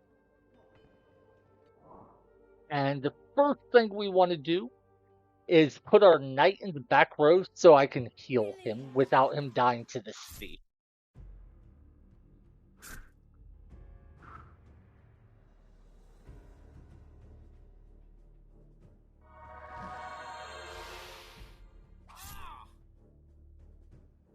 We'll defend a little. This is the classic cheese the Empire does, where you just defend instead of killing an enemy. So you get more turns to heal. Alright. Now the knight has has healed up so he can be in the front row. I think he'll be safe now. And let's try killing these guys, but first move over here. Oh, wow. My knight's on the wrong side of this battle. The knight should be in the bottom row, and I think we'd be okay. With him in the top row, I don't know. Wow, a level 10 leader? Yeah. And it's immune to our poison, which sucks a lot. Wait, are they're running away? Oh my god, that's so fortunate for us. We would win the fight even if they didn't run away, but they would cause a ton of damage before we won. So I am so happy they're leaving. And the fact they're leaving means they will lose, or the fact they're retreating means we get to kill guys, and then we can just cast haste and attack them again. And that will... Wait, why did I defend there? That was stupid. If we could take out this party, we will kill a level 10 leader and 2 tier 3 units plus a tier 3 unit. Or tier 2 unit. Wow. Yeah, that's such insane value.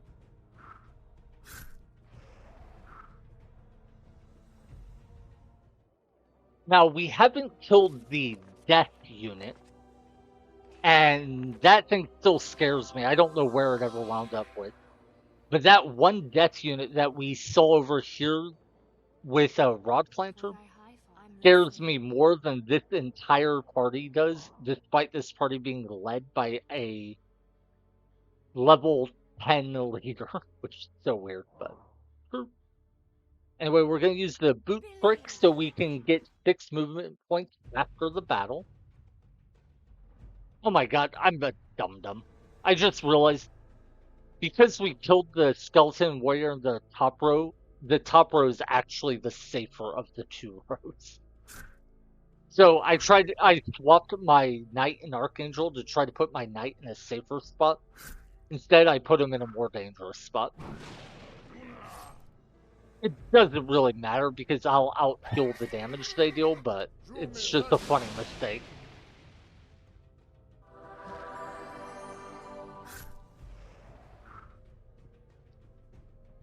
Alrighty. So he still needs 260 experience to level. Vampire Talisman. That should sell for a decent bit of money.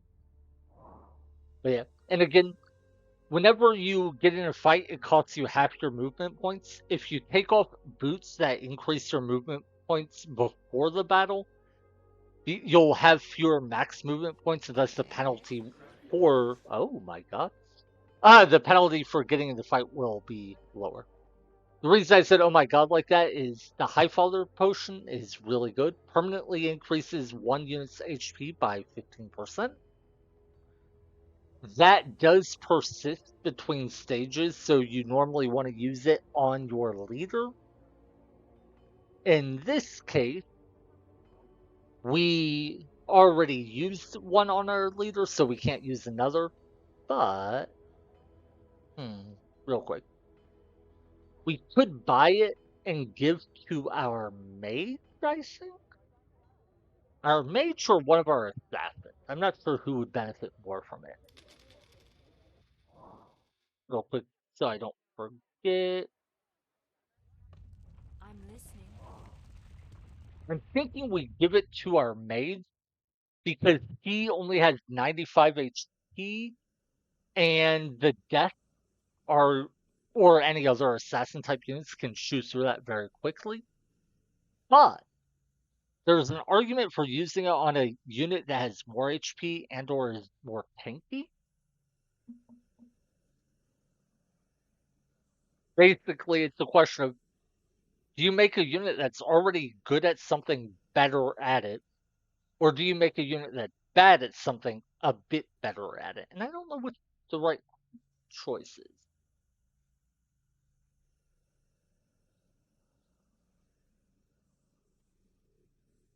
I mean, it's only going to give him, what, like 13 HP?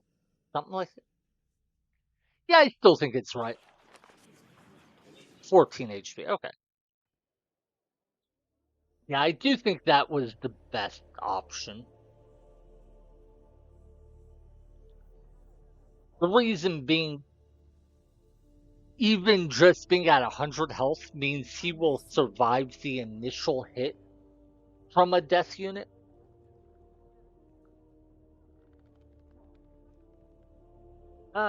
Looking. I guess we just go this way. I'm listening. And because we have 15 armor from this, he might actually survive a death attack altogether. Because the death hit is 100 plus 20 poison. The 20 ignores armor, but the 100 would be reduced by 15. So 85 plus 20 is 115? No, that's not right. 105. So yeah, right now he would potentially survive with as much as 4 health against a death unit. So there is some variance in damage rolls. Units can roll up to +5 damage over their listed values. So the death could still potentially one-shot our mage, but it's not guaranteed to. They want me to buy a spell for 300 gold, but I don't have enough money. That makes me sad.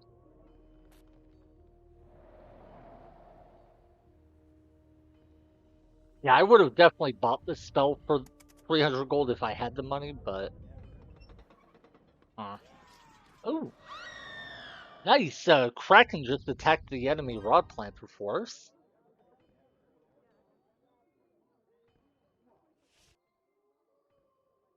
I would like to take this town back, of course, but first let's scout.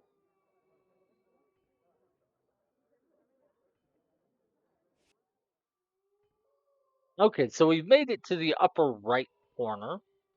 That means Uther definitely must be in this upper left corner. And here is the area where the Legion of the Damned capital would be.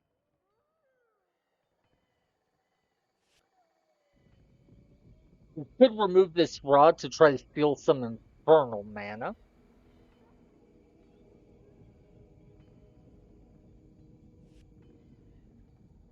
Mm.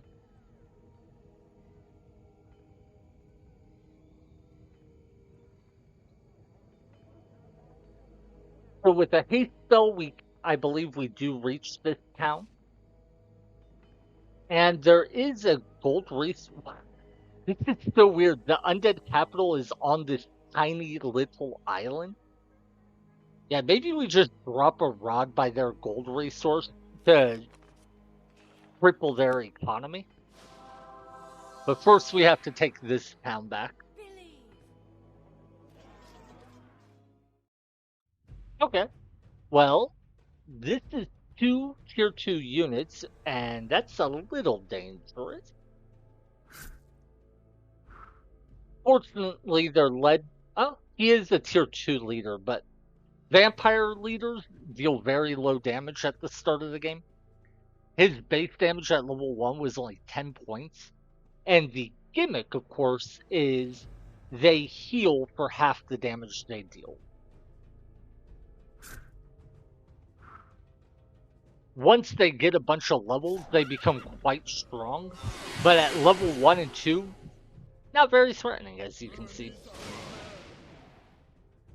Now, the dragon does hit very hard, so that's a bit of an issue.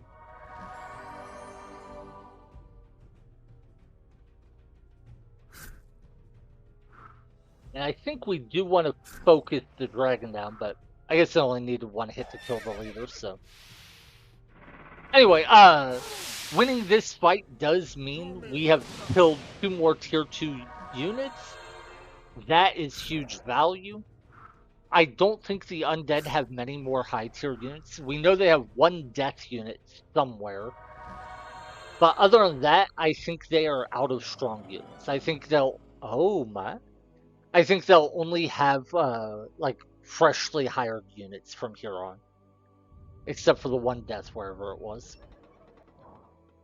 This Potion of Fortune is another permanent stat buffing item. It increases your chance to hit by 10%. Doesn't really matter on a leader who heals, because of course she has a 100% chance to hit anyway. But it would matter on our other units. So I'm going to give it to our mage. He goes up to 88% chance to hit. That should be quite useful.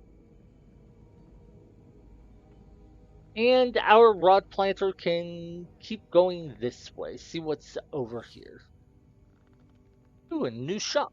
Let's check it out. Healing potions and warding potions.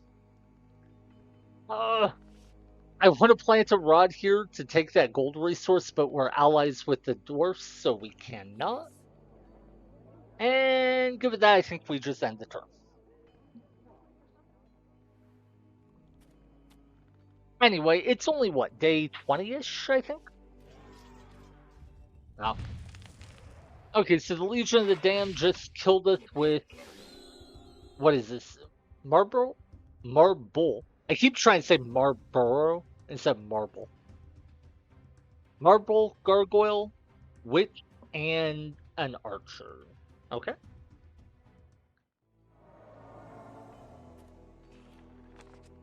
Yeah, now he's trying to buy or sell us a spell again. Now, I don't know how much I care about that particular spell. It might be useful. And, buying a spell is just generally a good idea because usually they're hard to come by. But I think buying spells makes them less likely to betray us later. I think the more you say yes, the more money you give, stuff like that, the more friendly they are. And if you say no, I think it increases the chances they will just betray you. And I really don't want to deal with that right now. Now, I don't know what item this place will have. It may not have been worth coming here. That's why I made sure to quick save. We can reload if we decide it wasn't worth coming here, but based on these enemies, I think we'll at least get a good amount of gold. And hey, the experience will be nice, so we should be fine. He takes 24 damage from pearls without even defending. That's so funny to me. Ooh.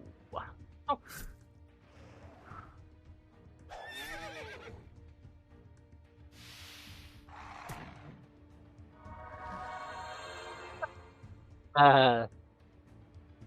Okay, sweet. Yeah, that experience got our knight leveled up to an Imperial Knight, plus we get 500 gold and an item we can sell for more gold.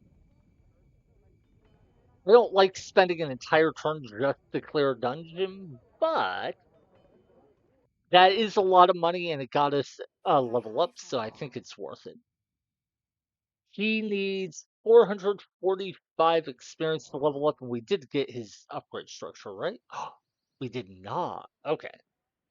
So yeah, this will be the next upgrade structure we build, and I think we can build it next turn by selling one item here.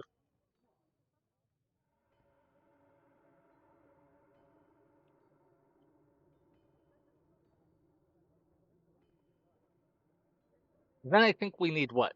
Is it 900 experience for our Imperial Knight to level up? Roughly that. Uh, Once he levels up, we would need how much? 225 to research plus 150 is 375. So we need 75 more runestone mana, and then we should be able to take down Capital Guardians if we have the right armor potions. 120 damage and we heal for 94. You know what? I'm not even defending. I'm just going all out on the offense. Oh no, he did 104 damage. And then he died, and then I healed all the damage he dealt. Yeah, 950 experience to become a paladin.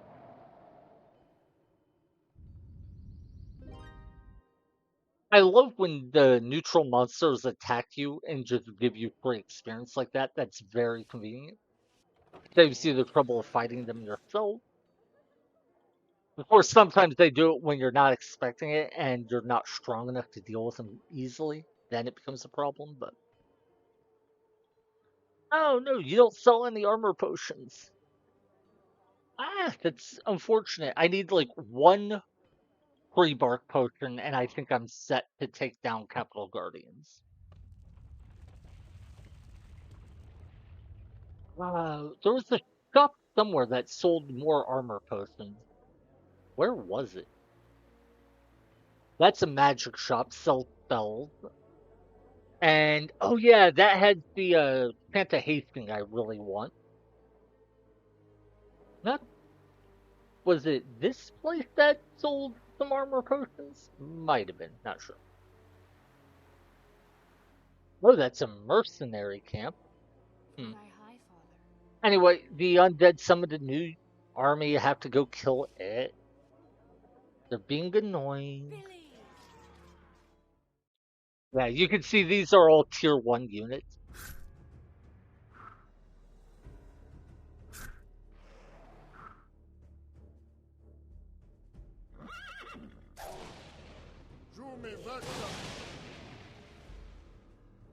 So yeah, they are basically out of any strong units. There is still one death unit somewhere. I don't know where.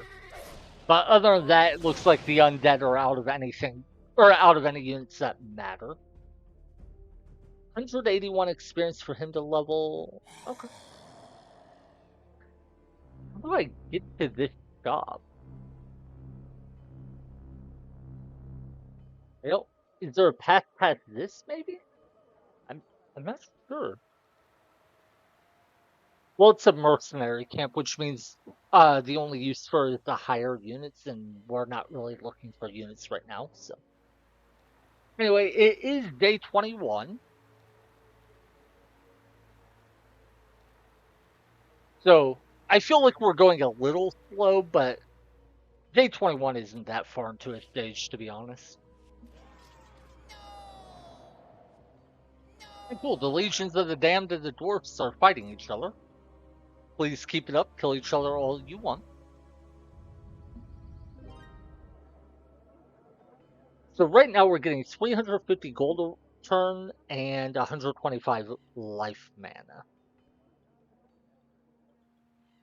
That's not bad, but I would really like Brimstone mana because we need it for a couple spells that are really good.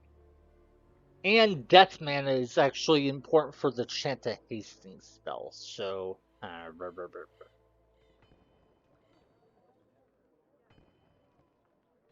Trying to think how I want to do this.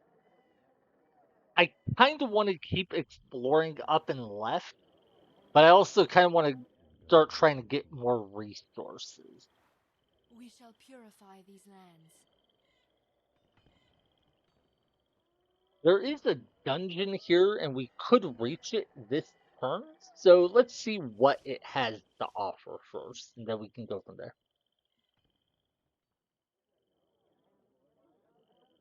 And yeah, I'm gonna just move a little, get a bit of extra scouting, then we go in. Yeah, this is a complete pushover of a fight.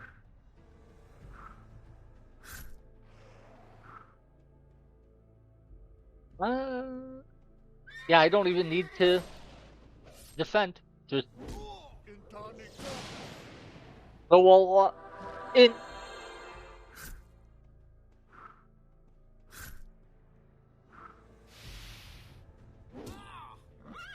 I like that the Titans are females, and they have this, I think that's face paint. I think it looks cool. That's one thing I really like about this game, is it has a very distinctive art style. What was that scroll? 75 earth damage. That's something. Alright, we have a decent bit of money, so let's hire a new rod planter and see if she can start getting some resources for us. Yeah, it looks like we can fuel this one.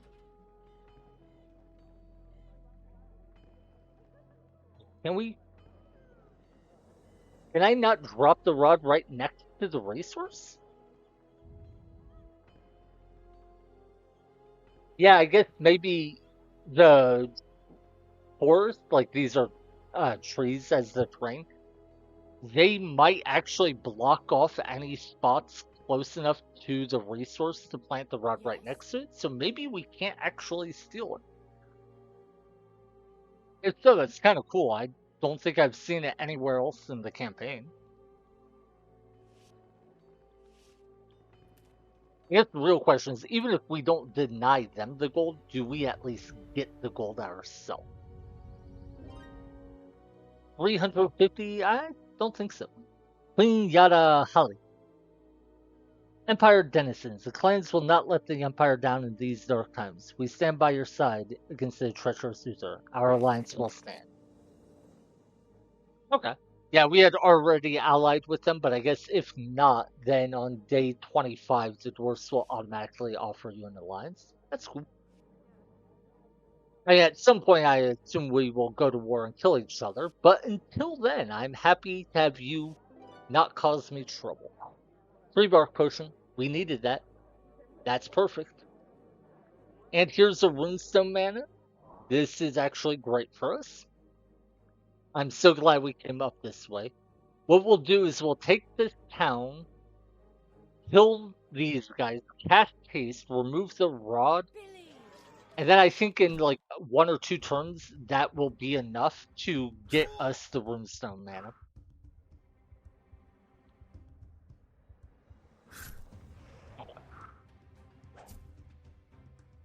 I could have just gone for poison damage or the mage to kill the marksman, but I wanted to kill the marksman first just so they didn't have anyone who could damage our back row.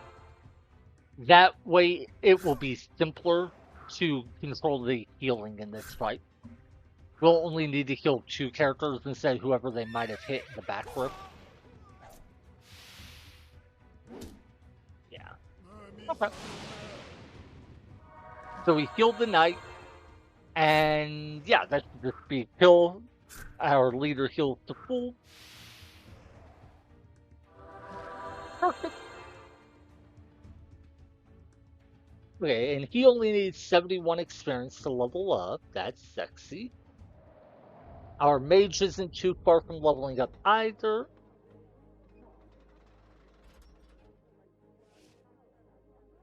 Billy! You know, I could actually hire a new rod planter to remove this rod. Huh, I wonder which is more valuable. 200 life mana or 300 gold. When the 300 gold gets us a party leader that can run around doing stuff. Well, I'm not sure on that one. Let's go with the rod planter. For thy high father. I can always cast haste on later turns. It will never not be good to have the 200 mana, so I'm listening. I think this is fine. For thy high I'm listening. Okay, so yeah, she could not plant a rod anywhere. Wait, maybe there was a spot. Oh, I needed to put the rod right here, not here. That was my mistake. Kind of screwed that up. But yeah, see how I can't put a rod right next to this resource? I guess the devs intentionally put trees here to block all your spots. That way you couldn't steal the undead's limited resources. That's interesting. Anyway, we will come up and take this rod, though. For thy high father. Oh, sorry, I had been looking at chat real quick. Let me catch up. The maps are the same in the campaigns. Each campaign has 7 maps, and then they released expansion packs that you'll get for free if you buy the game that have 4 more stages. So effectively, each faction has 11 maps, but they're all fixed. They're the same ones each time you play through. And yeah, the art style, the just general aesthetics of this game, I think is what made the franchise so successful. I also love the voice actors. I think they did a great job. Oh my god, this is amazing. 10 armor, this is the best dwarf spell we could possibly get. And the dwarfs just sold it to us. Being allies with them just to get that spell would be worth it. I'm so happy with that. With 10 armor, let's see. Wait. Yeah. Okay. So we have the Holy Armor spell researched. This will give us 20 armor. The spell we just bought is Ice Shield. That'll give us 10 armor. That's 30 armor. It costs us 100 and then 150, 150. So yeah, we can get 30 armor for 250 runestone mana and 150 life mana now. For thy high father. That will be fantastic. But anyway, yeah, there are custom maps. Fans have made tons of maps. There are even fan mods for the game. I was trying to play one of the fan mods a few days ago, but it was made over in Russia, and I was having a lot of trouble I got most of the English language parts installed, but there was a problem with one of the font files. So a bunch of text was corrupted, and I couldn't figure out how, like, did I need to download a different font file or move it from one folder to another or whatever?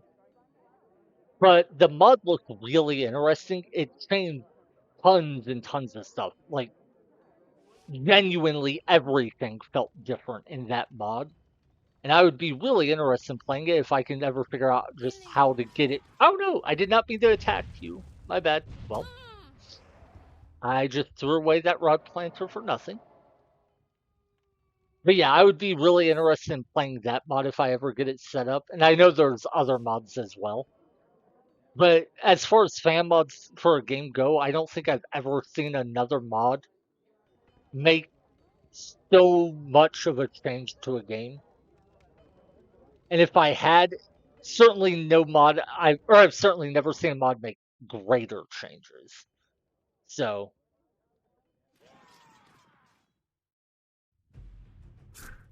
there's definitely a lot of content for the game, even once you've gotten used to the campaigns and, you know, kind of experience all they have to experience.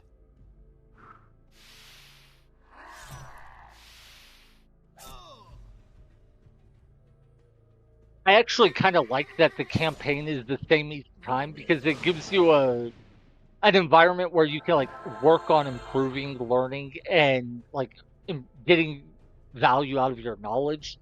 And then you can go play custom mods, custom campaigns, whatever else. So I kind of view the campaign as a training environment. And I think it works well as that.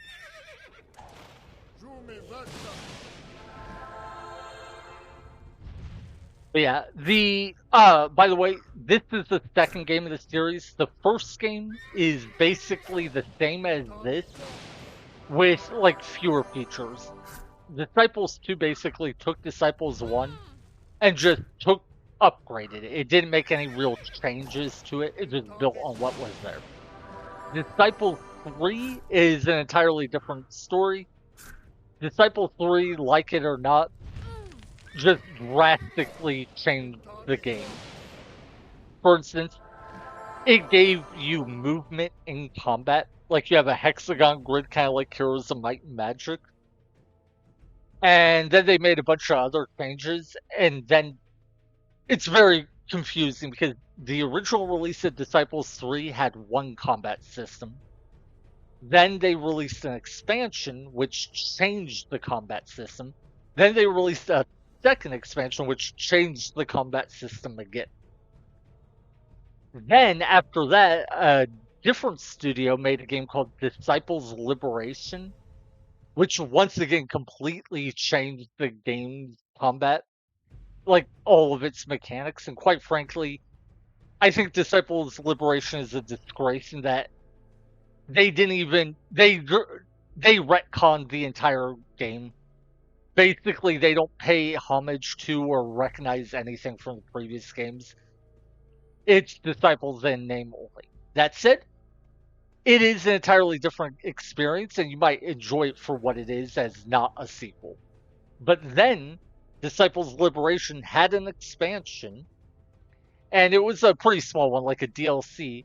And then it had another expansion called Disciples Domination, which added more changes. So, yeah, the Disciples franchise has an interesting history with all the different versions and whatnot.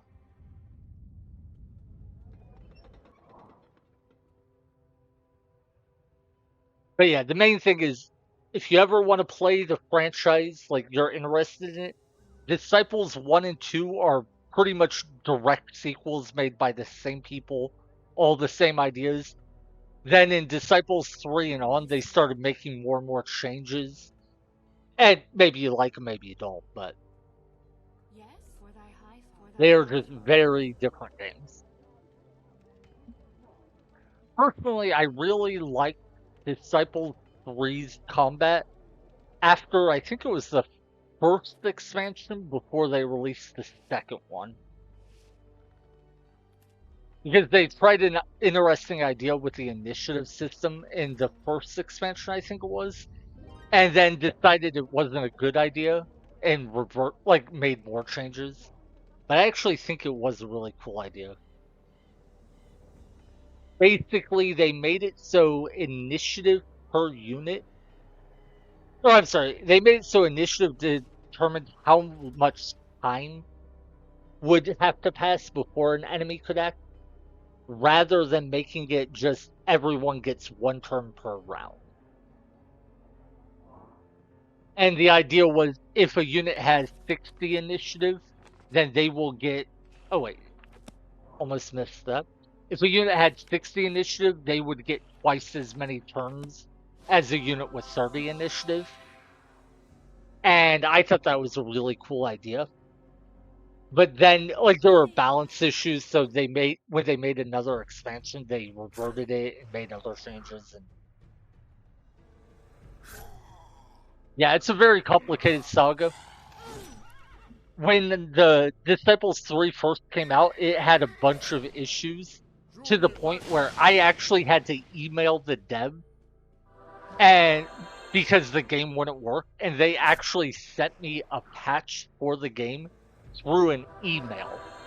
So I was downloading an executable file from an email from someone I didn't know over in Russia to get the game to work.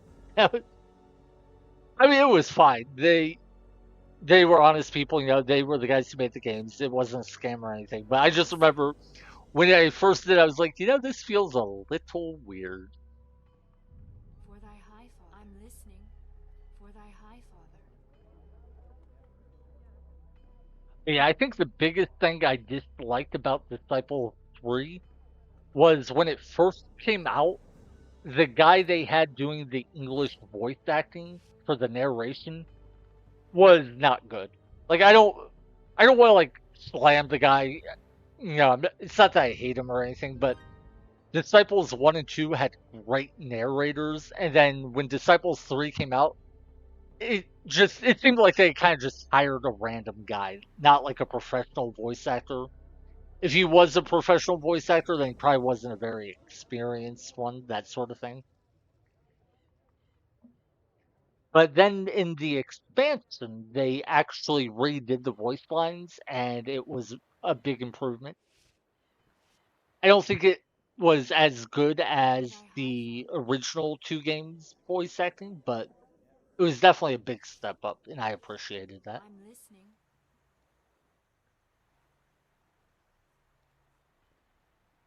Hmm. I kind of want to take this rod. Wait. Oh my god. Remember that when I said there was that death unit I didn't know how we'd ever deal with? We shall It's still purify the sitting fires. here. Death, we killed the leader, and now Death has been sitting here doing nothing for like 20 turns. Oh my god. That's actually a little intimidating. It's like he's sitting there like, yeah, you thought you dealt with me, but I'm still here. I'm not going anywhere. What are you going to do about it? Oh my god. Like, I genuinely don't know what to do about him still. Actually, I do. I just need 12 more experience, and I should be able to kill him. So, this is the direction of Uther, and that's a really strong party. So for now, let's just go here. That's a mercenary camp to hire new units.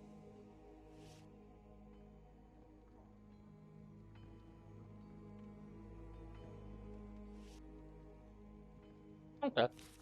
Well, we'll cast haste. Wait, I don't need to cast haste. I can just hire another rod planter. What am I doing? For thy high father. He'll remove that rod. Seriously, it's so weird that that death unit is still sitting there. Has it been sitting there that whole time without me noticing, or did it just like move back recently? For thy high father. Yes, yes, yes. I honestly don't know. I'm gonna watch and see if it actually moves or does anything, or if it just sits there forever.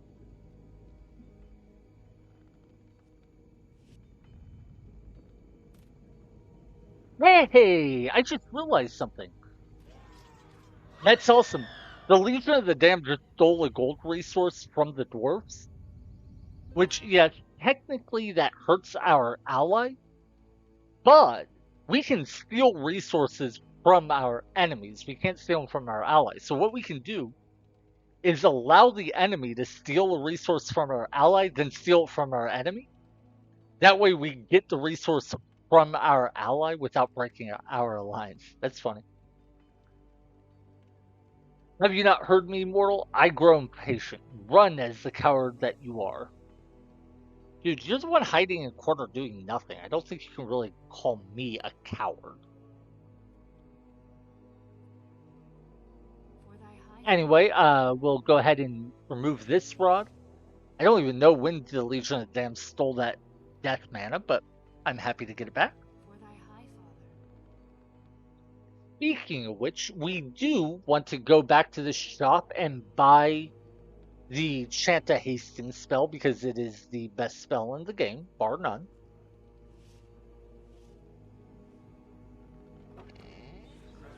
Anything to buy here? No. How about stuff to sell? Yeah, we'll sell that scroll. What's this potion? Accuracy potion isn't the worst of things, but yeah, we'll sell that. I'd prefer to have money. Cool. So we need 3,000 gold for this upgrade structure. We're at 1,900. Yes? We have a thief and a rod planter. Believe! So I think we can actually take this gold resource for us this turn via a fun trick that we've been using.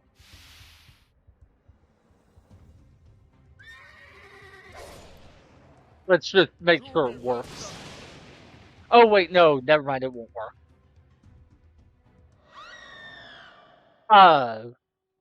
Yeah, okay. What I was thinking of is the trick we've been using with combat. So we have our boots equipped. That gives us 58 movement points total. We cast haste, giving us half our movement points back. That gives us 29. We take our boots off, so we only have 42 movement points total. Now, when we get into combat and lose half our movement points, we still have 8 movement points left. What I was thinking is I would use that trick with the rod, but planting and removing rods doesn't take half your movement points away like battle does. It takes all of your movement points away. So we will need to cast haste a second time to get the rod down. Aha! Thanks to the Legion of the Damned, we were able to steal a resource from our For thy allies. high father.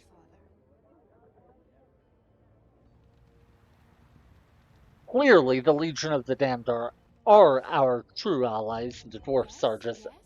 people we're pretending to be friends with. Alright. No, I just realized we could maybe use the summon spell to scout out toward Usur to get rid of the Fog of War. Enemies who are hidden by Fog of War passively gain experience. So removing Fog of War quickly can keep enemies from leveling up and getting stronger. So sometimes it's a really good idea to use summon units to scout, even if you don't need to do anything with the information right away. See what's in this dungeon. Ooh, a wolf lord with 2 wolves. That's kind of fun.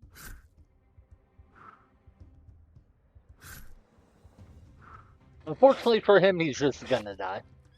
But hey.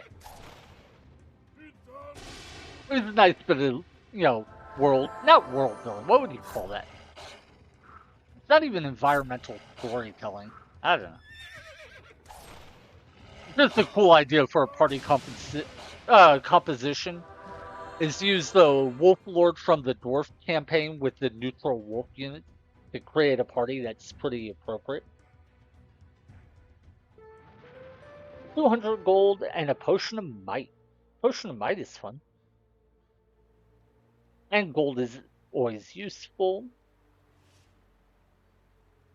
So that's a dwarf party. We can't do anything about them. I mean, hey, they're our friends. We shouldn't be hostile to them. We will cast haste so we can drop a rod, steal another resource that at one point belonged to the dwarf. We are terrible allies. All we're doing in this alliance is buying spells from the dwarves and then stealing all their resources. Oh. So that's gold and infernal mana that we get control of. Any other resources that we've seen that we haven't taken? This runestone mana, which we can't take because it's owned by the dwarfs. Other than that, I don't see anything. I'm listening. Okay. So let's scout. By the way, yes, that death is still sitting there. It's been sitting there for like 20 rounds. That's so weird. Yes? And the worst part is, I'm honestly not sure. Even with this upgraded unit, I don't know for a fact that we kill it. I think we can kill Death now that we have a White Wizard, but I think so. I'm not sure.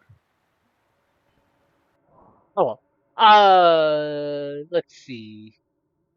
We need 380. No, yeah, 380. Wait, 384 experience, I think it was, for our Imperial Knight to level up to a Paladin. Once that happens, we can take down capitals. I kind of want to take down the Undead Capital, even though they're not doing anything, just because it's in the middle of like this area, and I don't want to have to deal with any units they Yes? spawn. But it might be better to go after the Legion of the Damned or even the dwarfs. Now here's something I'm not sure. Normally if you For thy kill high father. a capital, all the units of that faction go berserk and charge at you. Would that happen if we killed the Legion of the Damned capital? I mean, I assume it would for most of them, but like, would this party charge out at us? And more importantly, would Uther charge out at us? I honestly don't know. It could be fun to find out, though. Alright, okay, so it looks like that's a dead end. So what's in the bottom left corner of the map, I wonder? Because there's this whole area here. I thought that would be where the dwarf capital is, but apparently not. For thy high father. For thy high Okay. Yes? Well, I'm definitely curious to find out now. I have no idea what's. I wonder if that's where elves are. Maybe we can go down there and find elves who will help us out. That'd be cool.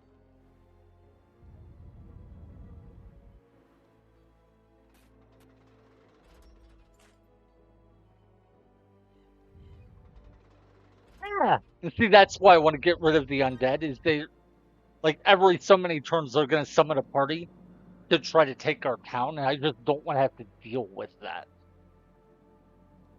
That said, I think it is probably better to focus on the rest of the map first.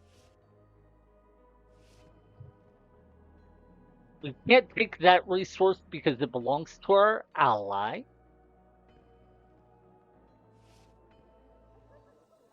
Ooh, but here's the town we can take. Yeah, I think we can just instant resolve this, right? Like, yeah. Cool. We got another level up on an Imperial Assassin, and our Imperial Knight is 216 experience away from leveling up. Hey, your Empire dead. Uther kill you. I mean, yeah, he killed our Emperor, but that doesn't mean our Empire is dead. We have 1,000 mana, so let's go ahead and cast the haste spell. I see a town here, so I want to hopefully capture it, but it might belong to the dwarves. Yeah, it does. Unfortunate. Let's head. So we reached the bottom of the map. So what's just directly in the corner? Let's find out. Well, it is the set of Lizardmen and Medusa who are half dead. I'm guessing the dwarfs tried to kill them and failed. 500 gold and an incorruptible scroll. That's spell, the incorruptible spell, makes you immune to enemy thieves for 1 turn. It can actually be pretty good in multiplayer, but it doesn't really do you anything in single player. For thy high father. So yeah, I'll have her go to the shop to buy that Shanta Hastings spell because I really want it. High father. And we can end our turn again. And the undead will take one of our towns. I think the Legion of the Damned is about to take one of our towns.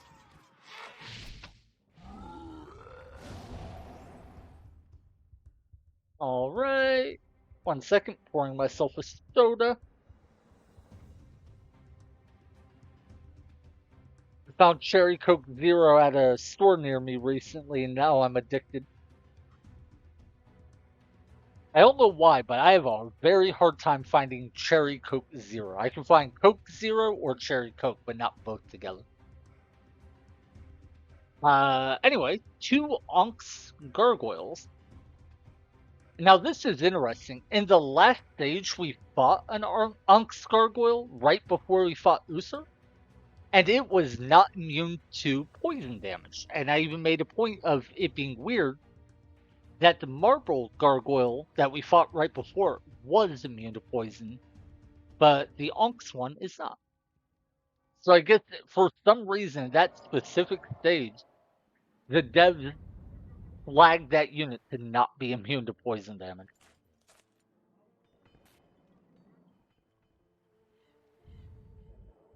Can't imagine why they would, but...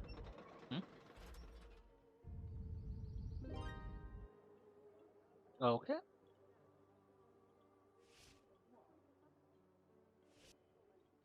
Alright, see, this is Elven House, so I was thinking there'd be elves around here, but I don't see any. Okay. Well, that's mostly everything in this corner. There's that town, but we're gonna ignore it for now since it belongs to our allies. I'm listening.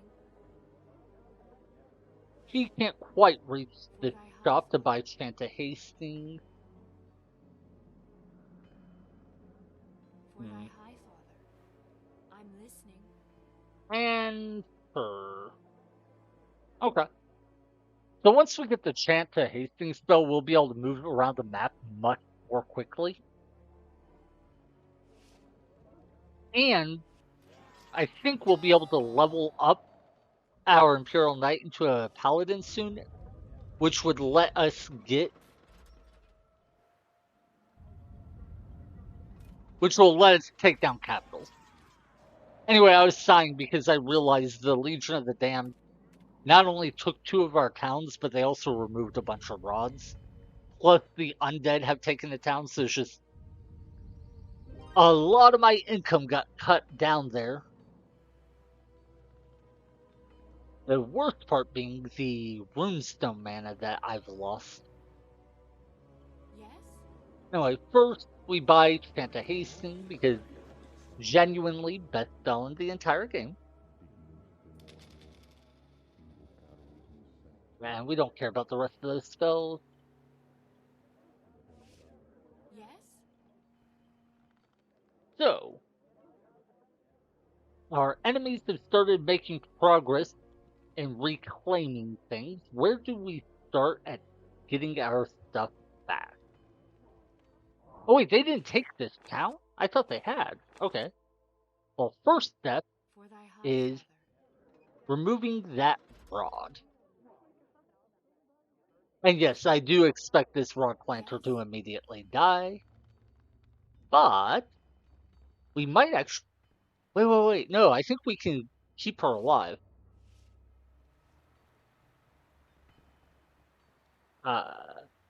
Yeah. I don't know if it'll work, but I'm going to show you how strong the Chanta Hastings spell is and why I'm hyping it up so much.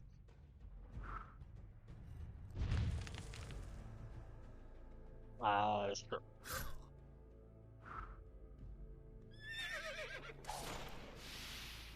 Alright, now with the White Wizard attacking, I think we kill every... Oh, they burned a potion. Didn't expect that. Okay.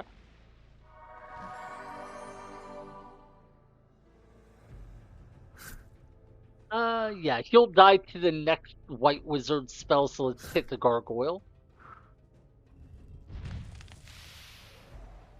He dies, so he won't be able to waste another potion, which means we do get the potion from him, which is nice.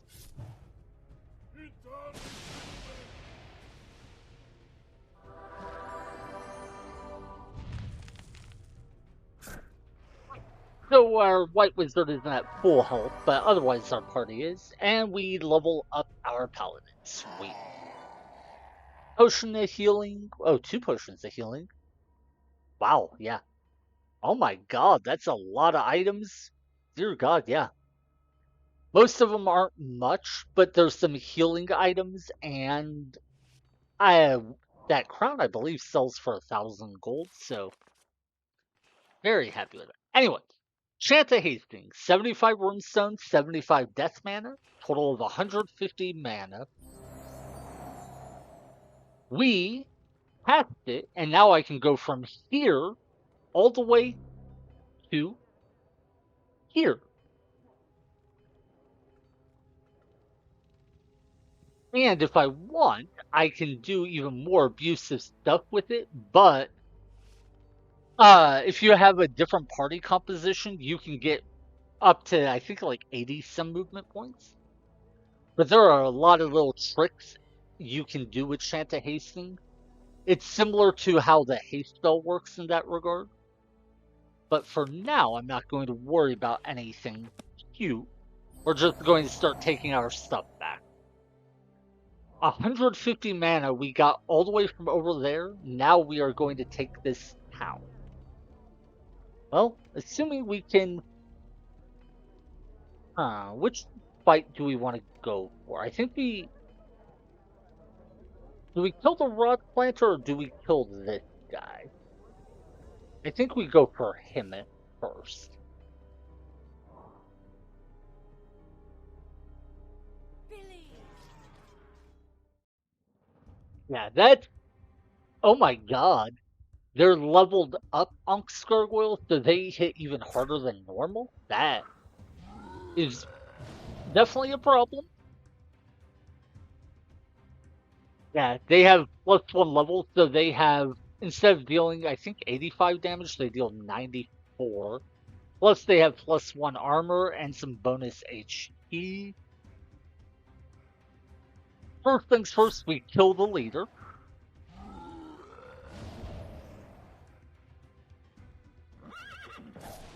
I do lose my wizard, which sucks. But apparently now they're going to go after my rod planter? What? Wow, okay, yeah. They are welcome to hit my leader that takes almost no damage and heals herself to full every turn if they want. Well, why are they doing that instead of hitting my Imperial Assassins? They would kill my assassins. Like, they already showed how easily they can kill something by killing my wizard, but then they just switched to targeting my healer. That's funny. Okay, well, Yeah.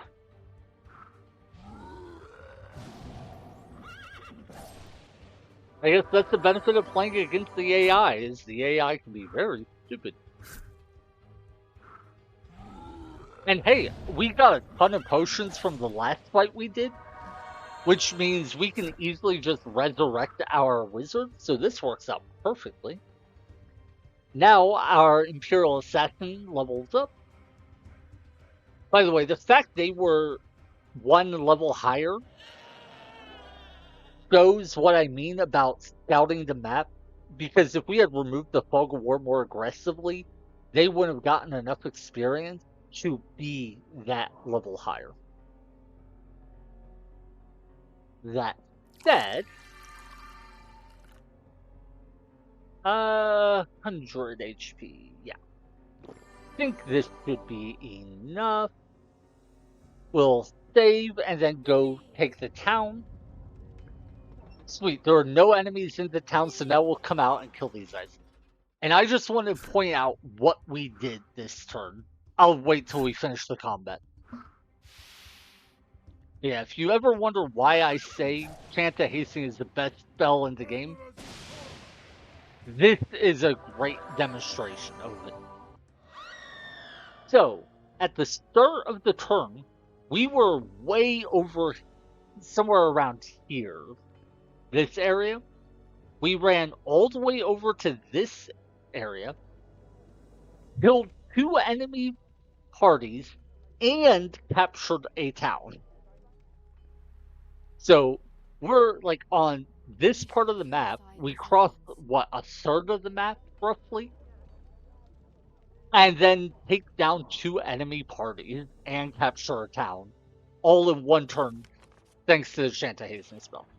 Now, granted, part of that is because we are playing as a Mage Lord, and Mage Lords can cast each spell twice a turn. But still, like, yeah. I mean, 58 movement points a turn, multiplied by 3 because we can cast Chant of Hastening twice. That's 174 movement points.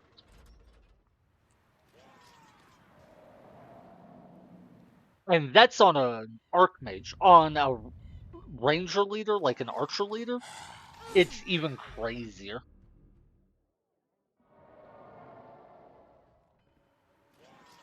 Alright, so neutral party just attacks some dwarves. For thy high father. Now, we have a decision to make. Do we go ahead and try to take an enemy capital down? And if so, how many resources do we commit to doing? Problem I'm facing is I could definitely take this town, but or this capital, but there are 2 more capitals in the stage, plus there is Uther, the final boss of the campaign. So I might want to save resources for other fights instead. I'll tell you what, I've been streaming for about 4 hours now without a bathroom break. I think what I might do is set it up so I get the free win against the Undead Capital with minimal investment. And it's just going to be a slow fight. And I'll use that fight as a brief break so I can like go to the bathroom and stuff like that. You know, maybe get some food, a quick snack or something. Basically, I'll take a short break, which I think is reasonable after 4 hours, and in the process, or during the break, I'll let the game play in the background, effectively. I think that's what we'll do. Anyway, we're going to cast the Holy Armor spell, the Ice Shield spell. That will give us how much armor? He hits the armor cap at 90. He's at 75, so yeah. 1 potion of protection. And I will go ahead and research strength just so we can slightly increase it. the speed at which the battle goes. Oh shoot, I just realized they might have paralysis units. If they do, this won't work. Believe. Oh god, if they have ghosts, I screwed this up. Yeah, they have double ghosts. Yeah, this is a problem. This is a problem. Yeah, because they're just going to permanently paralyze my unit.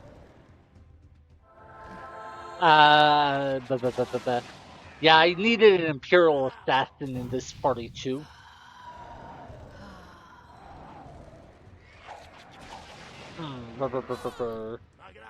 Yeah, I think we have to reload and bring an Imperial Assassin with us.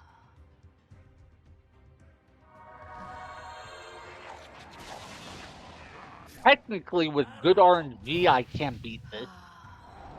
Because I need 1 turn to kill the mage in the front.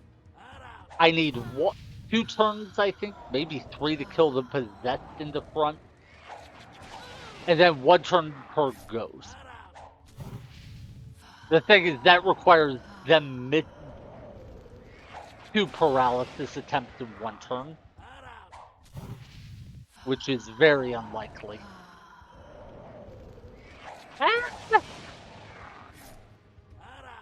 No! I totally forgot. Against any other faction, this would have worked. But against the undead specifically... yeah. Okay, we're gonna have to retry this. Wait. They double missed the paladin. He gets a chance to attack. So we kill one guy. Okay.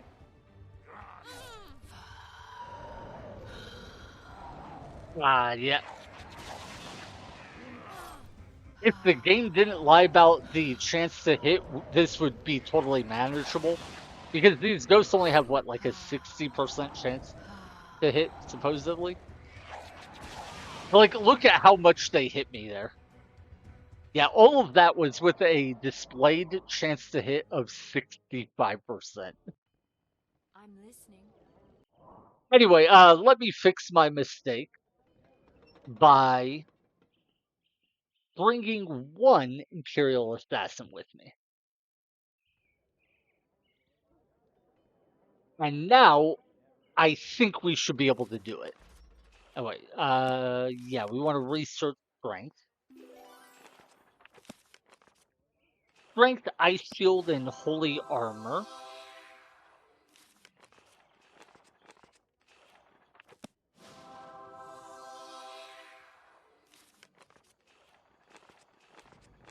And by the way, I'm not actually sure this will work. Because of the ghost paralysis, it's very tricky to figure out. A big thing is the Imperial Assassin does not one-shot ghosts. Because it's only going to deal 79 damage. And they have 50 armor, which means he's basically going to hit for 40 and they have 45 health. So this may or may not work. It also has 45 armor. You know, I am going to burn our Potion of Invulnerability. It's the best potion we have, so I hate using it. But I would love to get rid of one faction. So the 4 damage shy of being able to one-shot the ghost. But with 3 targets for them to paralyze, I think we have a very high probability of killing units each round. Oh, they double missed their paralysis? That's huge for us. Okay, yeah. Okay, that's it. That's the battle. It doesn't matter how much they paralyze. They can't shut down both of our damage dealers, so we win. And hey, because we have an Imperial Assassin in the party, the fight will go much faster than without it. I hate burning one of our most valuable potions to do this, but it worked out. And hey, as an added perk, our Imperial Assassin will level up after this battle. Anyway, with the 2 ghosts dead, I am going to go take like a 3-minute break. Be right back.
Alrighty, I'm back.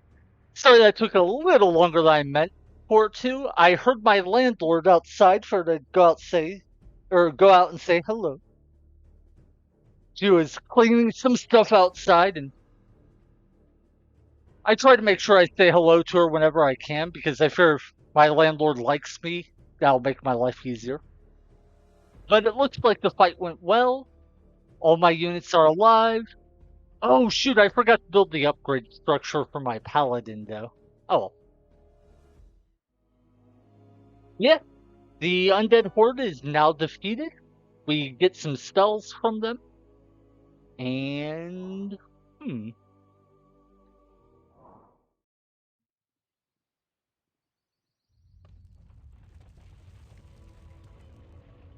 thy high father. and thank you, thank you. How are you doing? Are you having a good night?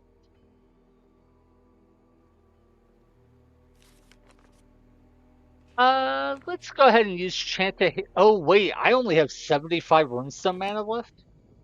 Okay, we're not going to cast Chant to Hasten because I need to conserve that mana. Real quick, because we took down the enemy capital, I expect that party to come after us very soon, and I expect this death will start moving around and attacking us, so. Few concerns for For the thy high father. what's going to come up next, but okay. What kind of games are you guys playing? I keep wanting to play some League of Legends, but I refuse to play it on stream because I would be too embarrassed by how bad I am at the game.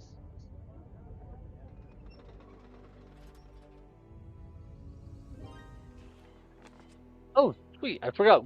Our leader leveled up at level 14. She gained a new skill. Arcane power, lore, and knowledge stuck. Might is literally useless on a healer. I guess Fire Ward isn't bad? Question mark? I think that's the best thing. Reason I say that is we're up against the Legion of the Damned, so they have a lot of fire attacks. So, I mean, I don't think any of the fire attacks matter when you have 90 armor, but hey. Sweet. And our paladin got his class upgrade. Across the Obelisk. I don't know that one. What kind of game is it? Oh, I should have removed my boots for the boots so I could save a few movement points, but it's fine.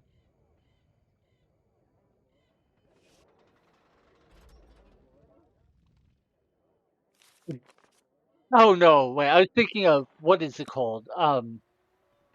Something of the Oberdin. Oh, what was that game called? It's not the game you're talking about, but there was a single player game that was really cool that had something of the Oberdin in the name. And I've always wanted to play it. I've seen other people play it. For thy high father. Oh, I'm listening. I'll have to see if I can find it because it looked really fun and I've always wanted to try it. And I know there's a Steam sale going on, so I want to see what sort of games are on sale. Oh, deck building roguelike? Those can be fun. I kind of got burnt out on Slay the Spire. I played Slay the Spire 2 a decent bit when it first came out on early access, but they're doing patches every like week or two because, it's early access, of course, there. And I just can't bring myself to keep up with it. Yes? So I'm gonna play it some more once they've settled more. Probably on official release.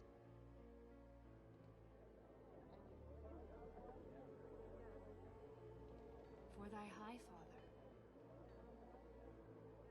Believe.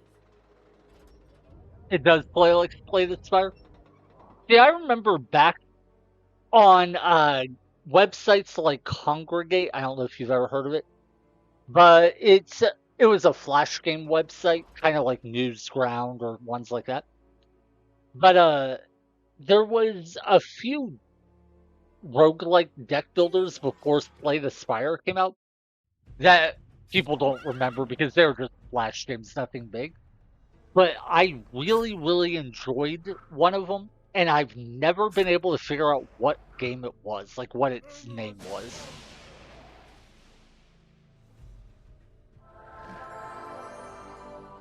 The main thing I liked about it was it had stats sort of like how Slay the Spire has strength and dexterity, but instead of just being something you can get from a relic or whatever, they were like stats you naturally have, and then you could pick different characters who would have different stats. And then there were, so each class had like their own, instead of just their own card piles, they also had their own stat lines. And I thought it made the classes feel more distinct, but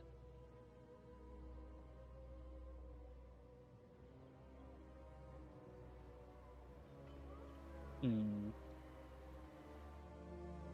I do know part of the reason they designed the game that I'm talking about that way was it was easier to make classes different by giving them different stats rather than making entirely new sets of cards for each class. Yes? Because Slay the Spire had something like I think 40 unique cards per class, and making that many is a huge requires a ton of design space and effort, whatever. I don't know what you call that. For thy Like high father. committing a lot of your resources in terms of what your developers can spend their time on. For thy high father.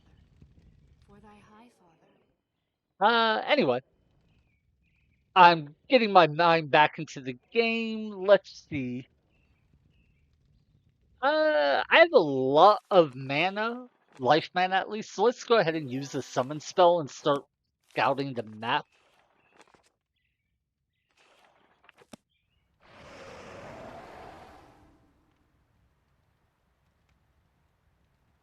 By the way, I do know Slay the Spire has multiplayer. Have you ever tried it? I've always been curious what it's like.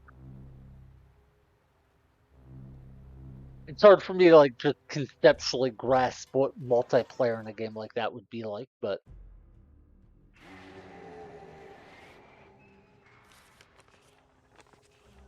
oh sweet. I didn't realize it, but I have a level 1 summon spell, which is a lot cheaper. So let's use that. Ooh, there's a town. Okay. And then we'll cast another summon. We got enough vision that we can put it on this ledge. This is one thing that's really abusive about using summons to scout, is you can use summons over walls. Yeah. That's an Abyssal Devil. Okay. So yeah, it looks like the path we're supposed to take is either to go up this ramp or up here. That'll get us onto this kind of like level. Then we go up to where this town is, clear our way through up to this path, and get to here. And we kind of just bypassed a lot of that by using our summons to scout through it by just casting summons over the wall. Yeah, that is a lot of vision to get for. I mean, it was 400 mana, so it was fairly expensive, but still. Wait. We have 30% armor. So, yeah, we don't have the mana for it yet, but we can take the Imperial or the Legion of the Damned Capital down once we get like 200 more mana.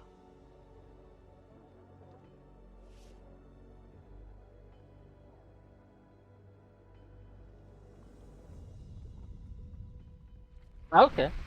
It's fun and co-op. The game adapts the monsters too. Oh, so like you guys, do you fight the same monster then? Like you're both in the same battle and you take, like you kind of share a turn then? That would be interesting. No, I do not want your healing spell.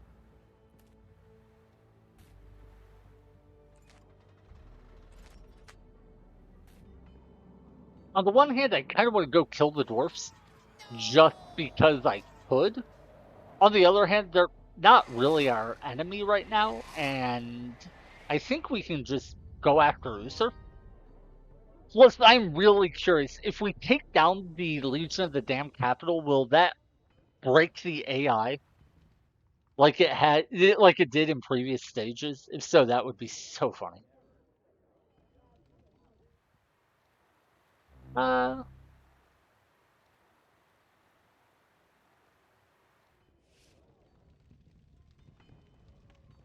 First, let's go ahead and fight this battle. Oh, wow. Okay. If these were higher tier gargoyles, this could be a really scary fight.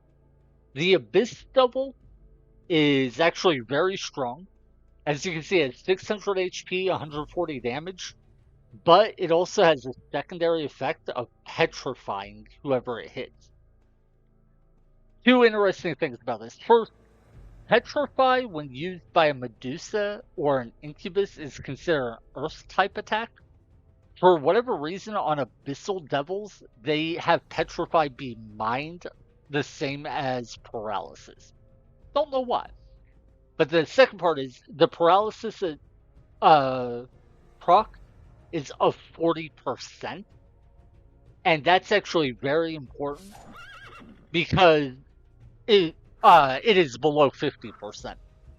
The way the game works by averaging the RNG rolls when it calculates the chance to hit, any displayed value above 50% is actually greater than what it says.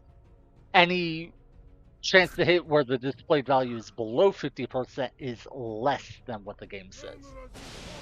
So when the game says there's a 40% chance to petrify, it actually means it's more like a 30, I think it's 36 or 34%.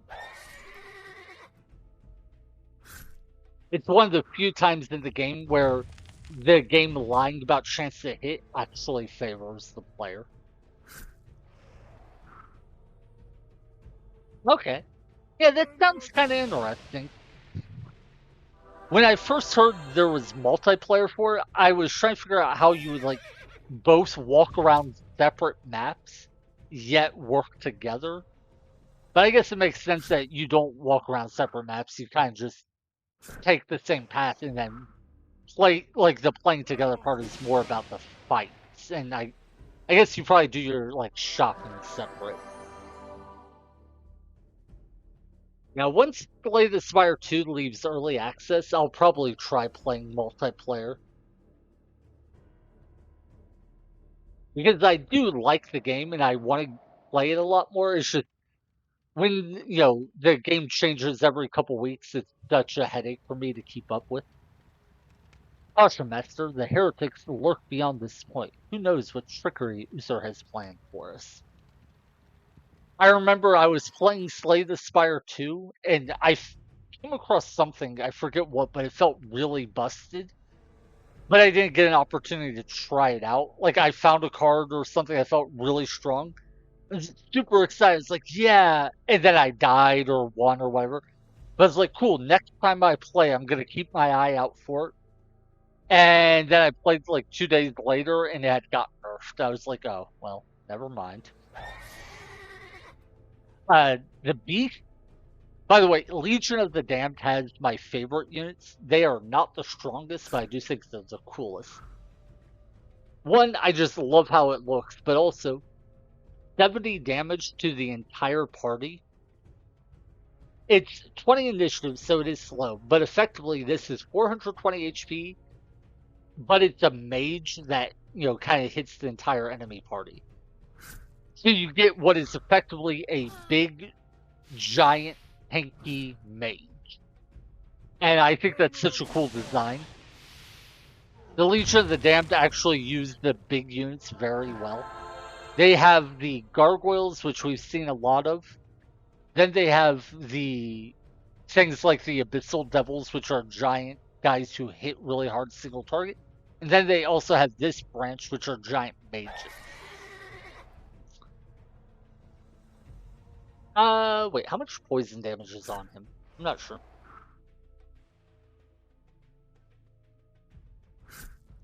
But yeah, I think the Legions of the Damned are my favorite faction to play as, just for the variety of the experience.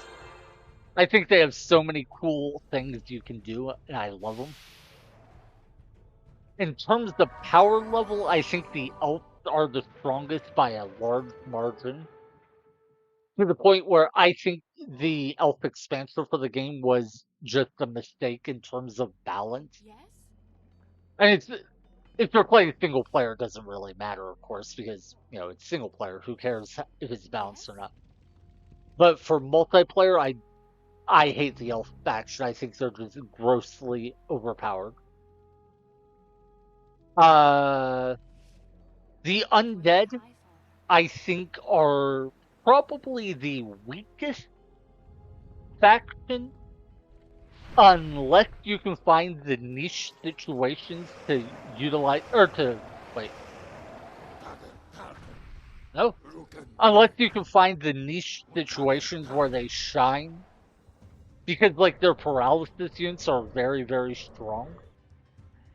And if you can find a couple like key battles early in a mission where say, there's this one giant enemy, but you just permanently paralyze them and kill them, you may get like a huge experience boost or a really strong item, something like that. Then the undead can take off, and once the undead get rolling, I think they're unbeatable. Basically, I think the undead have a really weak early game, and because of that, they struggle very hard in any sort of multiplayer environment. But if they can get past the early game, I think they are the best in the game. The Empire, I don't know. I always feel like the Empire is kind of weak, but it's hard to say. They are definitely the strongest in single player, though. No question about that. Billy! Yeah, that's just a free win.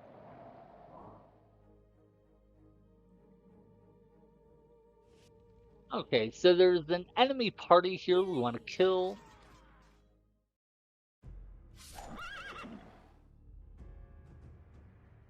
Yeah, the dwarfs are an interesting one. They are very strong, but they're also very weak. And I can never decide how the balance is. And of course, the difference between single and multiplayer is so weird. The big thing about dwarfs is the lack of healing and the lack of speed means they take tons of damage. And if you're trying to play in multiplayer, speed is important, like be able to get around the map fast and do things. So you can't just like take a bunch of time off to heal up by resting in a town. But in single player, you can just hit the end turn button 3 times while resting in a town, your entire party goes to full. In that sort of environment, the dwarfs can feel incredibly good. So I think it definitely depends on the context of what you're trying to do with each faction. And to be honest, I think that's part of why I enjoy the game. Is there's no one right way to play, one right strategy, one anything. Every faction is good at different things, and I think it offers a lot of variety. A trap! The accursed demons were waiting for us. Prepare yourselves for battle. Now, if you know this is going to happen, you can use the summon spell to trigger the trap. They come at us from all sides. Fight for your lives. So maybe I should have done that. On the other hand, they're not that dangerous. Also, this is the upgraded version of that beast enemy we fought. This one has 495 HP, 100 damage to everyone. So it's a mage with basically 500 health, 100 damage to the entire enemy party. But they also have one of the coolest effects in the game, which is lower damage. If they hit you, they can make it so you deal greatly reduced damage. And I think it's like 33% less damage, something like that.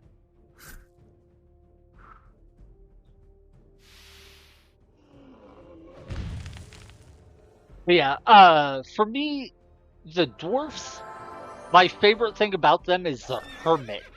I think the Hermit is just stupidly strong and also a ton of fun to play.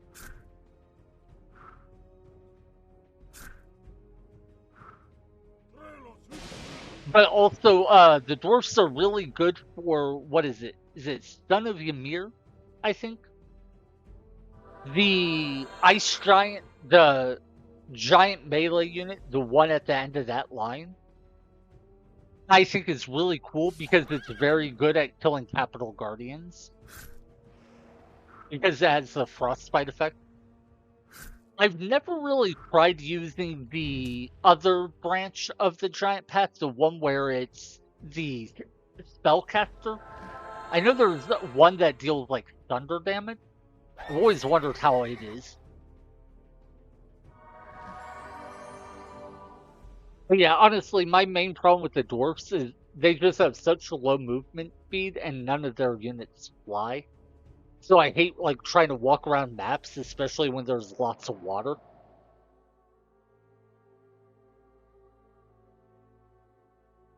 But yeah, I didn't use a summon to trigger this trap for a couple reasons. One, I didn't remember the trap was here. I knew there was a trap somewhere, but couldn't remember where. Okay, real quick. Well, first that, and then also because I want to get the experience and I want to see if I can just beat the battle without it. But no, look at this.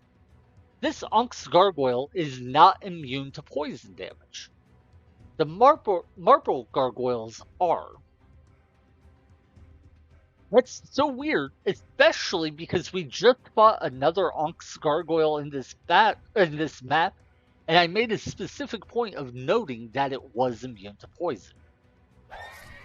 So as far as I can tell, when the game spawns in units, sometimes the devs just decided not to make them immune to poison, and I have no idea why. Because there was an Unk's Gargoyle in the last fight that was the same way. Or not last fight, but the last mission. And it's just such a weird thing that they made Unk's Gargoyles immune to poison damage as like a game bounce decision, but then the devs overrode it for a few specific fights in the campaigns.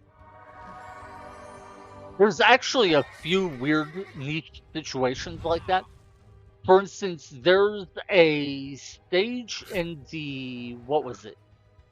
The Legion of the Damned campaign, where the enemy Capital Guardian has lower initiative than normal. Instead of having 90 initiative, it has like 40 initiative. And what's especially weird about that one is that's only in the original game and the original expansion packs. When they made the Elf expansion, they reverted that Capital Guardian to its normal initiative.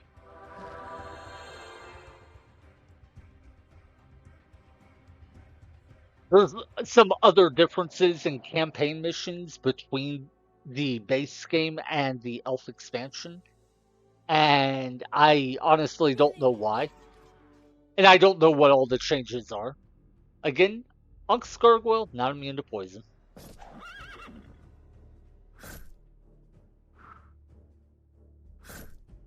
At some point, I want to actually like look at the map files or something to see just what is different between the campaigns and the different versions, but that'd be a lot of work. I don't know if I'll ever actually do it.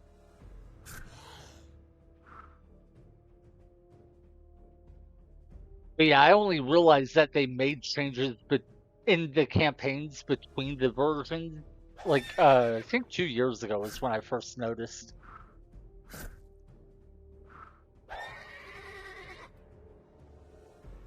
That miss sucked. It's why the enemy got away. Yeah, I do want to resurrect you so you can get some more experience.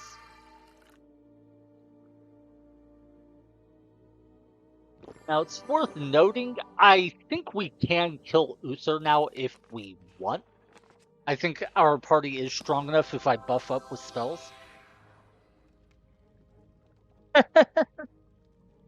Yeah, I mean, I love the game. I've played it so many times, and yet I still enjoy coming back to it.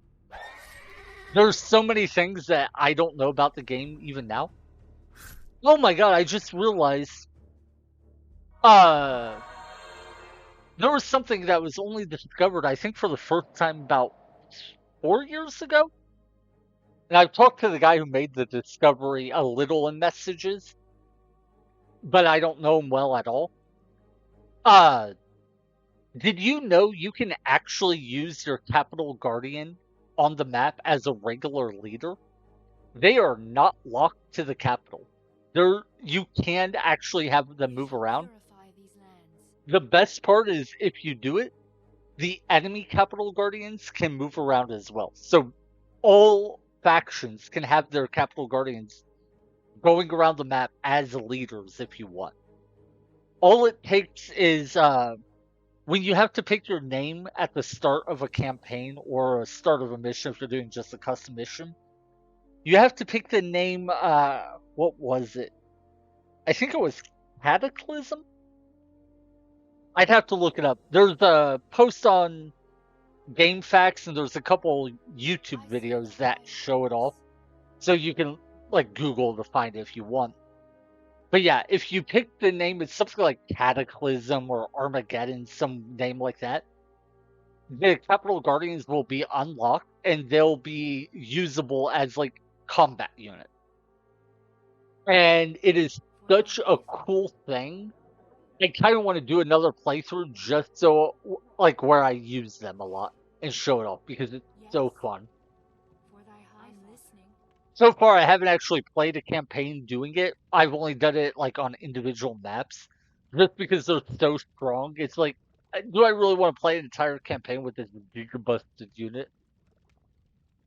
The other part about it is, because the enemy Capital Guardians will leave their capitals, they become so much easier to kill. Because they only have 50 base armor, the other 40 comes from the capital itself. But, yeah.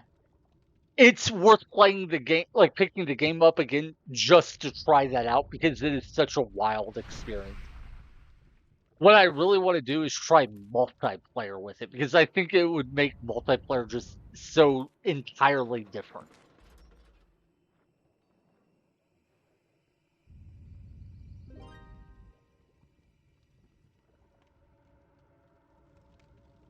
That reminds me, I don't know what to play after I finish this campaign. I might do another Rod Planter challenge, or I might play a different game. I still have to decide. I think we go for this town before we chase those guys down.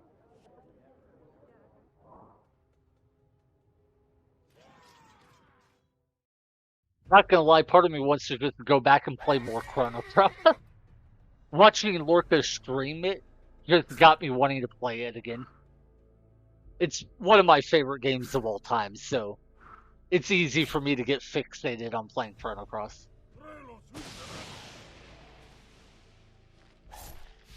Now this lady is scary. See how she has the transform effect?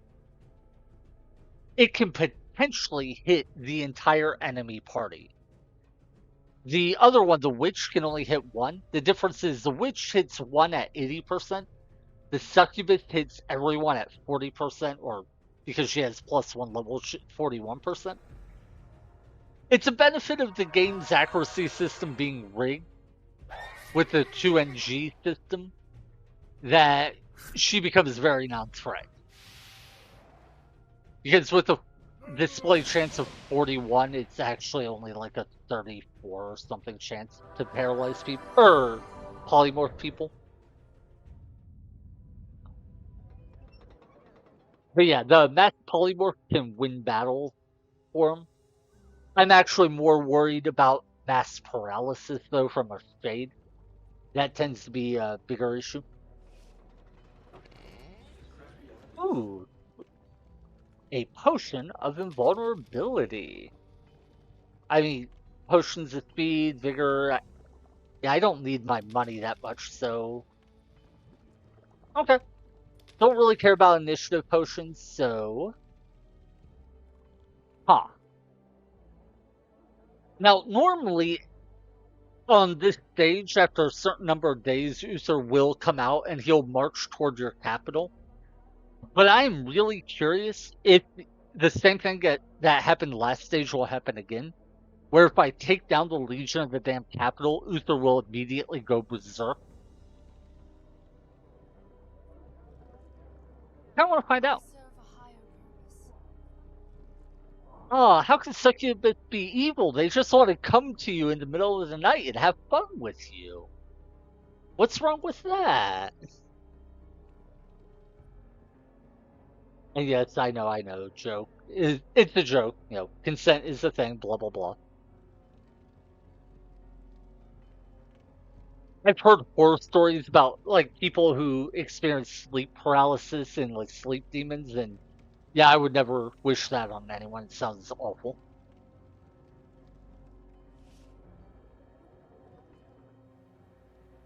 Anyway, I think we've gotten all the resources we can, other than the ones controlled by the dwarfs who are our allies. I just want to know if there's a resource in this corner that I missed because I never scouted that little patch of war. There's that, thank God. I would have felt so stupid if there was like a little island right here that gave or had a mana resource on it.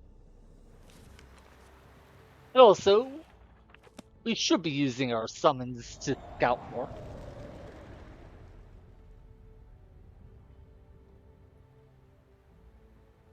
Oh no, that's another big party. Oh wait, this is the Legion of the Damn Capital? I feel so stupid. I keep thinking the Legion of the Damn Capital was right here. I don't know how I never realized that it's all the way up here. Okay, well, For thy high father. then what is down here? Is this like just a town?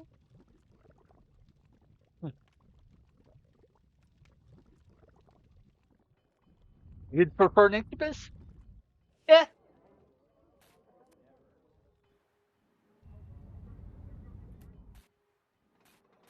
I'm trying to remember. It's been a long time since I read up on them.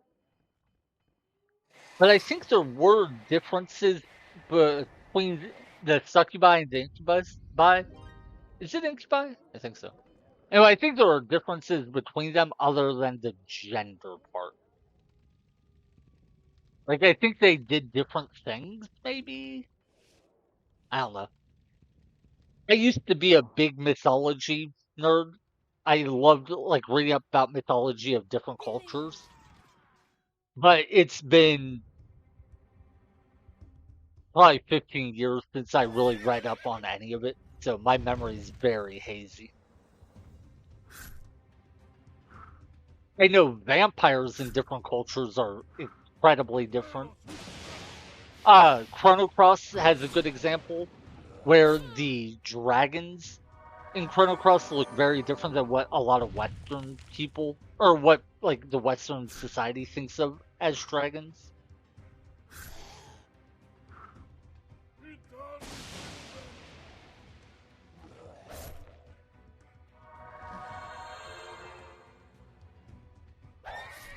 I'm trying to remember what was the one I did recently. There was a YouTube video about ghouls that I thought was interesting. In original mythology, ghouls were not undead creatures. They're from like the Arabia area, and they were jinn, like genie. Of course, in that culture, like pretty much all supernatural creatures were one type of jinn or another. Jinn were kind of like fairy in that there are tons and tons of different types. But yeah, the idea of ghouls being undead apparently came about much, much later. And it's a pretty much entirely Western thing. I thought that was interesting. I hadn't realized that.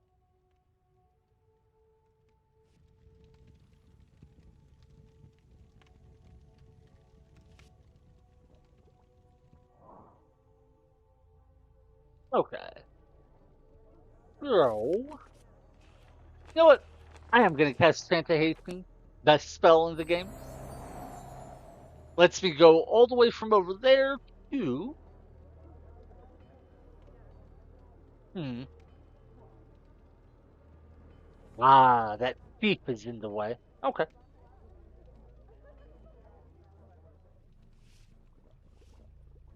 Okay, so there's just a regular town. This whole time I thought there was a capital here, and it was actually just a normal old town. That's so silly of me.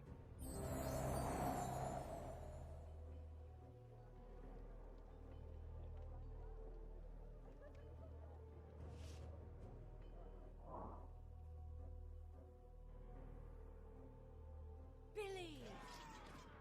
Okay.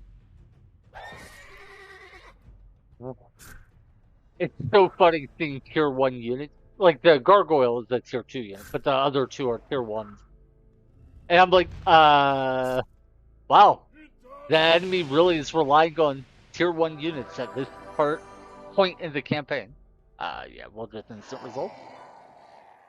Ooh, some potions. That's cool. Now, the demonologist, I am pretty sure will attack us as long as we're standing close to it. So I'm going to kill the thief instead. The idea being the thief would run away. The demonologist will not. So better to For get thy the one high that father. would be harder to catch. Okay. Anyway, more summon skeletons.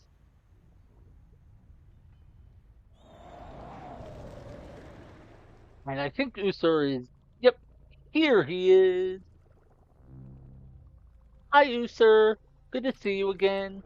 Looking forward to killing you. Won't be long. For thy high father.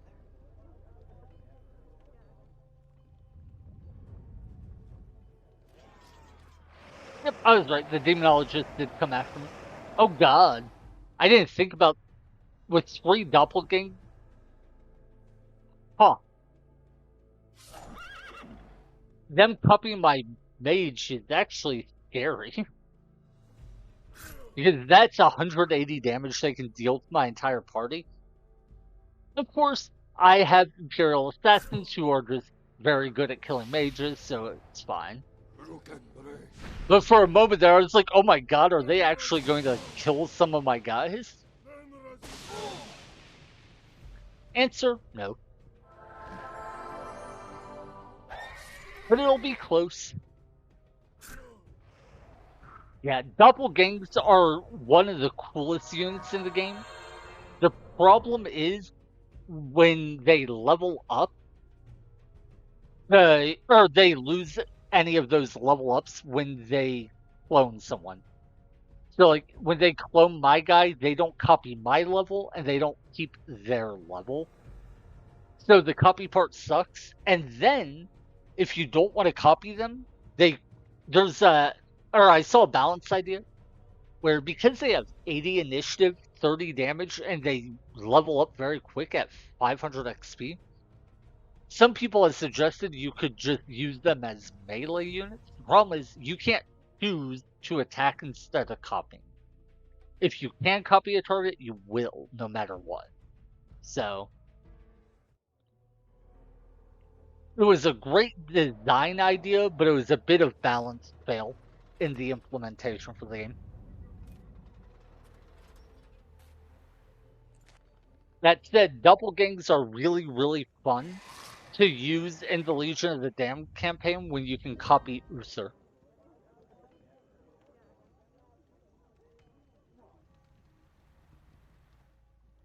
Hmm. So I guess we just take the capital.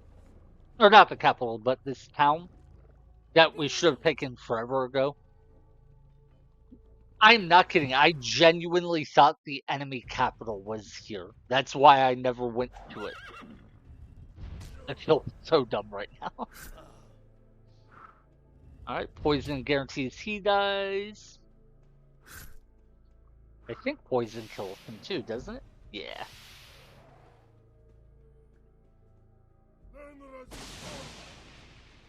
By the way, the Incubus in this game is actually more powerful than the Succubus by a large margin. Don't know if you realize that.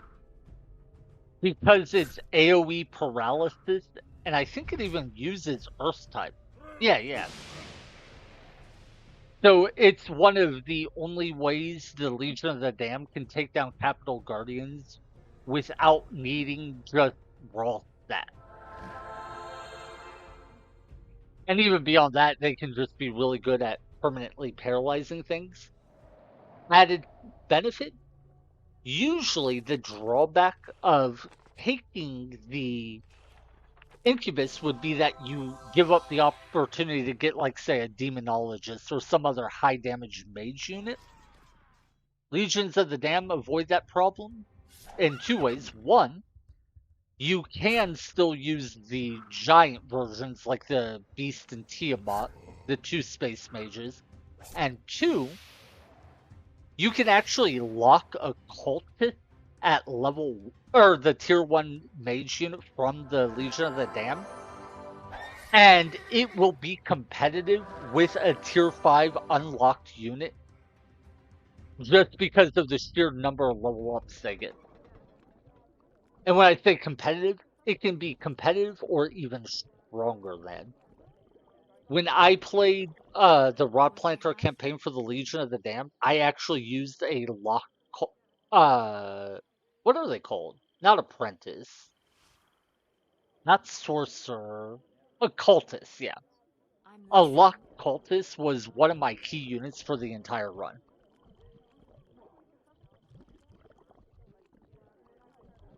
A big part of it is when you level up, if you're locked or you've reached your level up cap, you'll get bonus HP and like damage or whatever instead of just becoming a new class. But if you're leveling up every, say, 75 experience or so, and you're getting even just, 5 HP per level, it doesn't take long to get 150, 200, or more HP. And as a mage, that is crazy strong. Also, I'm very unhappy that we just had a dwarf steal this gold resource before I could steal it. My allies are stealing my resources, and I don't like it.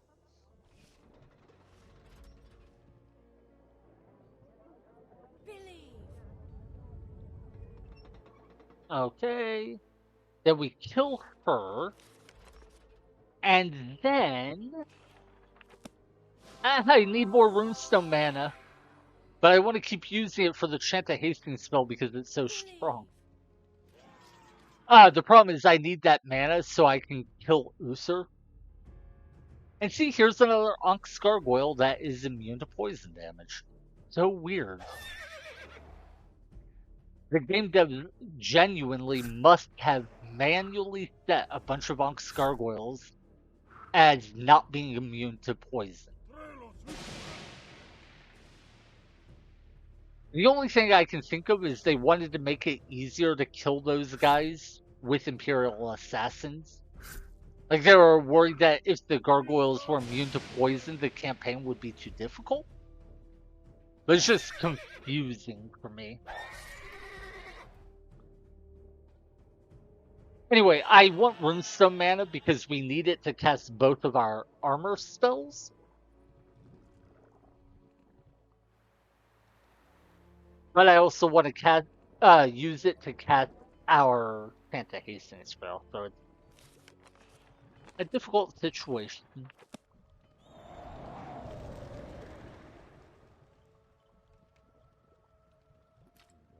Alright. Oh. Sure. Okay, yeah, that's an easy party to kill. We'll use another Skelly to scout further. Ooh, another town. Okay. Good to know. And it's an easy fight as well. Sweet. Okay. So, what do we want to do now? For thy high father. I think we hire a rod planter first. That way we can race these stupid dwarves to getting resources so they stop stealing resources from us. I swear, I know they are our allies, but they are being more of a pain than the undead or Legion of the Damned ever For thy were. high father. It might be worth taking down. Oh wait, that dungeon's already been looted. Wasn't there a dungeon that I haven't looted yet? I think there was. If so, it might be worth taking down in case there's a useful item. But I might just go ahead and kill the enemy captain. Yeah, I thought there was one more dungeon we hadn't looted yet. Maybe not. By the way, this is a fun thing you can do. You can summon a skeleton or whatever else and pick up items to see what they are in case, they might be something worth getting.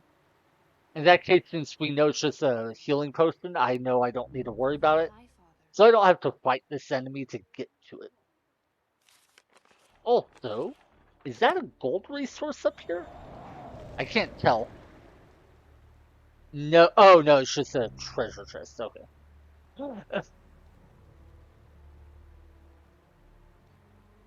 I'm sorry, it's just this is the corner of the stage where, the final boss of the game is.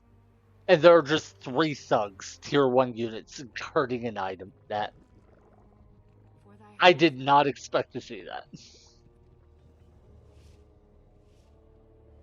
Anyway. No armor potions because we already bought them. Huh. So if I want to get to this town, I'm gonna have to fight a number of battles. It's unfortunate in terms of like how much time it's gonna take, but okay. Hey, it's an incubus.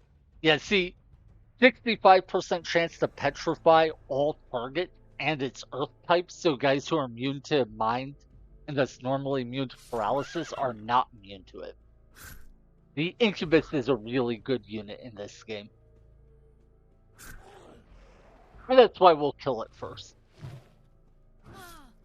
That said, I always heard of incubus being described as like sexy, and I gotta say, I don't see it. I don't see how he would ever seduce anyone. But, I mean, maybe it's just different strokes for different folks sort of thing. Maybe he looked hot to somebody. Not to me, but...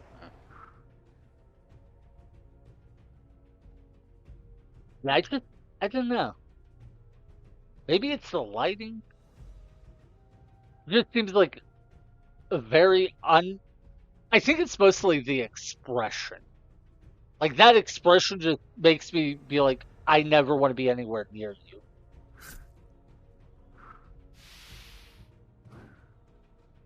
Alright, I will defend one time so I can heal up a little.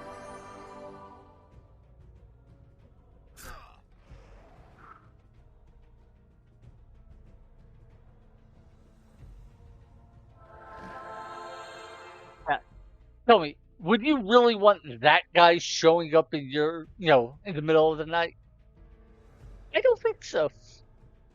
I mean, compared to a succubus, maybe, like, relatively speaking, maybe, but... Nah.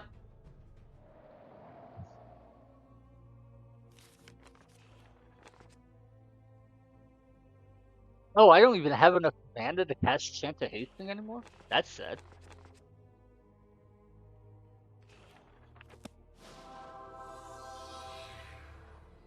I'm glad I'm not the only one who thinks so. Billy.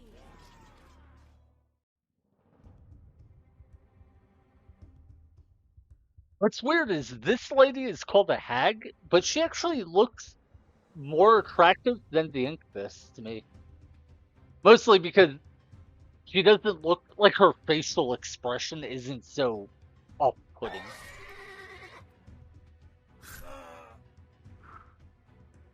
Neither of them is appealing to me, but like this one at least doesn't make me want to run away in fear or disgust, though.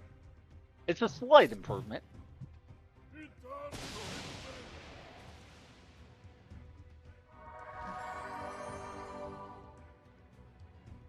Yeah, whatever.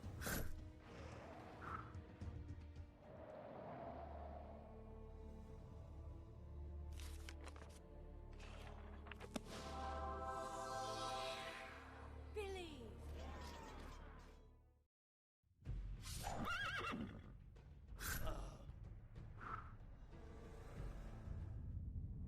Wait, did my rod planter level up?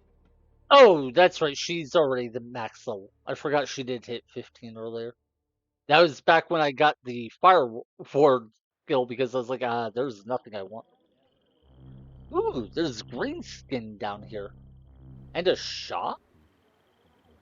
And a magic shop. Dang. How do you even get to this area? For thy high father. Hmm.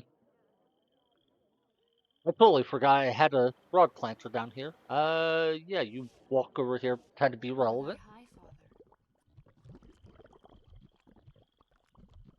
I guess they could have used this rod planter to go somewhere.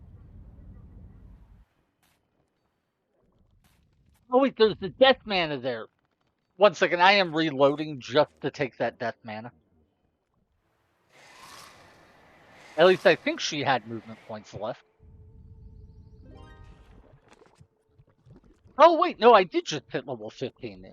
I thought, okay, never mind. That explains why I was confused. These all suck. Water Ward, Earth Ward. I genuinely don't care about any of those, so I'm taking first strike, so I go from 11 accuracy to 16 or not accuracy, but initiative. For thy high father. For thy high The father. reason I'm laughing about that, by the way, is the normal amounts of accuracy units have outside of the elf faction are all multiples of 10.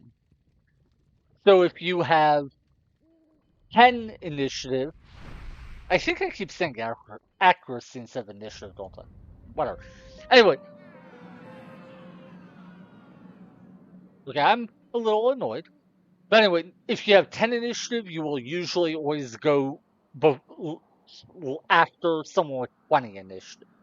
You have 20 initiative, almost always go after someone who has 30 initiative, so forth and so on.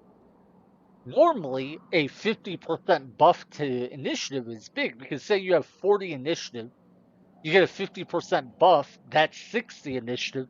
Now you not only outspeed 50 initiative enemy or units, you tie 60 initiative ones. So that like jumps you up 2 breakpoints.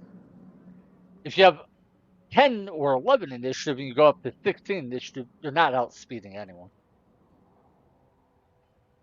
But alright. The dwarfs betrayed me, as I always knew they would. I was just going to kill Uther, but as a point of pride, I cannot let this offense slide. The dwarfs must die.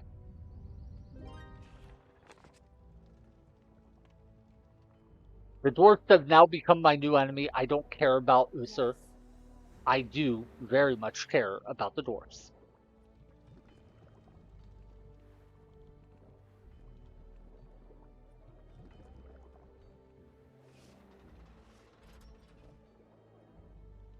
By the way, the good news is because they declared war on us, we can now remove their rods. Their resources are all going to be mine. To be honest, I'm kind of just trying to kill time until Uther decides to move out and attack me. Because I think that's way more interesting than just running up and killing him where he is. For thy high father. But sure, walk this way. Oh yeah, she can actually come up to take this rod out. For thy high Nice. father. For thy high yes. For thy high The father. idea for the For thy stage high is supposed to be that it takes you a lot of time, you build up your forces, whatever, and then as you're, spending all that time, Uther gets impatient, and eventually he's like, okay, I'm tired of this, I'm gonna come kill you. Then he marches to your capital where your guardian is weaker, and he destroys your capital. And as he's marching toward you with his army, like he has reinforcements with him, you're supposed to be trying to fight him and slow him down and stop him. The problem, of course, is if you're quick enough, you can just walk over and kill him. And it's like, well, you kind of missed out on all of that.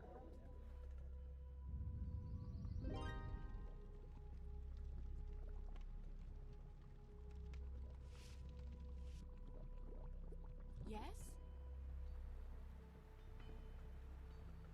For thy high father. Yes? Hmm. Yes? Yes? Oh my god, I used my main rod planter to remove a rod instead of one of my other ones. Yes? I feel so dumb.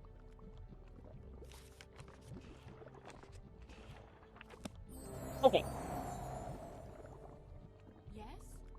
I had to cast Santa Hastings just to fix my mistake. Well, not fix it, but undo it. Now here's a fun little trick you can do. For thy high I am going to have my secondary rod planter borrow an Imperial Assassin from my main party so she can kill this dwarf. Then I'll have her give it back. Billy!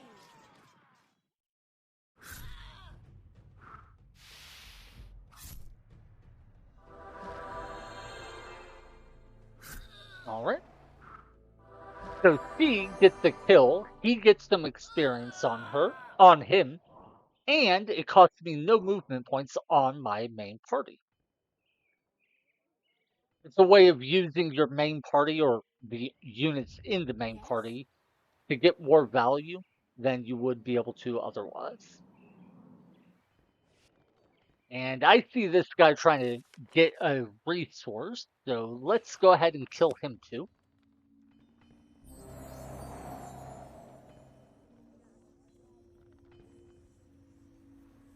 Actually, maybe, yeah, we kill this guy first. Billy!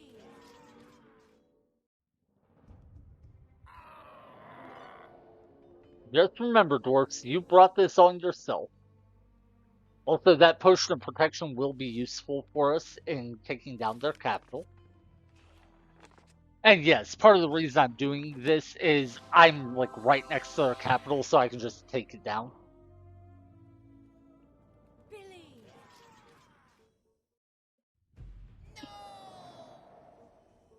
And I think I actually just wait. Do I have the mana to take it down next turn? I might, or I might not. I'm not sure.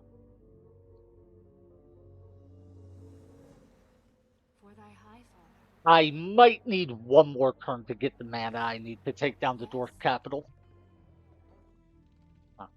Any other resources we want to take? I'd love to get that resource, but I have no way to get a rod planter over there. And I'd love to know what is back here. Because there's like two shops that are guarded by a bunch of green skins. Sure. For thy high father. For thy high yes? Father. For thy high listening. I'm Okay, listening. we'll end our turn.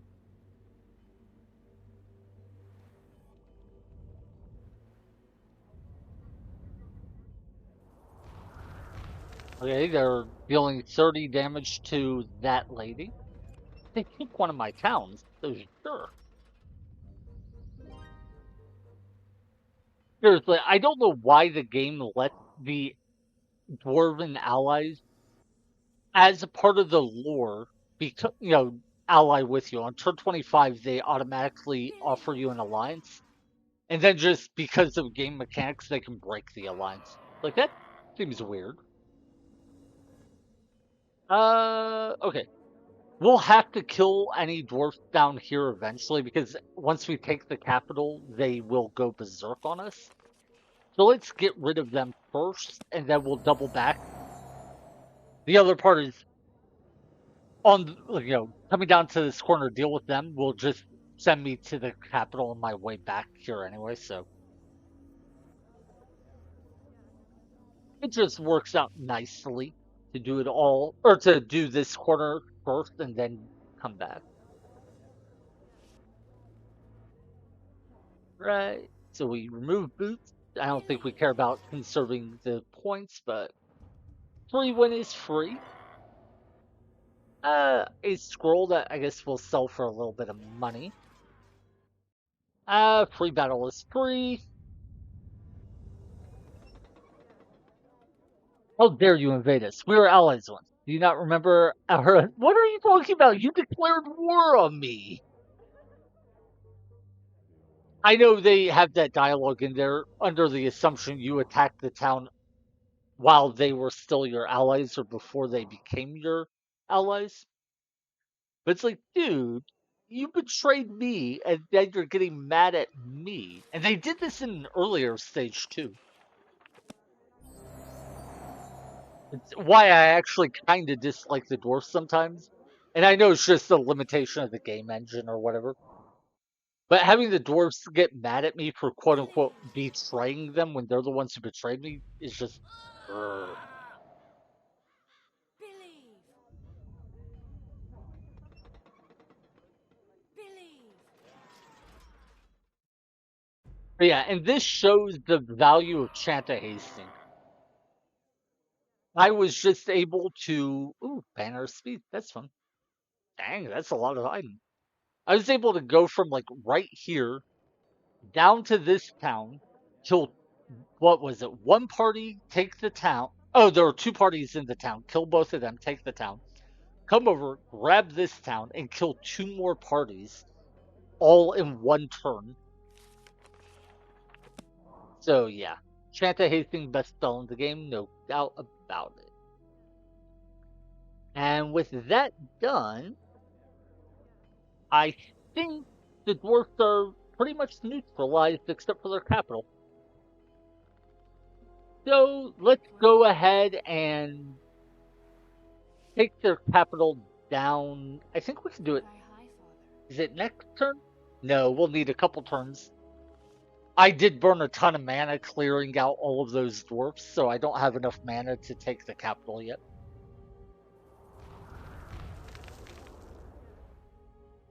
Oh, I totally forgot to remove this rod. Yes, yes, I'm listening. I should have removed that rod last turn, would have gotten me more mana. For thy high father. Oh, I'm listening. I'm listening. anything I can do? I don't see anything.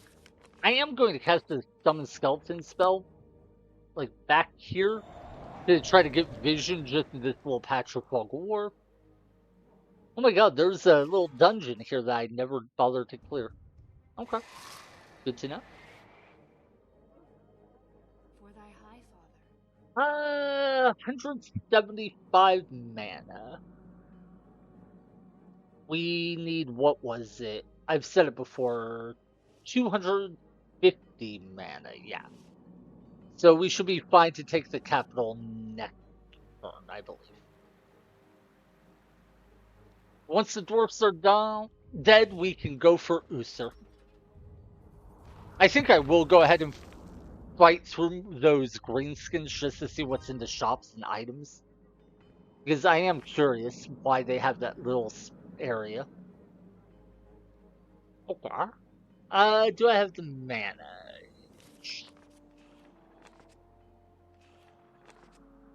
Oh, I do. Cool. Now I'm gonna have these other two ladies come over so they can hold party members that I don't want in the fight. For thy high father. No. Yes?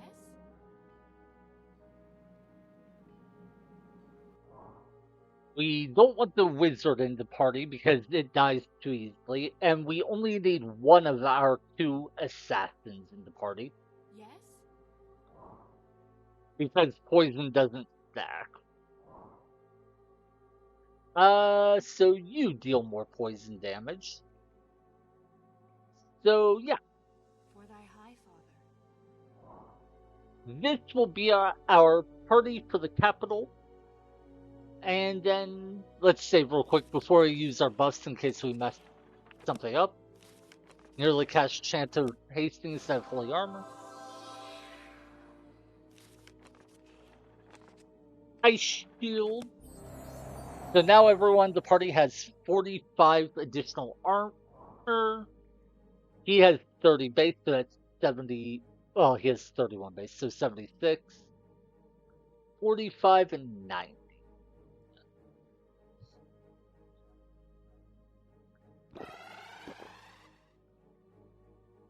I think 30% is enough.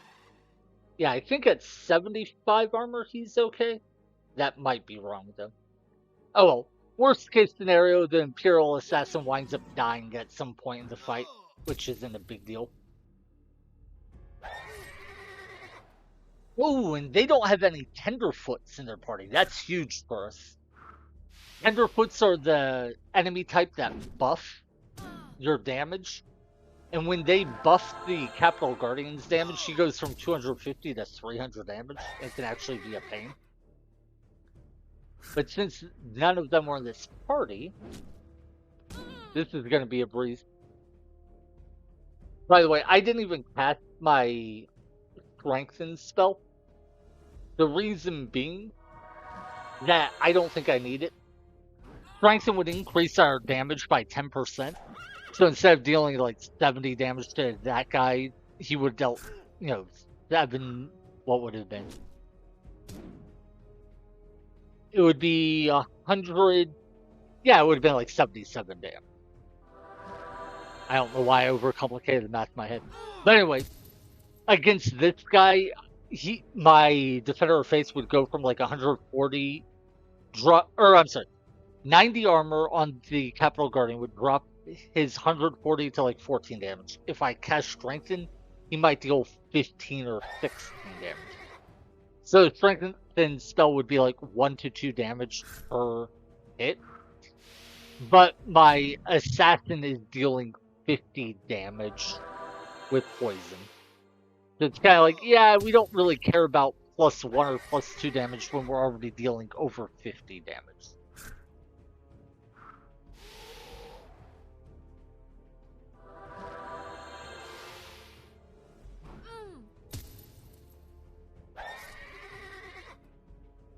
Yeah, 56 damage. That's crazy.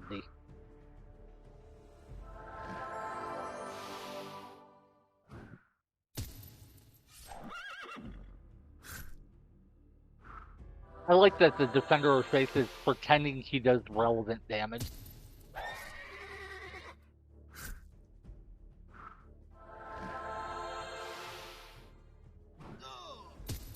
By the way, if you do the bonus campaigns, there's 4 more missions that you can do. You can have your Imperial Assassins reach like level 30 or higher before you get to the end of the final stage. They can deal, I kid you not, 100 poison damage per round if you level them up enough. And it becomes so funny when like you can kill a Capital Guardian in under 10 rounds.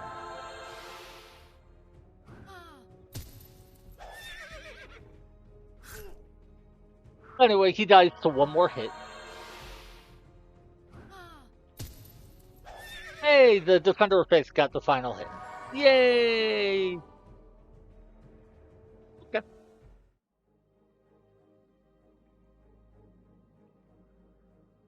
They had no resources for us to take. That's funny.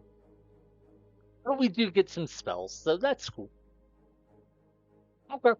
Well, please give me my party members back. Oh wait, wrong one. Cool. And now all that's left is to go up and take care of Uther and his pals. Maybe making a pit stop just to come down this little corridor to see what's going on with all those ogres and such. Then again, I might be able to check those areas out just by using summon spells, so I'll probably try that instead.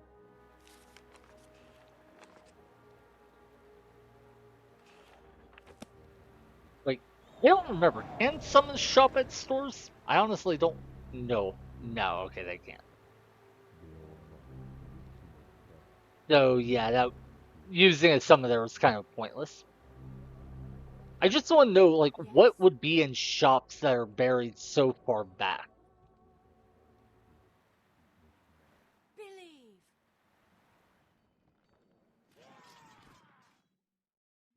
Yeah, that's just a free win. Ooh, a trainer. Trainers are fun. They let you convert your gold into experience. And we currently have 5,800 gold. So we could, yeah, for 5,000 experience, or gold, we could get basically one level up on an Imperial Assassin. Not sure it's worth that. But you know what? I will go ahead and train. No, I won't. That's way too much gold.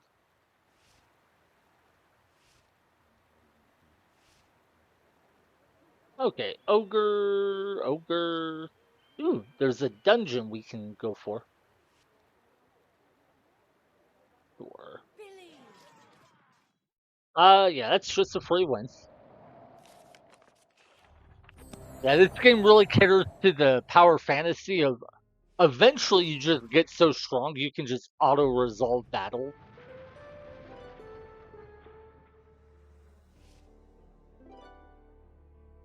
Uh, an initiative potion. Ah, we can't reach that guy, so let's go ahead and Believe. kill these guys.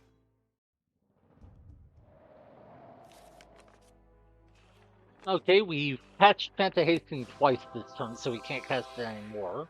We'll now have to resort to regular haste. Oh, wow. Wow. Okay. Yeah, those are three good items and one absolute trash item. This, though, 35% less armor, or 35% less damage from attacks. It's 35 armor. We're already at 80 armor using a runestone, which gives us 10% armor. If we equip this, we'll be at well over the armor cap.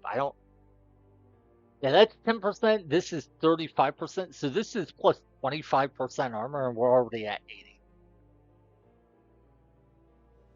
So wait, yeah, if I take the banner off, oh my god, that's gross. So without my banner that I've been using to give my entire party 15% armor, my healer still has maxed out armor. Oh my god, she is borderline unkillable. That is hilarious. Okay, we need to kill this guy just so I can go over to that shop and see what spells they have, but okay. I'm listening. I'm cool with this. Uh, yeah. Now, the Legion of the Damned did take one of our towns, and I'm sad about that, but it's not a big deal.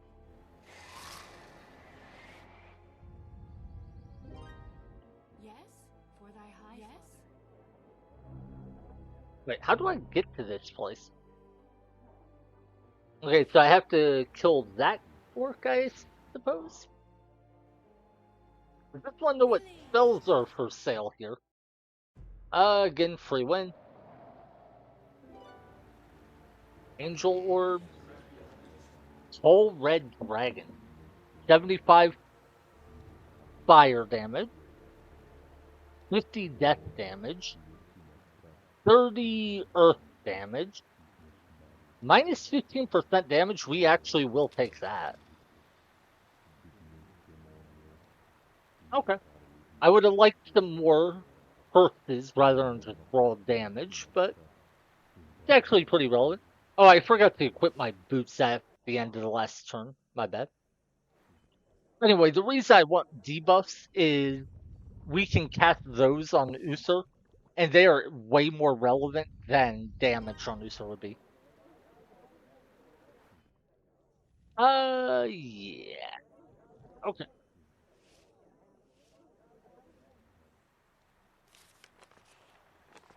Fanta Hastings. I think it's time we stop goofing off and we just go kill Uther. Or do we take down their capital and try to draw Uther out? I don't know. I just want to see Uther walk out, act all tough, and like he's gonna storm toward our castle so we can kill him. Like it's a total joke. The reason being, there's really fun cheeses you can do if an enemy is trying to move and you don't want them to. Oh, here's a dungeon we haven't been to. Yeah, okay. Uh, I showed it off, what was it? I think yesterday? Against, no, it would have been longer than, must have been like 3 days ago. Anyway, we're in a stage where we had to kill Hubert the Lely, and he was walking toward a town trying to take it, and we didn't want him to do that. So we wound up summoning something like 30 thieves, spending, like 5,000 gold or whatever crazy amount of money on thieves and just putting them right in front of Hubert the Lely. And he genuinely couldn't move anywhere because he didn't have movement points. And it was so funny. And he, because they were thieves, he would try not to waste his turn on them. So he would like try to walk around them, and we're trying to like force him to take weird paths by making walls with like gaps in certain spots so he would try to go through the gap. And that was just a ton of fun. And I like the idea of doing similar things to the final boss of the campaign. A great fog is coming, my lord. Legions of the damned have tracked us again. Oh no! Whatever will we do? They cast, what's the spell called? It's like Nightfall or something?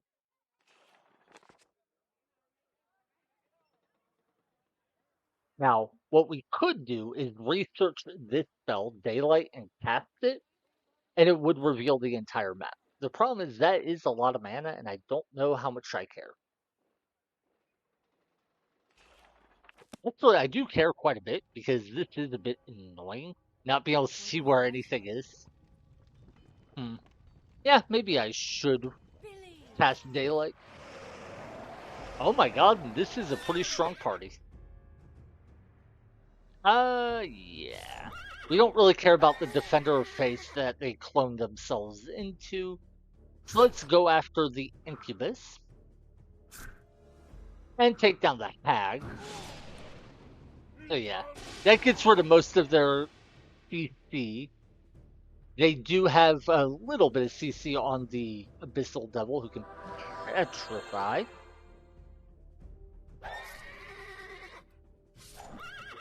It is kind of funny that the most dangerous units the enemy has are just clones of my own units. But yeah.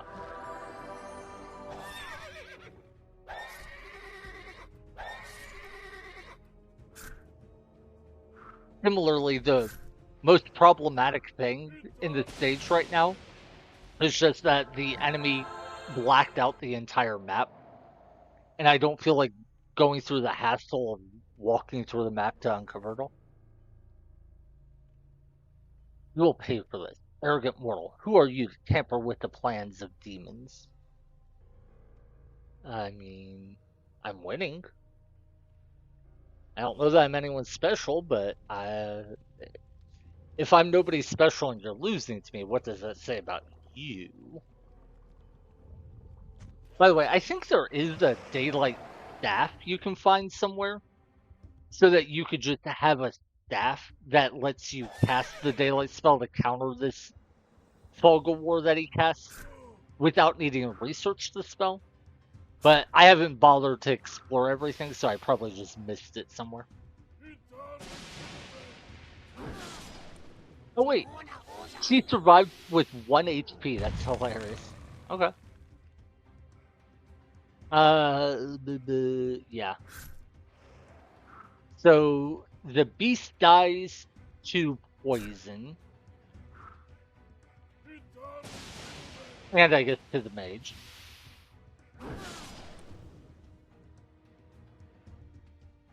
Oh, and he's petrifying my healer. That's why I have so much damage on me. I haven't been able to heal. Okay.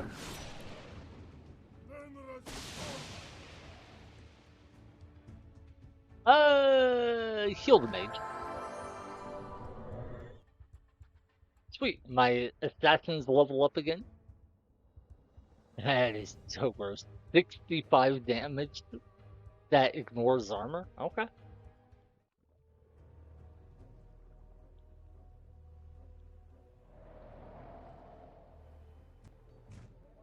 Wait, where did... Oh! Okay, that's cool. I didn't realize when... Oh, that's actually really neat. When he cast that spell that put the Fog of War back on the entire map, the AI must have also summoned a bunch of new armies. And of course, we couldn't see that the armies were summoned because of the spell. I really like that. That's cool design. Anyway, I need a little bit more runestone mana that I can reveal the whole map. I'm listening. But yeah. Believe. I am not going to bother going and chasing down all of these parties, like those things, and I don't even know where else they were. Here, whatever.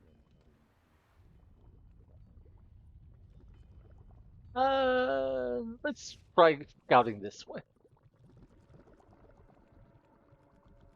Uh, I wonder if we are close enough to that party that they'll attack us, but I am also curious about something else. Now, one of the things I've mentioned before is that it's worth scouting a lot because enemies hidden by Fog of War will passively generate experience. I don't know if that holds true for enemies that were once revealed by Fog of War, but then had Fog of War restored on them. So, like, we scouted out Uther, which would have stopped him from gaining further experience, but since he then cast the spell to restore the Fog of War, I wonder if he would start passively getting experience again. I don't know. So this is the sort of party Uther has around him. Total pushover. For thy high fall. Anyway, wonder how many of those extra parties are around. So that's one. That's another. That's a third.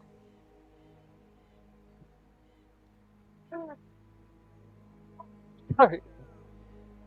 The Mountain Clans had infiltrated a spy into our army, and we finally caught it. You know, like 10 turns after we genocided all the dwarves. I'm so glad we caught their spy now, at this point.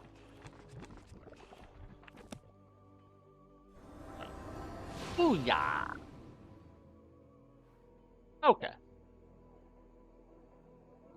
So yeah, it looks like there's 3 big demon parties roaming the map, and I'm not going to chase them down. That said, there is a dungeon here, and I just want to see what's in it real quick. Plus, I do want to wait to have a little bit more mana refill, because I did spend a lot of mana revealing the map. Oh shoot, I attacked the guys in front of the dungeon instead of the dungeon itself. Oh well.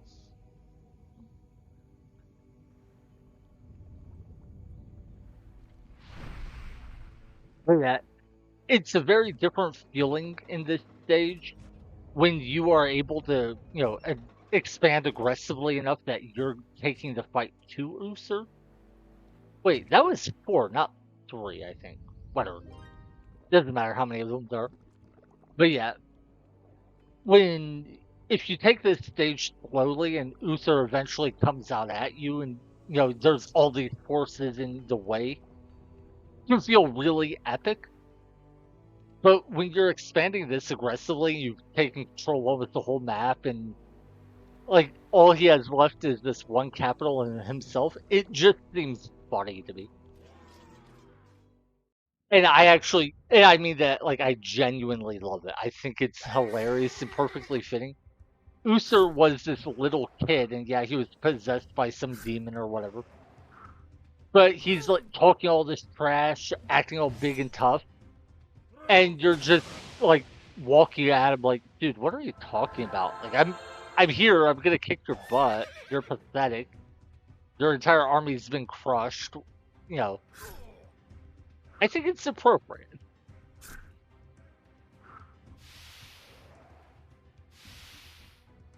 Oh no, you deal some. Actually, that's decent damage.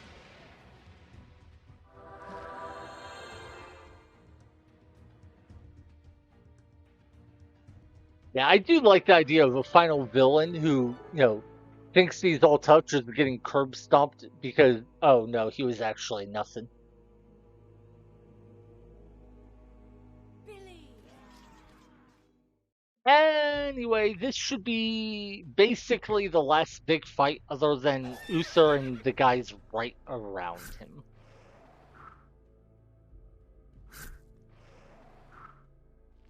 And because of that, I think we want to make sure we heal up to full after this.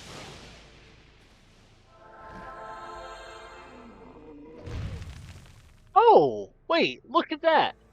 This guy had 20 initiative because we took the first strike skill and went up to 16 initiative. He actually acted before him. The way initiative in this game works is whenever your turn starts, you roll, I think it's between +0 and +9.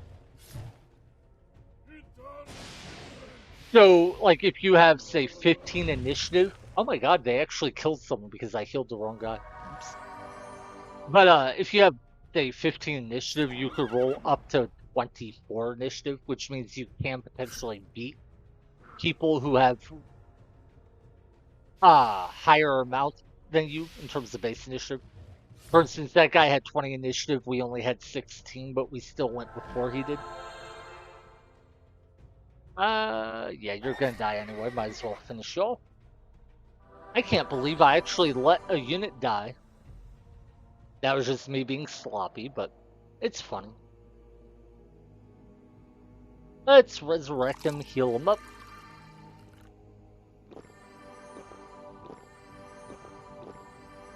And then end the turn. Hey, welcome back, welcome back. I'm about to finish the campaign. There's basically one fight left. It's just, do I need to get any resources before I take it? But I don't think so. Oh, wait. I don't think I ever researched a couple spells I wanted. Air Ward, Water Ward, Earth Ward, Mind. Oh, I didn't. No. I would very much like to have both Fire Ward and Mind Ward. And I can only research one spell a turn. Okay. So I'm going to wait one more turn just so I can. Actually, no, we're not going to wait. We're going to kill some of the guys around him. I'll wait one more turn to actually finish off the final boss, but.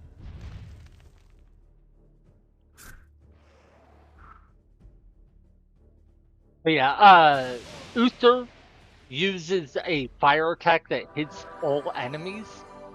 And if it hits them, it then can have a secondary effect of paralysis.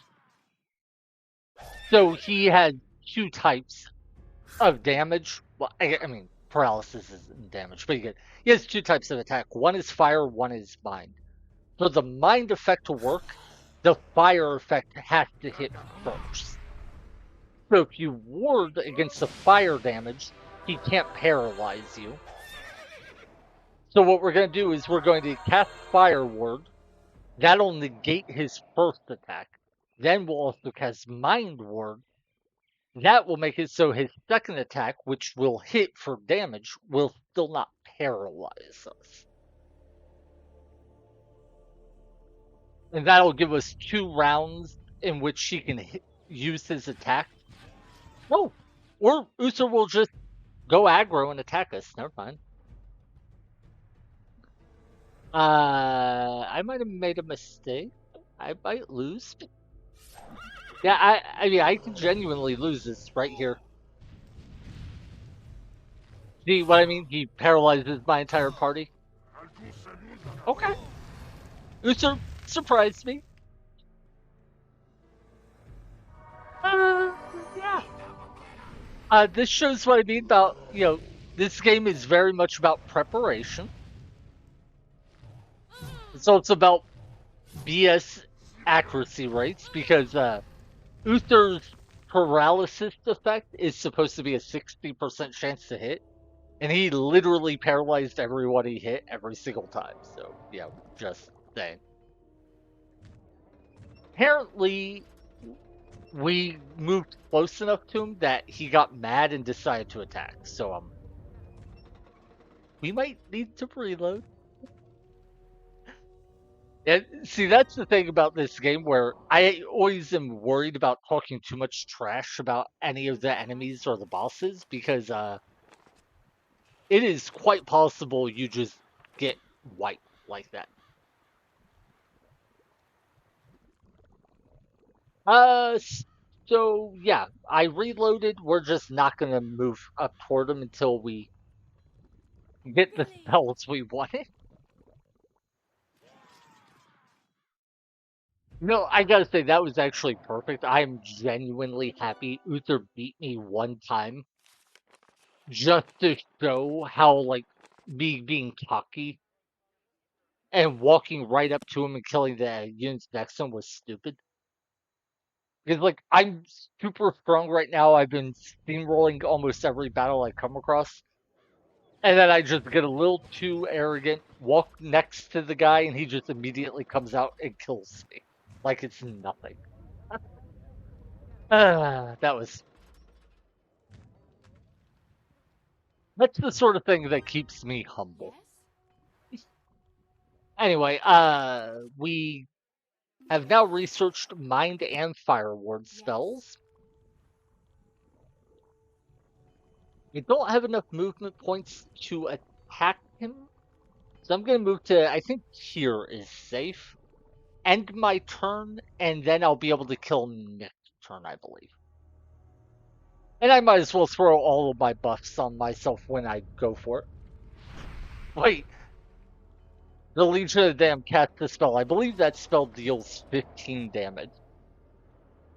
So their great big plan of stopping me from winning the campaign was to deal 15 damage to my party. Hey, they did kill one of my archangels, though. And we have like 4 or 5 big guys walking around the map being a pain that I'm just ignoring. Because why not? Okay, yeah. Wait, do I have enough mana for all my spells? 300. This is 75. This is 150. So that's 225. No, no, no, no. I'm 75 runestone mana short. Ah. Okay, okay, okay. We will wait one more turn and then I'm going for the game. I don't like sitting here, but I'm genuinely 1 turn's worth of mana away from being able to cast all the spells I want to cast. Actually, no, I'm 175 mana away, so I would like to wait 2 turns, but I don't think I will. Okay. So he casts Fire Ward. He casts Mind Ward. The Fire Ward will negate the first attack user does completely. The Mind Ward will negate the paralysis of the second attack from Uther. That gives us 2 full rounds of total protection against him. Then we'll use Holy Armor for 20 more armor. And I'm 25 mana short of being able to cast Ice Shield for 10 more armor, but whatever. I don't feel like waiting longer. Plus, I do have potions. We will cast weakness on User because I have the mana. That'll reduce his chance to hit by a little. And will reduce his damage by 15%. And I think that's it, right? Yeah, we already cast Strength, didn't we? Yeah, okay. Oh wait, no, let's cast Research and cast Celerity. That'll improve our initiative a little bit. That way, if there are any speed ties, they'll tend to favor us. And with that, let's go ahead and use our potion. First things first, let's just heal the potions.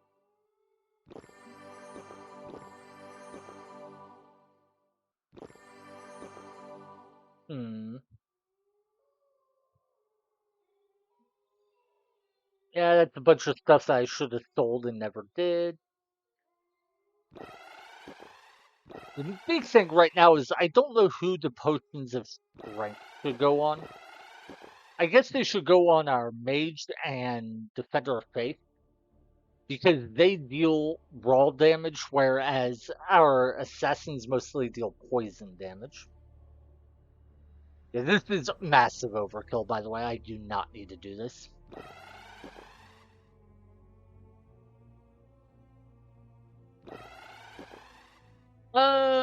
Potion of invulnerability. We have 2 of them because why not? Wait, what are my guys at for armor? 35, 35, 35, 68. She's obviously capped, so 85, 85. I had this. Okay.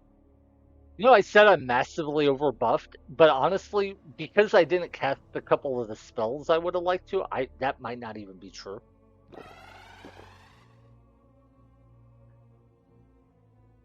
Usar's in the top row, so we do want to put our melee guy in the top row.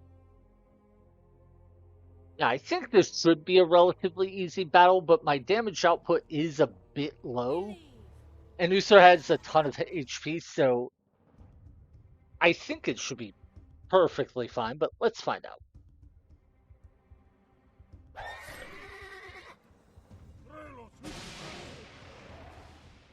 Yeah, Usar is warded against our air damage, which means he negates the first instance of it. He's also warded against poison, which means he ignores the first instance of that. We were warded against fire, so we completely ignored that round of attacks. And because we have 2 assassins, we're able to immediately break through his poison ward. Our healer will just heal up, and yeah, this is free. This shows how the game is really all about preparation, because this is just the freest battle that could ever be free. He'll deal some damage here, but he can't paralyze anyone because they're all warded against it. So yeah, we didn't even need, oh my god, we didn't need any of the armor buffs at all. We took basically 1 hit from Uther's damage and that's it. Yeah. This shows how Disciples 2 is all about resource management and learning how to prepare, build up, that sort of thing. In combat, most of your battles, you can tell you're going to win before the battle even begins. And, okay, I'm happy. Hey, everyone got a level up too. That's awesome.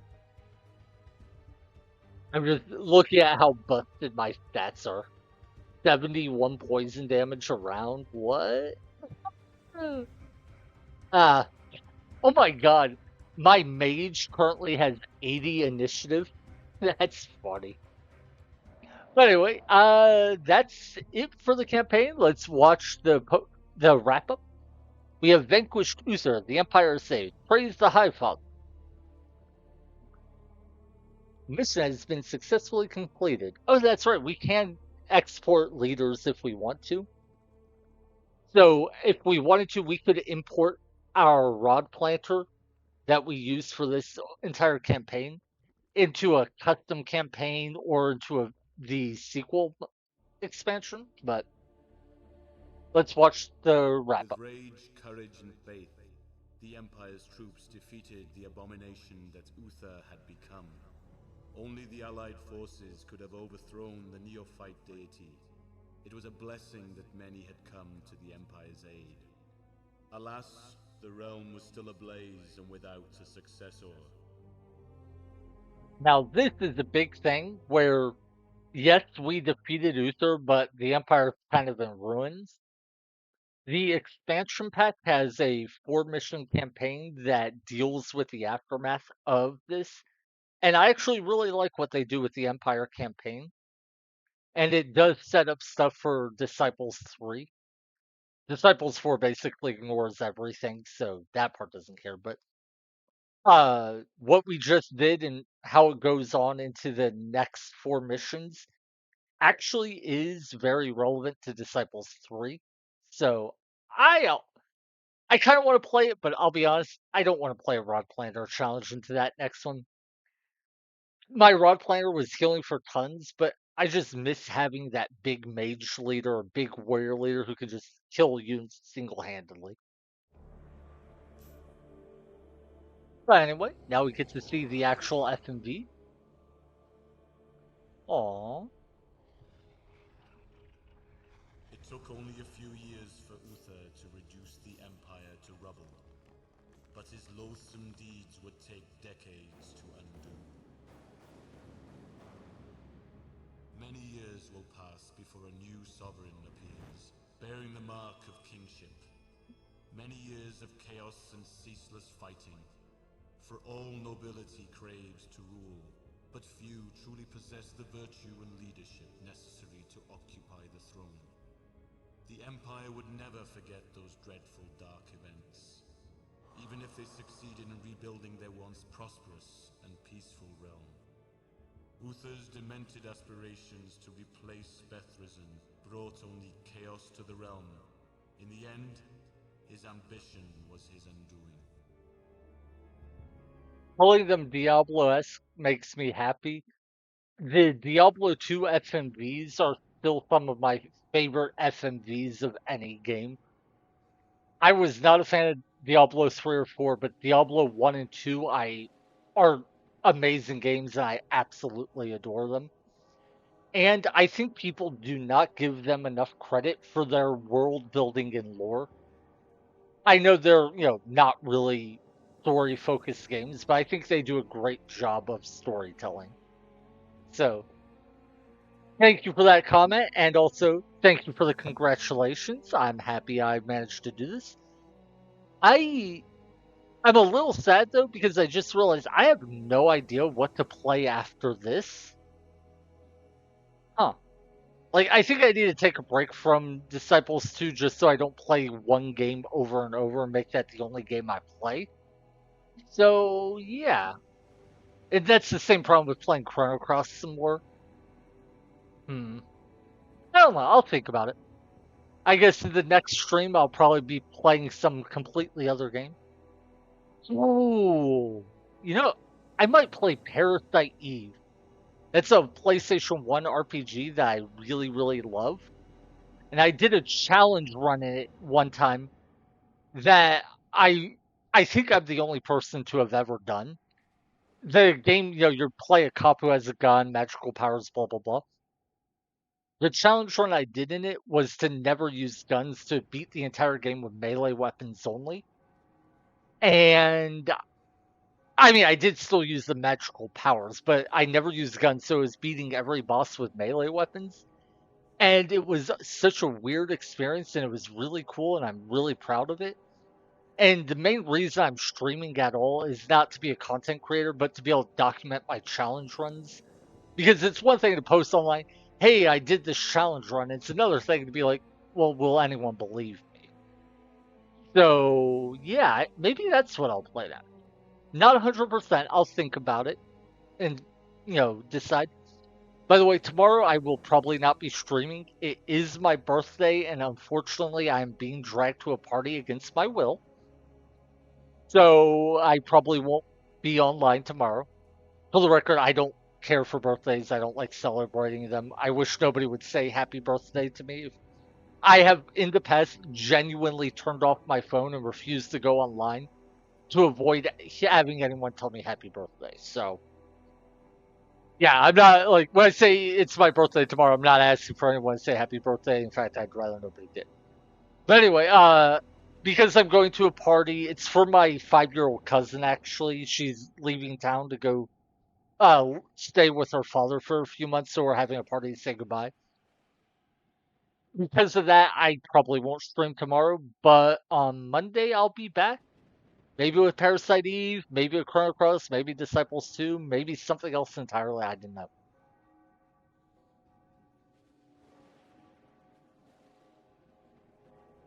Oh, wait, you actually played Parasite Eve on stream? That's awesome!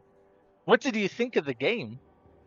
I love the game, and Parasite Eve 2, to be honest, I have beaten exactly one time, and I've never played the new Game Plus mode that a lot of people love.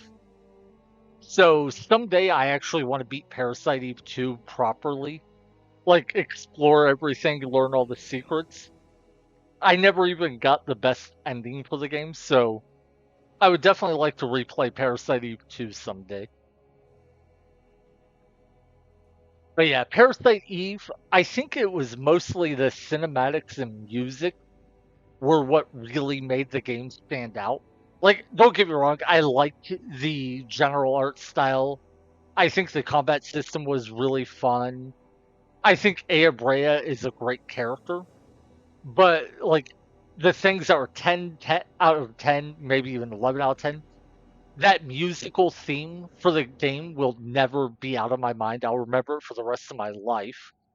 And that first FMV where the rat transforms into a monster, that is seared into my skull from the time I think I was like 15 or something when the game came out. Maybe I was younger. And I remember the first time I saw it, it blew my mind. And yeah, tank controls, I definitely get that. To be honest, that was my biggest problem with Parasite Eve 2. And for me, it's not even the tank controls that definitely causes me issues. It's the fixed camera combined with tank controls. Because you'll walk from one screen into another, and the camera will change positions, and then suddenly, like, what you thought was to the left is now to your right, or what you thought was going down is now going up a left. And then because like the cameras are all fixed, there could be enemies off screen that you can't even see that you have to shoot, and all of a sudden they'll just jump on you from off screen. And yeah, I do think the controls are a bit janky in Parasite Eve 2, so I didn't like that. Parasite Eve, the first one, I actually prefer the controls because it avoids a lot of those troubles, but yeah, I totally get it. But anyway, I think that's going to be it for me for today's stream. I streamed a bit longer than I usually do, but I had a lot of fun. Thank you guys for stopping by, hanging out. Hope you had a good time. Are you going to be streaming tomorrow? If so, I'll probably stop by a little bit before I go out because I think the party is at like 5 p.m. So I think that, yeah. Uh, no, you said it was in your About Me page, right? I'll just go to your profile page and click the link there. That way I don't have to worry about, like, you don't have to post in chat or whatever. You can post in chat if you want, but I don't have Twitch chat open on my computer right now, so I probably won't open it there. Oh, weekends are, that makes sense. Yeah. Right now, my weekends are pretty much the same as my weekdays. Long story short, just for my personal life, I was working 60 plus hour weeks for a year and a half. And a couple months ago, I quit the job. And because of all the overtime I worked, I was just banking the money from it. I decided I would take like 3 to 6 months off and basically treat the overtime that I had as payment for those extra months. So right now I'm technically unemployed in the sense of I am not looking for a job. So I have a lot of free time to play video games, and that's actually why I've been streaming.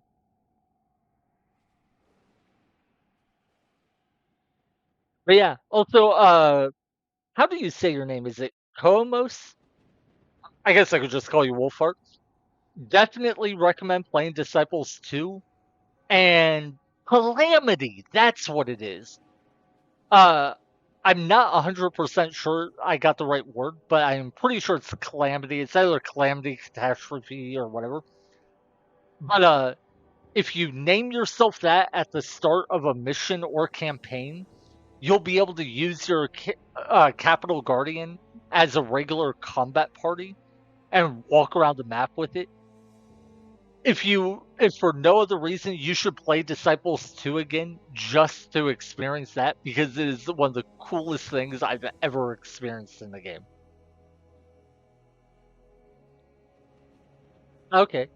Yeah, Xenogears, I'll be honest, I did not like that game because I did not like the combat system. I felt the combat system was just very boring and not like the game had a really interesting story and all of that, but the combat system was boring. And then I got to the second disc, and all of a sudden, I guess the game was super rushed.